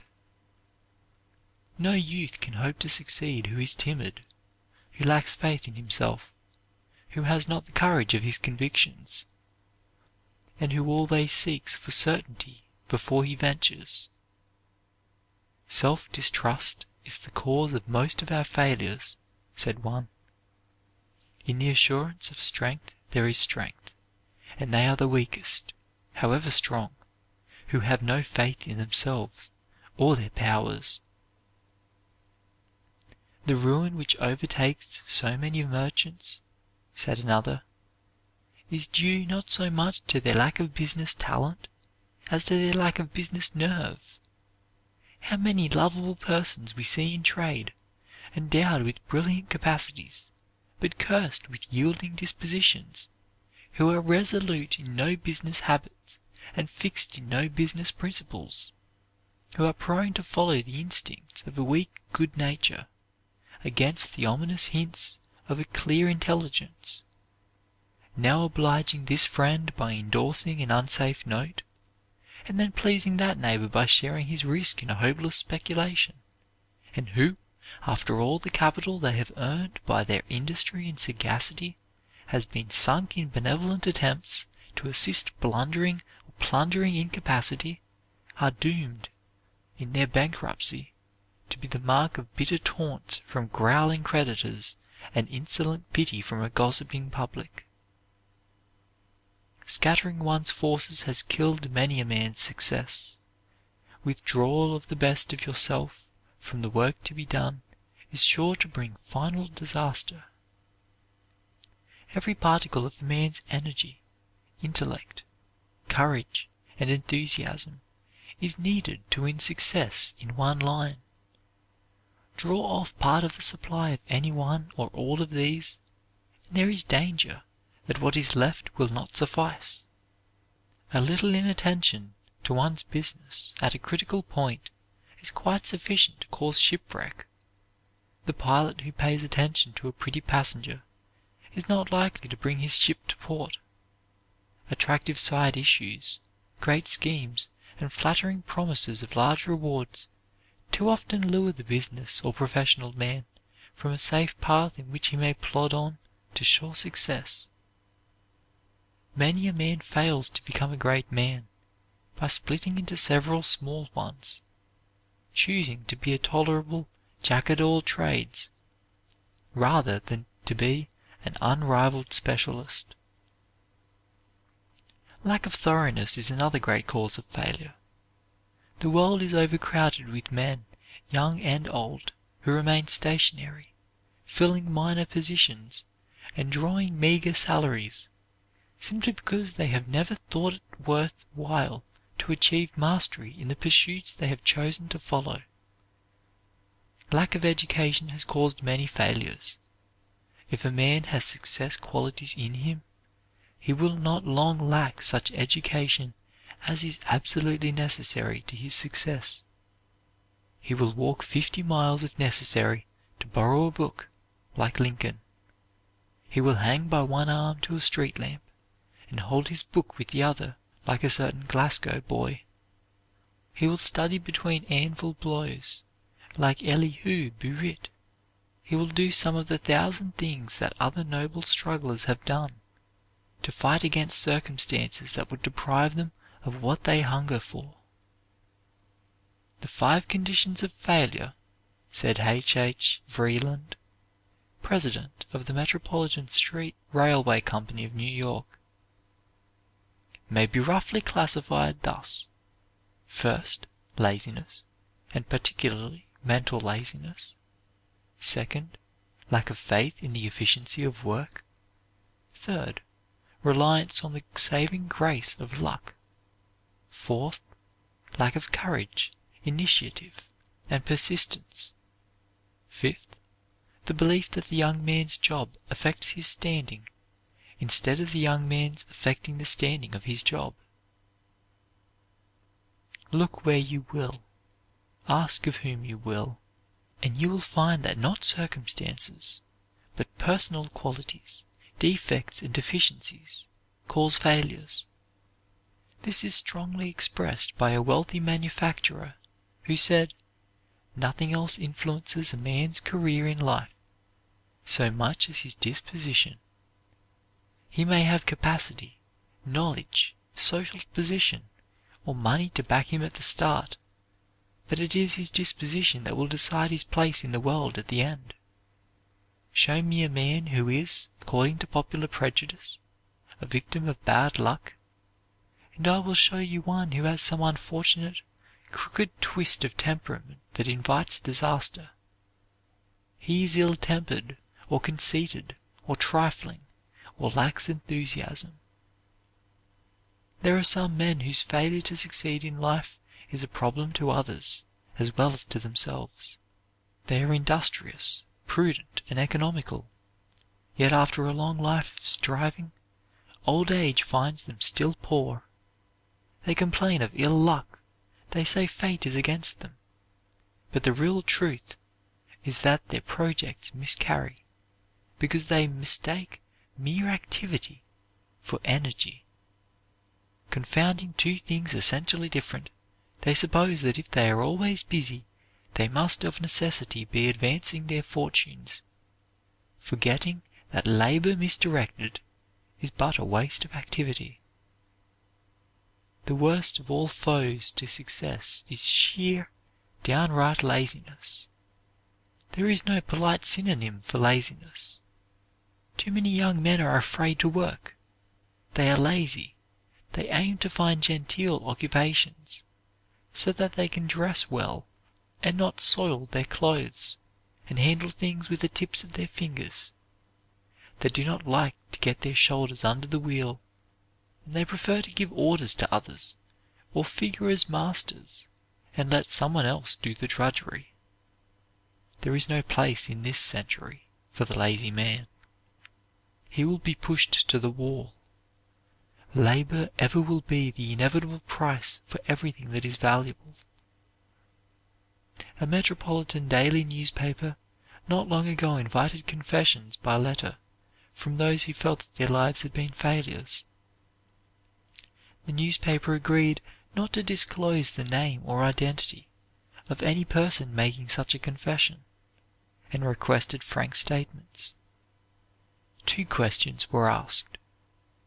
Has your life been a failure? Has your business been a failure? Some of the replies were pitiable in the extreme. Some attributed their failures to a cruel fate which seemed to pursue them and thwart all their efforts. Some to hereditary weaknesses, deformities, and taints. Some to a husband or a wife. Others to inhospitable surroundings and cruel circumstances. It is worthy of note that not one of these failures mentioned laziness as a cause. Here are some of the reasons they did give. J.P.T. considered that his life was a failure from too much genius. He said he thought he could do anything, and therefore he couldn't wait to graduate from college, but left and began the practice of law, was principal of an academy, overworked himself, and had too many irons in the fire. He failed, he said, from dissipating his energies and having too much confidence in them. Rutherford said he had 4 chances to succeed in life, but lost them all. The first cause of his failure was lack of perseverance.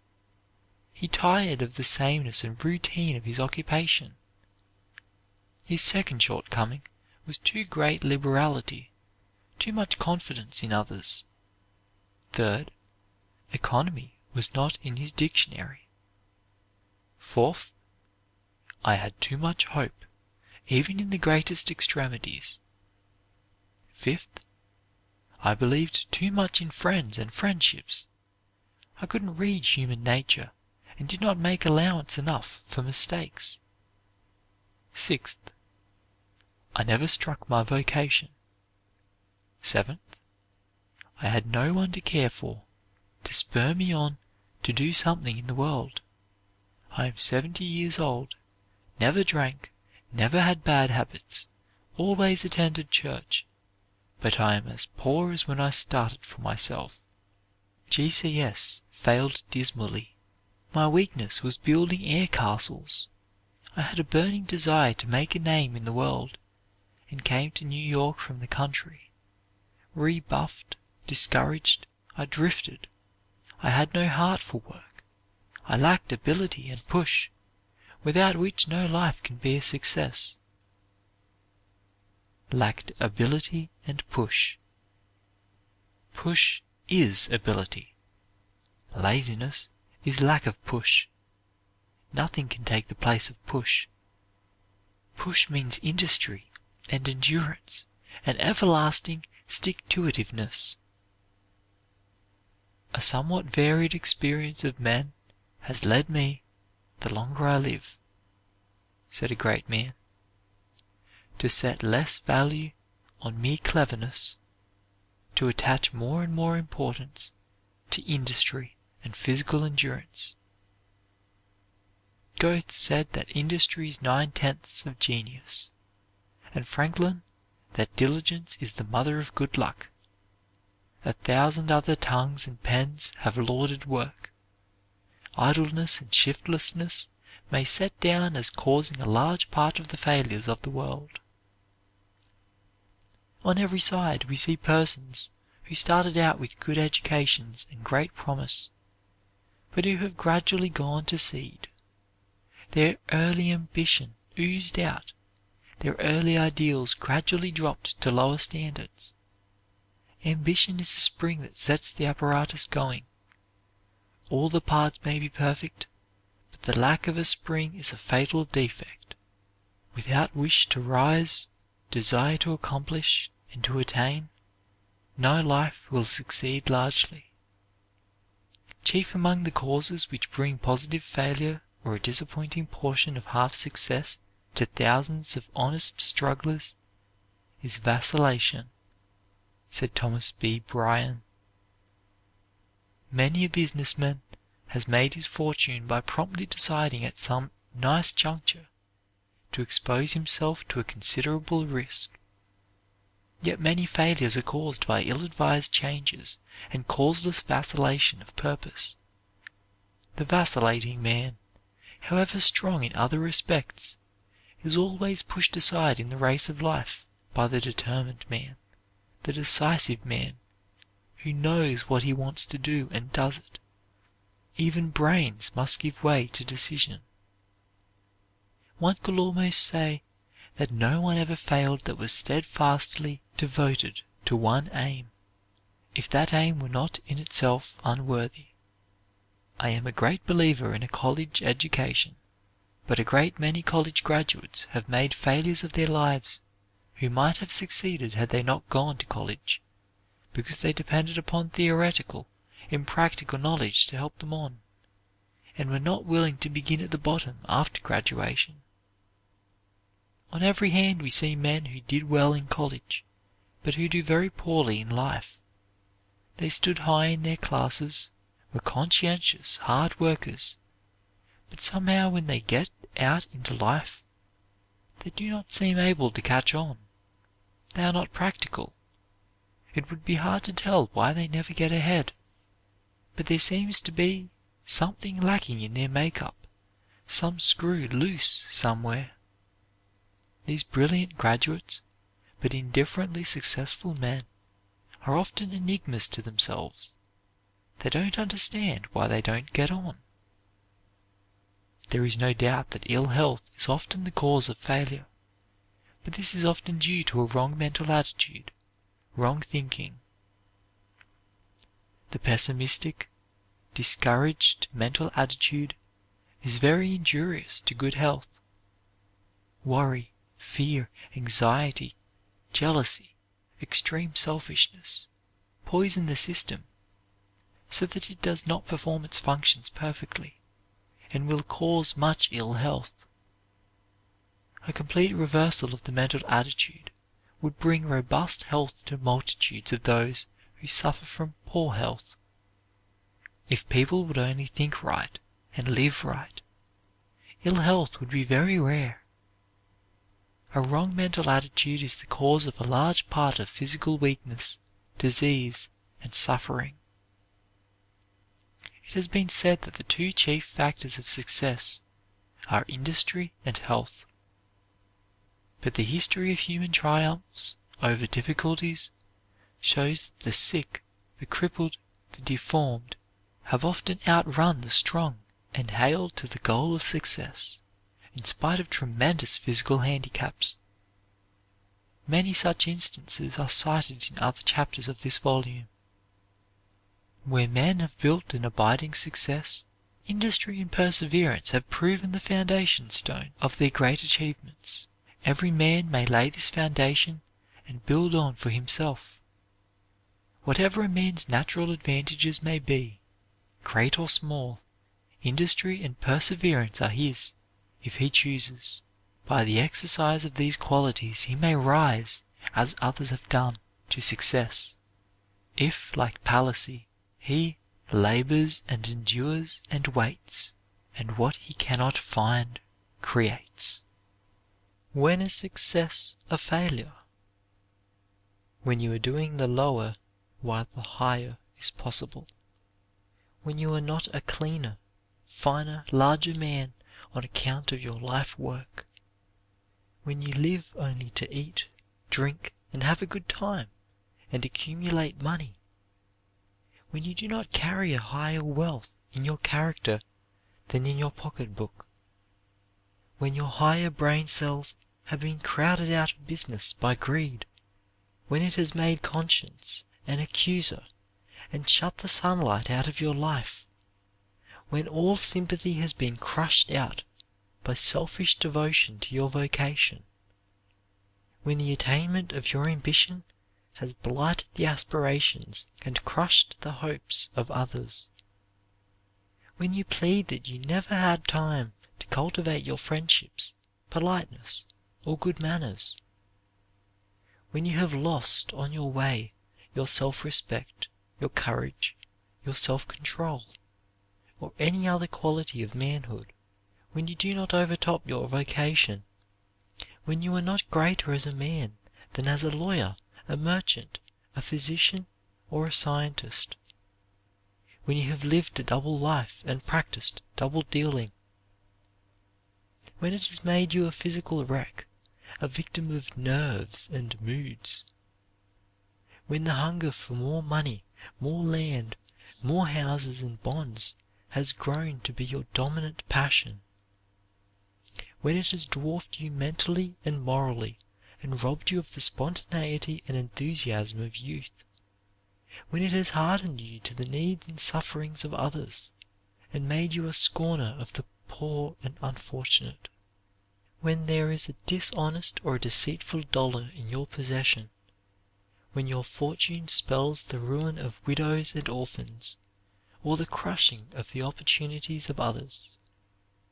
when your absorption in your work has made you practically a stranger to your family, when you go on the principle of getting all you can and giving as little as possible in return, when your greed for money has darkened and cramped your wife's life and deprived her of self-expression, of needed rest and recreation, or amusement of any kind, when the nervous irritability engendered by constant work without relaxation has made you a brute in your home and a nuisance to those who work for you, when you rob those who work for you of what is justly their due, and then pose as a philanthropist by contributing a small fraction of your unjust gains to some charity or to the endowment of some public institution.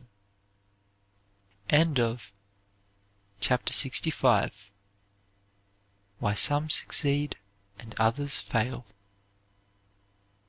Recording by Luke Sartor, Brisbane, Queensland.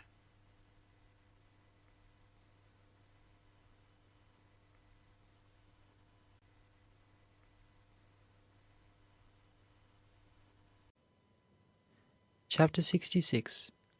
Rich Without Money. Let others plead for pensions. I can be rich without money, by endeavoring to be superior to everything poor. I would have my services to my country unstained by any interested motive. Lord Collingwood. I ought not to allow any man, because he has broad lands, to feel that he is rich in my presence.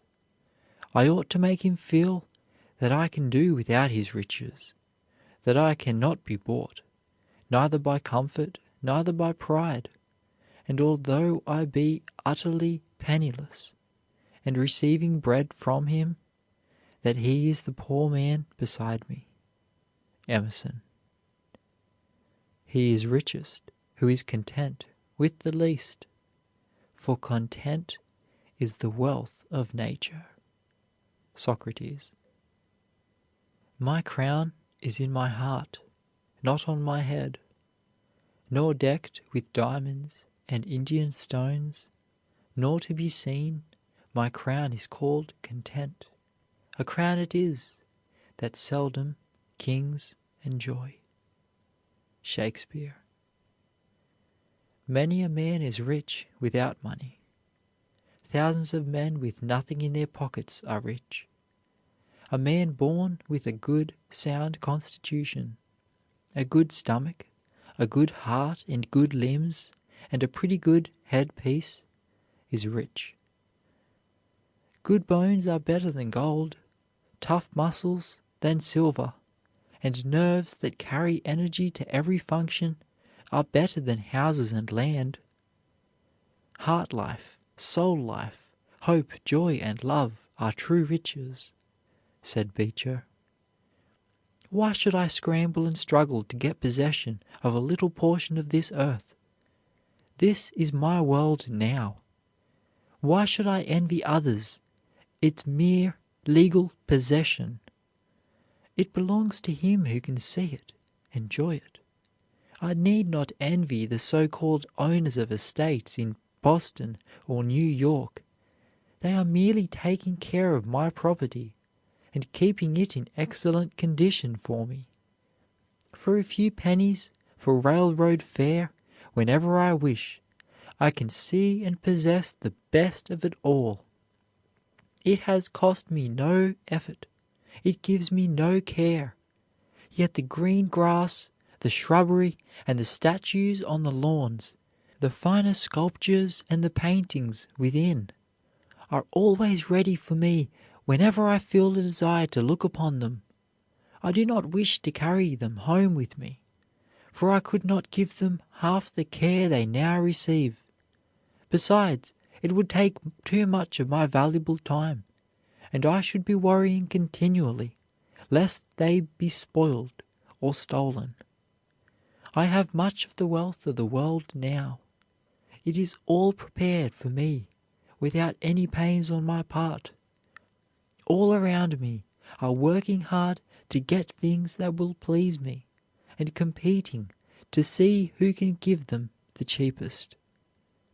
The little that I pay for the use of libraries, railroads, galleries, parks, is less than it would cost to care for the least of all I use. Life and landscape are mine. The stars and flowers, the sea and air, the birds and trees. What more do I want? All the ages have been working for me. All mankind are my servants. I am only required to feed and clothe myself.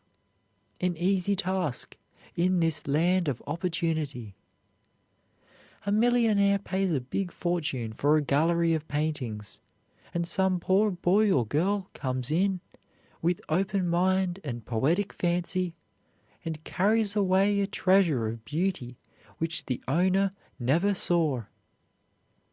A collector bought at public auction in London for 157 guineas an autograph of Shakespeare, but for nothing a schoolboy can read and absorb the riches of Hamlet. Want is a growing giant, whom the coat of have was never large enough to cover.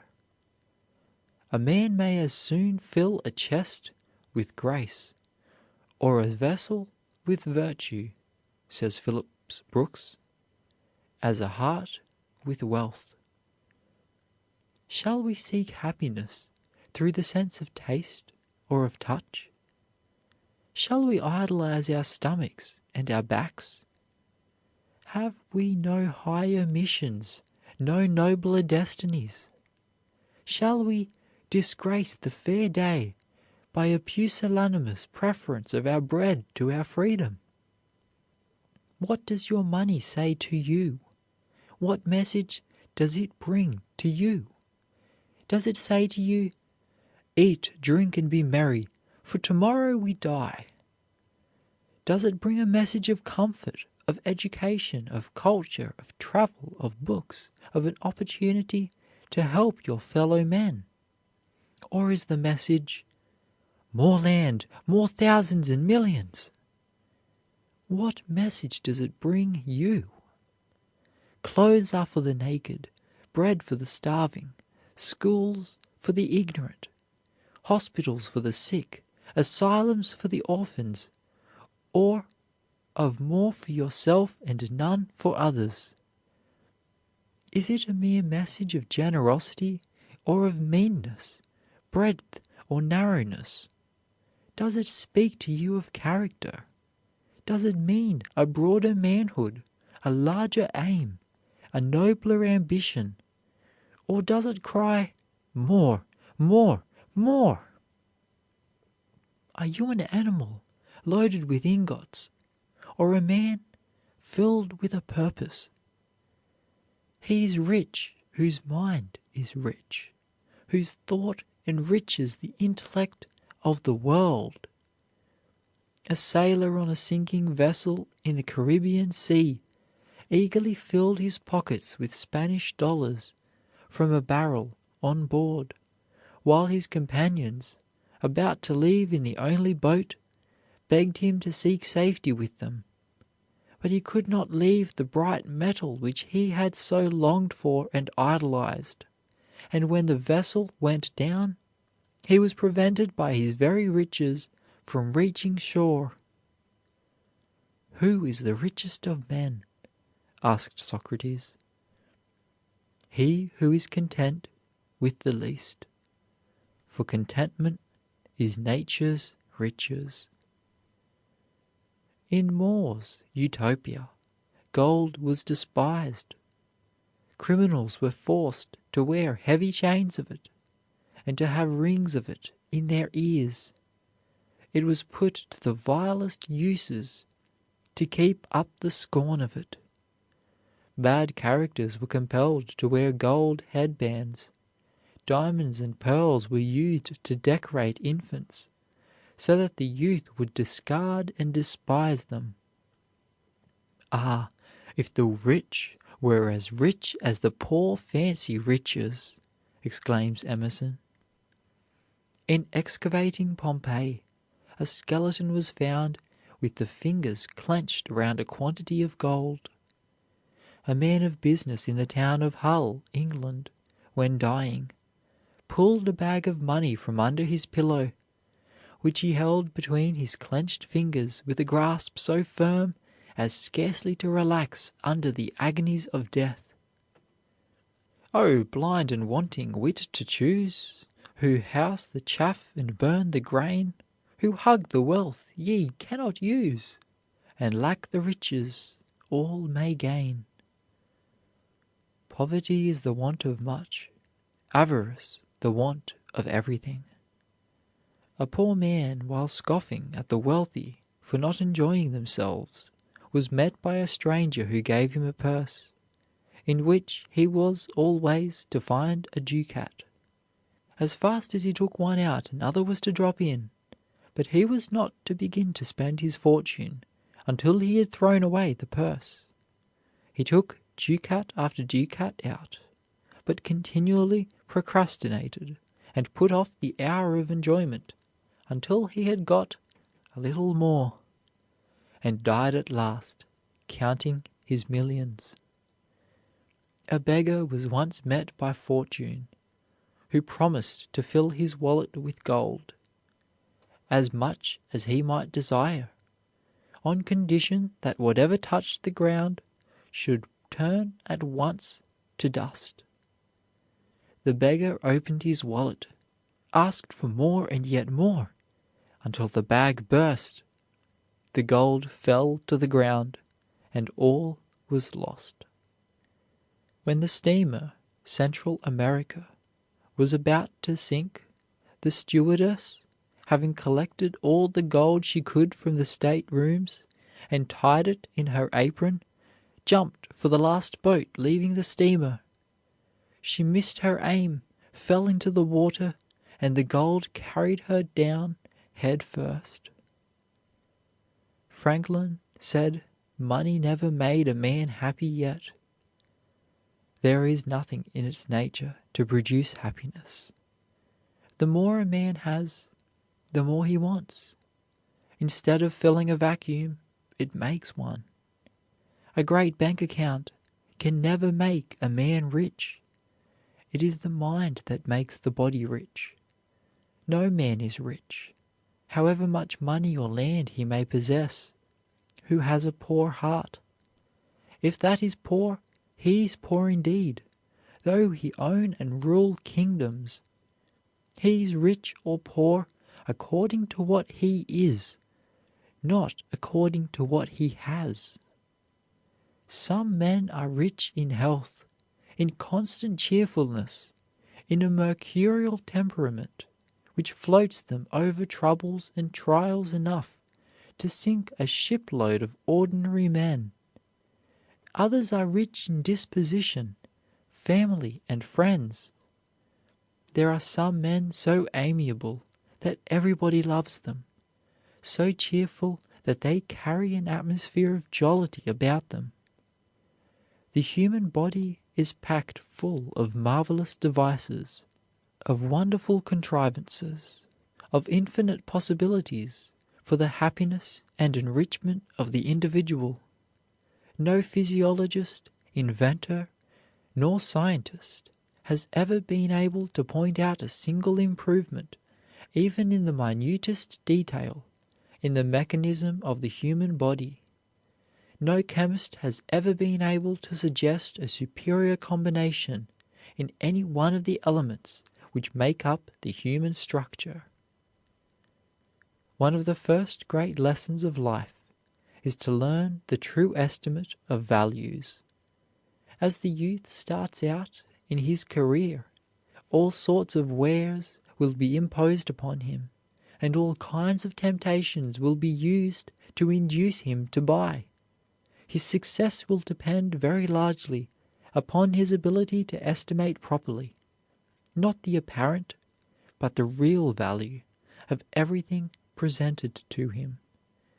Vulgar wealth will flaunt her banner before his eyes and claim supremacy over everything else.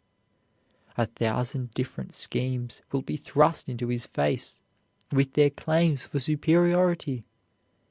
Every occupation and vocation will present its charms and offer its inducements in turn.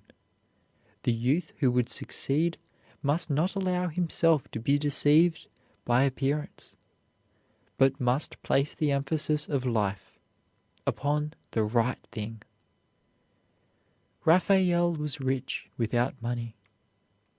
All doors opened to him, and he was more than welcome everywhere. His sweet spirit radiated sunshine wherever he went. Henry Wilson, the sworn friend of the oppressed, whose one question as to measures or acts was ever, "Is it right? Will it do good?" was rich without money. So scrupulous had this Natick cobbler been not to make his exalted position a means of worldly gain, that when he came to be inaugurated as vice president of the country, he was obliged to borrow of his fellow senator, Charles Sumner, $100 to meet the necessary expenses of the occasion. Mozart, the great composer of the Requiem, left barely enough money to bury him, but he has made the world richer. A rich mind and noble spirit will cast over the humblest home a radiance of beauty which the upholsterer and decorator can never approach. Who would not prefer to be a millionaire of character, of contentment, rather than possess nothing but the vulgar coins of a Croesus? Whoever uplifts civilization, though he die penniless, is rich, and future generations will erect his monument. An Asiatic traveler tells us that one day he found the bodies of two men laid upon the desert sand beside the carcass of a camel. They had evidently died from thirst, and yet around the waist of each was a large store of jewels of different kinds, which they had doubtless been crossing the desert to sell in the markets of Persia. The man who has no money is poor, but one who has nothing but money is poorer. He only is rich who can enjoy without owning. He is poor who, though he have millions, is covetous. There are riches of intellect, and no man with an intellectual taste can be called poor. He is rich as well as brave who can face compulsory poverty and misfortune with cheerfulness and courage. We can so educate the willpower that it will focus the thoughts upon the bright side of things and upon objects which elevate the soul, thus forming a habit of happiness and goodness which will make us rich. The habit of making the best of everything and of always looking on the bright side is a fortune in itself. He is rich who values a good name above gold. Among the ancient Greeks and Romans, honor was more sought after than wealth. Rome was imperial Rome no more when the imperial purple became an article of traffic. Diogenes was captured by pirates and sold as a slave. His purchasers released him, giving him charge of his household and of the education of his children. Diogenes despised wealth and affectation, and lived in a tub. "Do you want anything?" asked Alexander the Great, greatly impressed by the abounding cheerfulness of the philosopher under such circumstances. "Yes," replied Diogenes, "I want you to stand out of my sunshine, and not take from me what you cannot give me." "Were I not Alexander," exclaimed the great conqueror, "I would be Diogenes." "Do you know, sir," said a devotee of Mammon to John Bright, "that I am worth 1,000,000 sterling?" "Yes," said the irritated but calm-spirited respondent, "I do, and I know that it is all you are worth." What power can poverty have over a home where loving hearts are beating with a consciousness of untold riches of the head and heart? St. Paul was never so great as when he occupied a prison cell under the streets of Rome, and Jesus Christ reached the height of his success when, smitten, spat upon, tormented, and crucified, he cried in agony, and yet with triumphant satisfaction, "It is finished." Don't start out in life with a false standard. A truly great man makes official position and money and houses and estates look so tawdry, so mean and poor, that we feel like sinking out of sight with our cheap laurels and our gold. One of the great lessons to teach in this century of sharp competition and the survival of the fittest is how to be rich without money, and to learn how to live without success according to the popular standard. In the poem, "The Changed Cross," a weary woman is represented as dreaming that she was led to a place where many crosses lay, crosses of diverse shapes and sizes. The most beautiful one was set in jewels of gold. It was so tiny and exquisite that she changed her own plain cross for it, thinking she was fortunate in finding one so much lighter and lovelier. But soon her back began to ache under the glittering burden, and she changed it for another, very beautiful and entwined with flowers. But she soon found that underneath the flowers were piercing thorns which tore her flesh. At last she came to a very plain cross, without jewels, without carving, and with only the word "Love" inscribed upon it. She took this one up, and it proved the easiest and best of all. She was amazed, however, to find that it was her old cross, which she had discarded. It is easy to see the jewels and the flowers in other people's crosses, but the thorns and heavy weight are known only to the bearers. How easy other people's burdens seem to us compared with our own! We do not realize the secret burdens which almost crush the heart, nor the years of weary waiting for delayed success, the aching heart's longing for sympathy, the hidden poverty, the suppressed emotion in other lives. William Pitt, the great commoner, considered money as dirt beneath his feet, compared with the public interest and public esteem.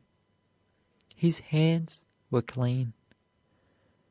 The object for which we strive tells the story of our lives.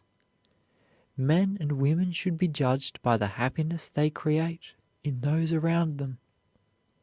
Noble deeds always enrich, but millions of mere dollars may impoverish. Character is perpetual wealth, and by the side of him who possesses it, the millionaire who has it not seems a pauper. Invest in yourself, and you will never be poor. Floods cannot carry your wealth away. Fire cannot burn it. Rust cannot consume it. If a man empties his purse into his head, says Franklin, no man can take it from him. An investment in knowledge always pays the best interest. However it be, it seems to me, 'tis only noble to be good. Kind hearts are more than coronets, and simple faith than Norman blood. Tennyson. End of chapter 66. Rich without money. End of book. Pushing to the Front by Orison, Swett, Marden. Recording by Luke Sartor, Brisbane, Queensland.